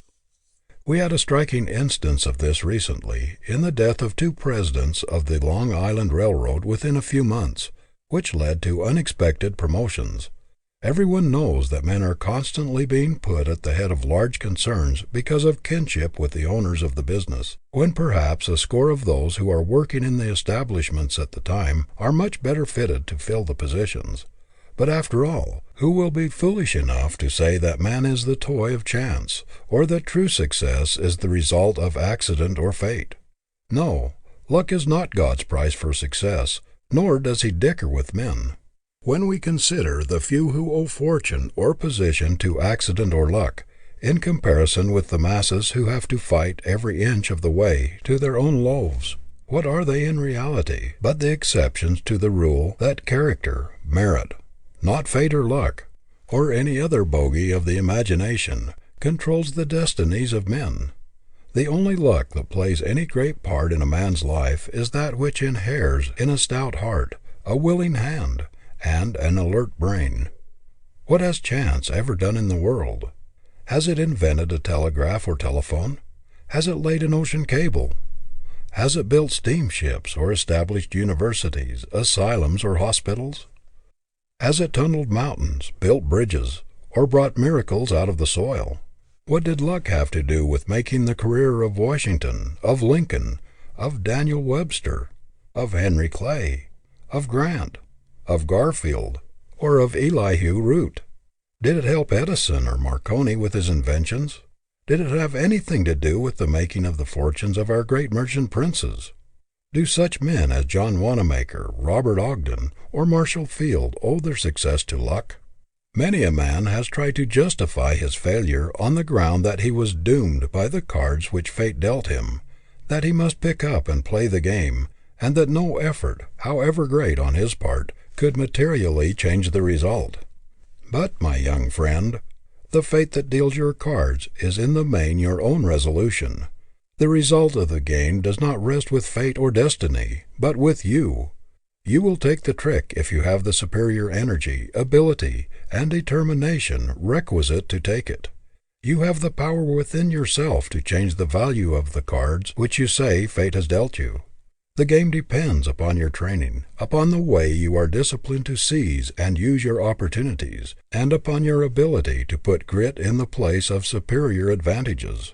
Just because circumstances sometimes give clients to lawyers and patients to physicians, put commonplace clergymen in uncommon pulpits, and place the sons of the rich at the head of great corporations even when they only have average ability and scarcely any experience, while poor youths with greater ability and more experience often have to fight their way for years to obtain ordinary situations, are you justified in starting out without a chart or in leaving a place for luck in your program? What would you think of a captain of a great liner who would start out to sea without any port in view and trust to luck to land his precious cargo safely? Did you ever know of a strong young man making out his life program and depending upon chance to carry out any part of it? Men who depend upon luck do not think it worthwhile to make a thorough preparation for success. They are not willing to pay the regular price for it. They are looking for bargains. They are hunting for shortcuts to success. We hear a great deal about Roosevelt's luck, but what would have it availed him if he was not ready for the opportunity when it came, if he had not trained himself through years of persistent drill to grasp it, if he had not been prepared to make the best use of it? I have never known a man to amount to much until he cut out of his vocabulary such words as good luck and bad luck, and from his life maxims, all the "I can't" words, and the "I can't" philosophy. There is no word in the English language more misused and abused than luck. More people have excused themselves for poor work and mean, stingy, poverty-stricken careers by saying luck was against them than by any other plea. That door ahead of you, young man, is probably closed because you have closed it by lack of training, by lack of ambition, energy, and push. While perhaps you have been waiting for luck to open it, a pluckier, grittier fellow has stepped in ahead of you and opened it himself. Power gravitates to the man who knows how. Luck is the tide, nothing more. The strong man rows with it if it makes toward his port. He rows against it if it flows the other way. When Governor John A. Johnson of Minnesota was asked, "How do you account for your success?" he answered simply, "I just tried to make good." You will find 999 times out of 1,000 that the man who tries to make good is the lucky man. Young Johnson had to fight against poverty, heredity, and environment, everything that could be put forward as an excuse for bad luck or no chance. Yet in his hard battle with fate, he never once faltered or whined or complained that luck was against him. One of the most unfortunate delusions that ever found its way into a youth's brain is that there is some force or power outside of himself that will, in some mysterious way, and with very little effort on his part, lift him into a position of comfort and luxury. I never knew anyone who followed the ignis fatuus, luck, who did not follow it to his ruin. Good luck follows good sense, good judgment, good health, a gritty determination, a lofty ambition, and downright hard work. When you see horses in a race, you know perfectly well that the one in the lead is ahead because he has run faster than the others, and you would not have much sympathy for the horse behind it if he should bemoan his fate and declare that the horse ahead had a snap. When you see anyone doing better than you are doing under similar circumstances, just say to yourself, "There must be some reason for it. There is a secret back of it, and I must find it out." Do not try to ease your conscience or lull your ambition by pleading hard luck for yourself or good fortune for another. Napoleon said that God is always on the side of the strongest battalions. He is always on the side of the best prepared, the best trained, the most vigilant, the pluckiest, and the most determined. If we should examine the career of most men who are called lucky, we should find that their success has its roots far back in the past, and has drawn its nourishment from many a battle in the struggle for supremacy over poverty and opposition. We should probably find that the lucky man is a closer thinker than the unlucky man, that he has a finer judgment, that he has more system and order, that his brain acts more definitely and concisely, that he thinks more logically, more vigorously, and that he is more practical. Life is not a game of chance. The Creator did not put us where we would be the sport of circumstances, to be tossed about by a cruel fate, regardless of our own efforts. End of chapter 16.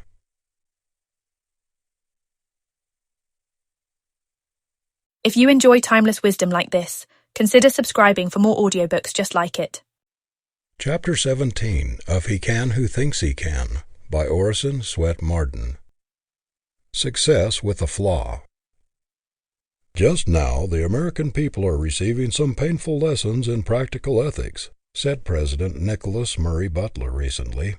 They are having brought home to them with severe emphasis the distinction between character and reputation. Of late, we've been watching reputations melt away like snow before the sun. Put bluntly, the situation which confronts the American people today is due to the lack of moral principle. Never before in the history of our country have the American people received a greater shock to their faith in human nature than during the past year, by the exposure of the diabolical methods practiced by men in high places upon an admiring and unsuspecting people. Every little while the public press throws X-rays upon the characters of men who have long stood high and spotless in the public eye, and have been looked up to as models of manhood, men of honorable achievement, revealing great ugly stains of dishonor, which, like the blood spot on Lady Macbeth's hands, all the oceans of the globe cannot wash out. A tiny flaw sometimes cuts the value of an otherwise $1,000 diamond down to $50 or less. The defect is not noticeable to the average person. It is only the fatal magnifying glass that will detect it, and yet its presence is a perpetual menace to the commercial value of the stone. A great many human diamonds, which a little while ago were thought to be flawless brilliants of the first water, and which dazzled the financial and social world, when the microscope of official scrutiny was turned upon them, were found to contain great ugly flaws. A United States Senator, 70 years of age, was recently sentenced to serve a term in prison, besides paying a fine, for his connection with great land frauds. Still another senator and several representatives have been indicted for crooked work in connection with their exalted positions. Congressmen have been convicted of land frauds and army officers of speculation. The exposure of post office contracts and the notorious cotton statistics leak, not long ago, showed that minor officials had sold themselves to manufacturers and Wall Street brokers. Think of the men at the head of great public trusts juggling with sacred funds, not only taking for themselves from the hard-earned savings of the poor salaries 2 or 3 times as great as that of the President of the United States, but also giving enormous salaries to a large number of their relatives out of these same sacred funds of those who have struggled for years to make possible a better condition for those who should survive them. Think of their paying out hundreds of thousands of dollars for secret services of suspicious nature, and using trust funds to effect stock manipulations for private gain. Was there ever before such a shameful story spread before Americans? Were people ever before so mercilessly betrayed by men they looked up to, admired, and implicitly trusted? Never before has there been such colossal stealing carried on so brazenly and openly by men in high positions. Some of these men, when they appeared in public a year ago, were applauded to the echo. Wherever they went they were followed by admiring crowds. Some months ago I saw one of them, a man who has been for many years a great public favorite, at a reception in the White House. He was pointed out by guests and seemed to attract almost as much attention as the President himself. People seemed to regard it as a great honor to be introduced to him. Now he would hardly dare to appear before an audience for fear of being hissed. What a humiliation for those whose names have been household words for a quarter of a century or more to be asked to withdraw from trusteeships or directorships in institutions which perhaps worked for years to secure these men, on account of their great influence and high reputations. What is there left worth living for when a man has lost the finest, the most sacred thing in him, and when he has forfeited the confidence and respect of his fellow men? Is there any quality which inheres in dollars that can compensate for such a loss? Is there anything which ought to be held more precious than honor or more sacred than the esteem and confidence of friends and acquaintances? The man who has nothing which he holds dearer than money or some material advantage is not a man. The brute has not been educated out of him. The abler a man, and the more money he has, the more we despise him if he has gotten that money dishonestly, because of the tremendous contrast between what he has done and what he might have done. What the world demands of you, whatever your career, whether you make money or lose it, whether you are rich or poor, is that you be a man. It is the man that gives value to achievement. You cannot afford success with a flaw in it. You cannot afford to have people say of you, "Mr. Blank has made money, but there is a stain on it. It is smirched. It has cost him too much. He exchanged his manhood for it." Every human being has it within his power to keep the foundation under him, his manhood, absolutely secure under all circumstances. Nothing can shake that but himself. The citadel can never be taken until he himself surrenders the keys. Calumny, distraction, slander, or monetary failure cannot touch this sacred thing. Every man, whether in private or public life, should so carry himself before the world that he will show in his very face and manner that there is something within him not for sale, something so sacred that he would regard the slightest attempt to debauch it as an unpardonable insult. He should so carry himself that no one would even dare to suggest that he could be bought or bribed. Who was so corrupt during the Civil War that he would have dared to attempt to bribe Abraham Lincoln? There was something in that face that would have cowed the hardest character. Who would be bold enough to presume to bribe our present president?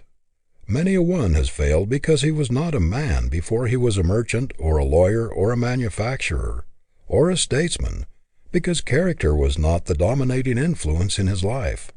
If you are not a man first, if there is not a man behind your book, behind your sermon, behind your law brief or your business transaction, if you are not larger than the money you make, the world will expose and despise your pretense and discount your success.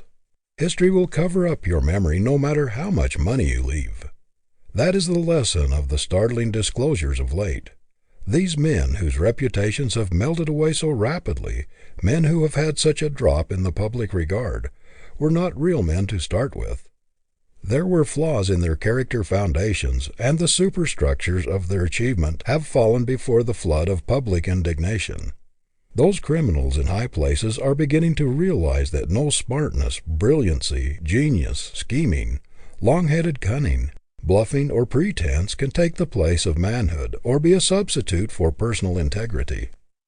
There are men in New York today whose names have been a power, who would give every dollar they have for a clean record, if they could wipe off all of their underhanded, unquestionable methods from the slate and start anew. But there is no way to buy a good name. It is above riches and beyond the price of rubies. How many men there are today in high positions who are in perpetual terror lest something should happen to expose the real facts of their lives, something which would pierce their masks and reveal them in their true light. How must a man feel who is conscious that he is walking all the time on the thin crust of a volcano, which is liable to open at any moment and swallow him? There is one thing no money or influence can buy. That is the heart's approval of a wrong deed or a questionable transaction. It will be bobbing up all along the future to remind you of your theft, of your dishonesty, or of your unfair advantage. It will take the edge off your enjoyment. It will appear, like Banquo's ghost, at every feast to which you sit down. Methinks that some men who have been exposed recently must have had strange dreams and horrid nightmares during their sleep, when the ghosts of the poor people whom they have wronged appeared to them and haunted their rest. Methinks they must have had strange visions, as these dollars intended for widows and orphans slipped through their fingers for luxuries and amusements, dollars which had been wrung out of the lives of those who trusted them. What a pitiable picture those great financial giants made, under investigation in courts of inquiry, squirming, ducking, dodging, and resorting to all sorts of ingenuity to avoid telling the exact truth, to keep from uncovering their tracks or exposing their crooked methods.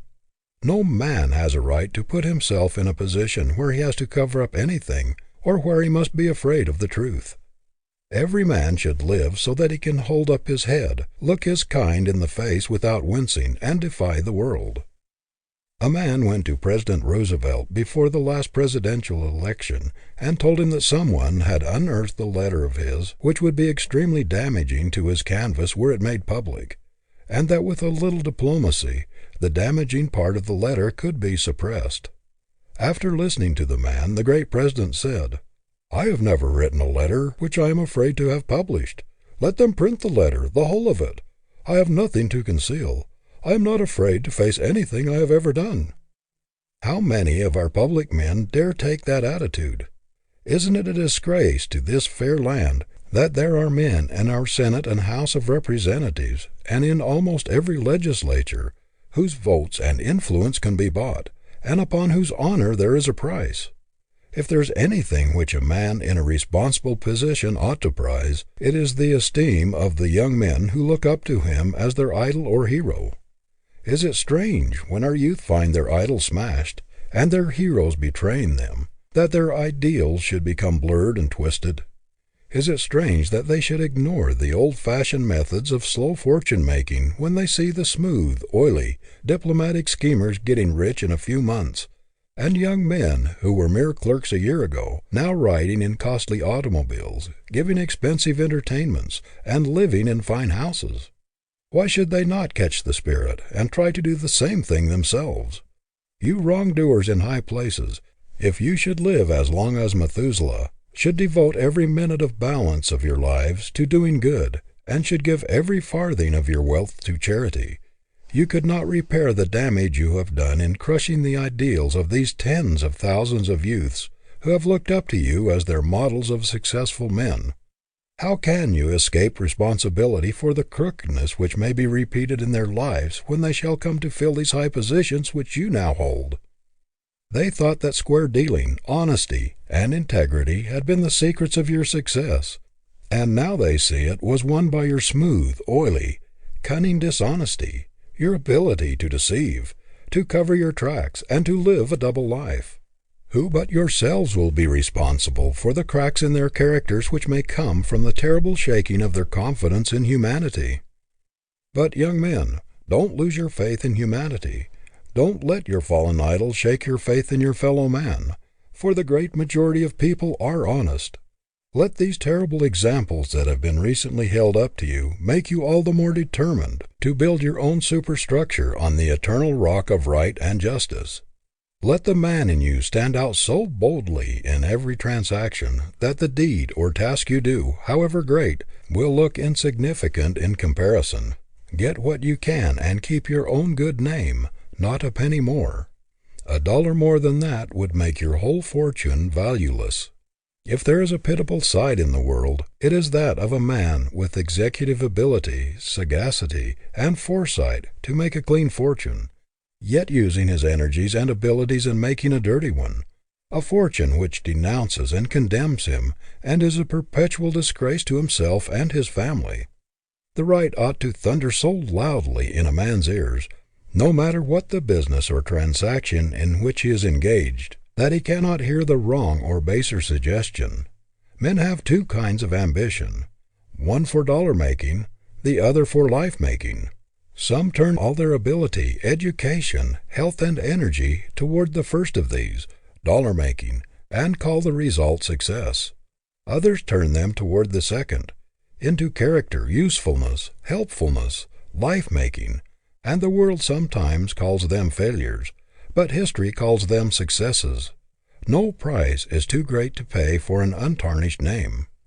The highest service you can ever render the world, the greatest thing you can ever do, is to make yourself the largest, completest, and squarest man possible.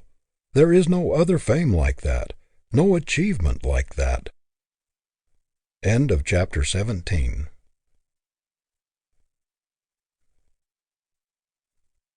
Love this kind of content?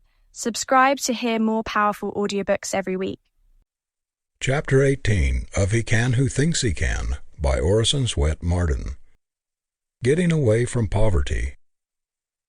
Those who have the misfortune to be rich men's sons are heavily weighted in the race, says Andrew Carnegie. The vast majority of rich men's sons are unable to resist the temptations to which wealth subjects them, and they sink to unworthy lives. It is not from this class that the poor beginner has rivalry to fear. The partner's sons will never trouble you, the poor boys, much, but look out for some boys poorer, much poorer than yourselves, whose parents cannot afford to give them any schooling. Do not challenge you at the post and pass you at the grandstand. Look out for the boy who has to plunge into work directly from the common school, and who begins by sweeping out the office. He is the probable dark horse that will take all the money and win all the applause. The struggle to get away from poverty has been a great man-developer. Had every human being been born with a silver spoon in his mouth, had there been no necessity put upon him to work, the race would still be in its infancy. Had everybody in this country been born wealthy, ours would be one of the dark ages. The vast resources of our land would be undeveloped. The gold would still be in the mines, and our great cities would still be in the forest and the quarry. Civilization owes more to the perpetual struggle of man to get away from poverty than to anything else. We are so constituted that we make our greatest efforts and do our best work while struggling to attain that for which the heart longs. It is practically impossible for most people to make their utmost exertions without imperative necessity for it. It is the constant necessity to improve his condition that has urged man onward and developed the stamina and sterling character of the whole race.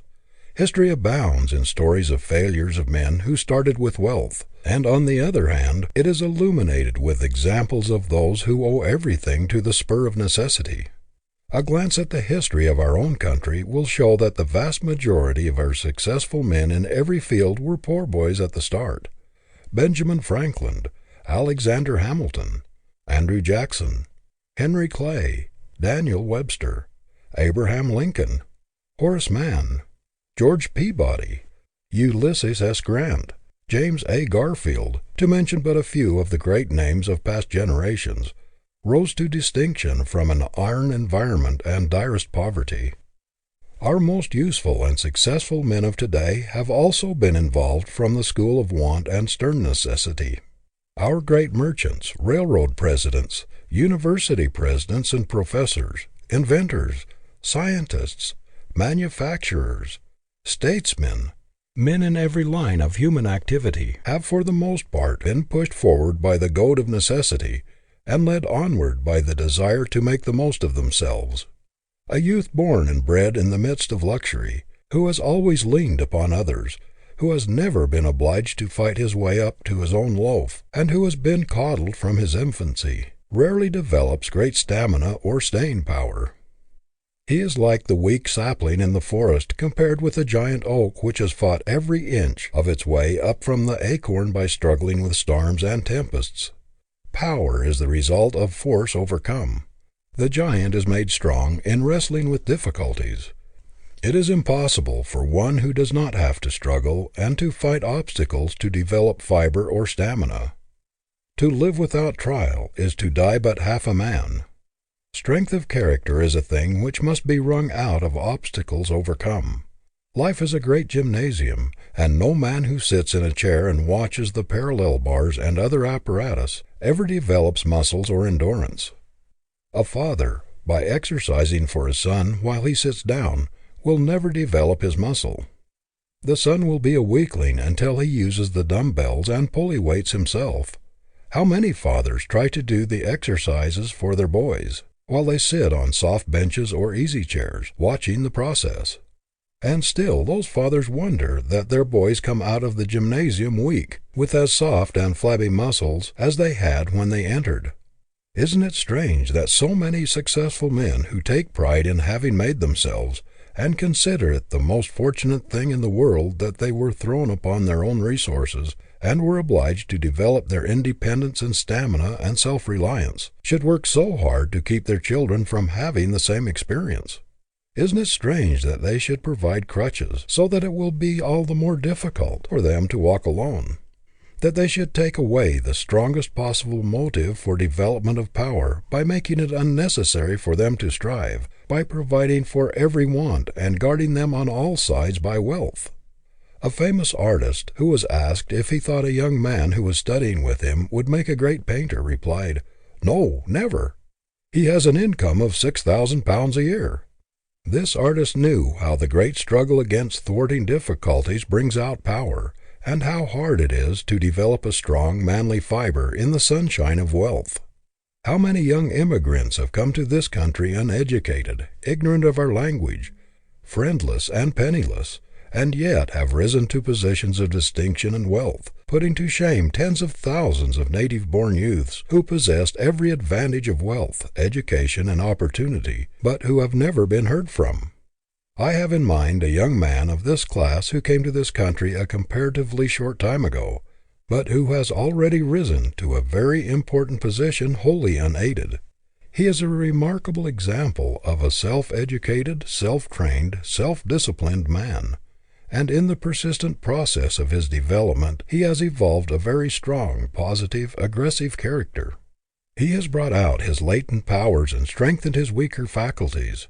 He has pruned out of his mentality and habits those things which would embarrass and hinder his progress, and has gained such a strong momentum that there seems to be scarcely any limits to what he is likely to become. His is an inspiring example of the possibilities of manhood in America, one which explodes all excuses of the poor boy and girl who think they have absolutely no chance to get up in the world. I am no advocate of the blessings of poverty, considered as a finality. Poverty is of no value except as a vantage ground for a starting point. It is only good as the apparatus in the gymnasium, to develop the man. In itself it is a curse, slavery, but it is the great thing to get away from, and it is the getting away from it, if honestly and consciously done, that calls out the man, that develops the human giant. We did not always see at the time that we got incidentally on the way up from poverty was infinitely better and more precious than the thing we were aiming for, a living, a competence, that the development of a strong man in the mighty struggle with necessity was 1,000 times more valuable than the living, the money, or the property gained. Grover Cleveland, who once was a poor clerk at a salary of $50 per year, in speaking of poverty as a developer says, "There is surely no development of mental straits, and no stimulation of the forces of true manhood so thorough and so imperiously effective as those produced by the combination of well-regulated ambition with the healthful rigors of poverty." It is the student who has to struggle hardest to obtain an education that gets the most discipline and good out of it. Boys who are born scholars, and who only need to read a lesson over to know it and to be able to pass an examination upon it, do not derive half so much from their college course as do those who have to fight hard for everything they get. It is not, as a rule, the youth who has a regular income and every want supplied by indulgent parents who make the most of his opportunities at college, but the one who has to work his way through, who has to toil in college and out to make his expenses, or else go without an education. What would the average youth do if he were not compelled by necessity to work, if he were not obliged to exert himself in order to get the thing he wants? If he already has all he wants, why should he struggle for more? Not 1 in 10,000 would go through the struggle with poverty, the wrestling with necessity, just to produce character and make himself a stronger man, but he would do it for selfish reasons, to satisfy his ambition and get that which he longs for himself and those he loves. "I am not wasting my sympathy on the children of the poor," says U.S. Senator J.P. Dolliver, once a poor boy himself. "What little sympathy I have I will give to the children of the rich. If you have $100,000 and give it to a boy to start him out in life, he doesn't start. I suggest keeping that 100,000 and that boy apart. It will be better for the boy. The cabin where Abraham Lincoln was born did not shelter the childhood of a king, but something better than a king, a man." The boy who is conscious that he has a fortune awaiting him says to himself, "What is the use of getting up early in the morning and working one's life out? I have money enough coming to me to take care of me as long as I live." So he turns over and takes another nap, while the boy who has nothing in the world but his own self to depend upon feels the spur of necessity forcing him out of bed in the morning. He knows there is no other way open for him but the way of struggle. He has nobody to lean on, nobody to help him. He knows that it is a question either of being a nobody or getting up and hustling for dear life. Thus, shrewd nature, in making man get that which he wants most by the way of necessity, brings about her great ends of civilization and character development of the race. The money, the property, the position are small things in comparison with the man she's after. What price will nature not pay for a man? She will put him through the hardest school of discipline and train him for years in the great university of experience in order to perfect her work. The mere money or property the man gets on the way is only incidental. Nature is after the man. She does not care a fig for the money in comparison, but she will pay any price for a human giant. End of chapter 18. End of He Can Who Thinks He Can by Orison Swett Marden. If you enjoy timeless wisdom like this, consider subscribing for more audiobooks just like it.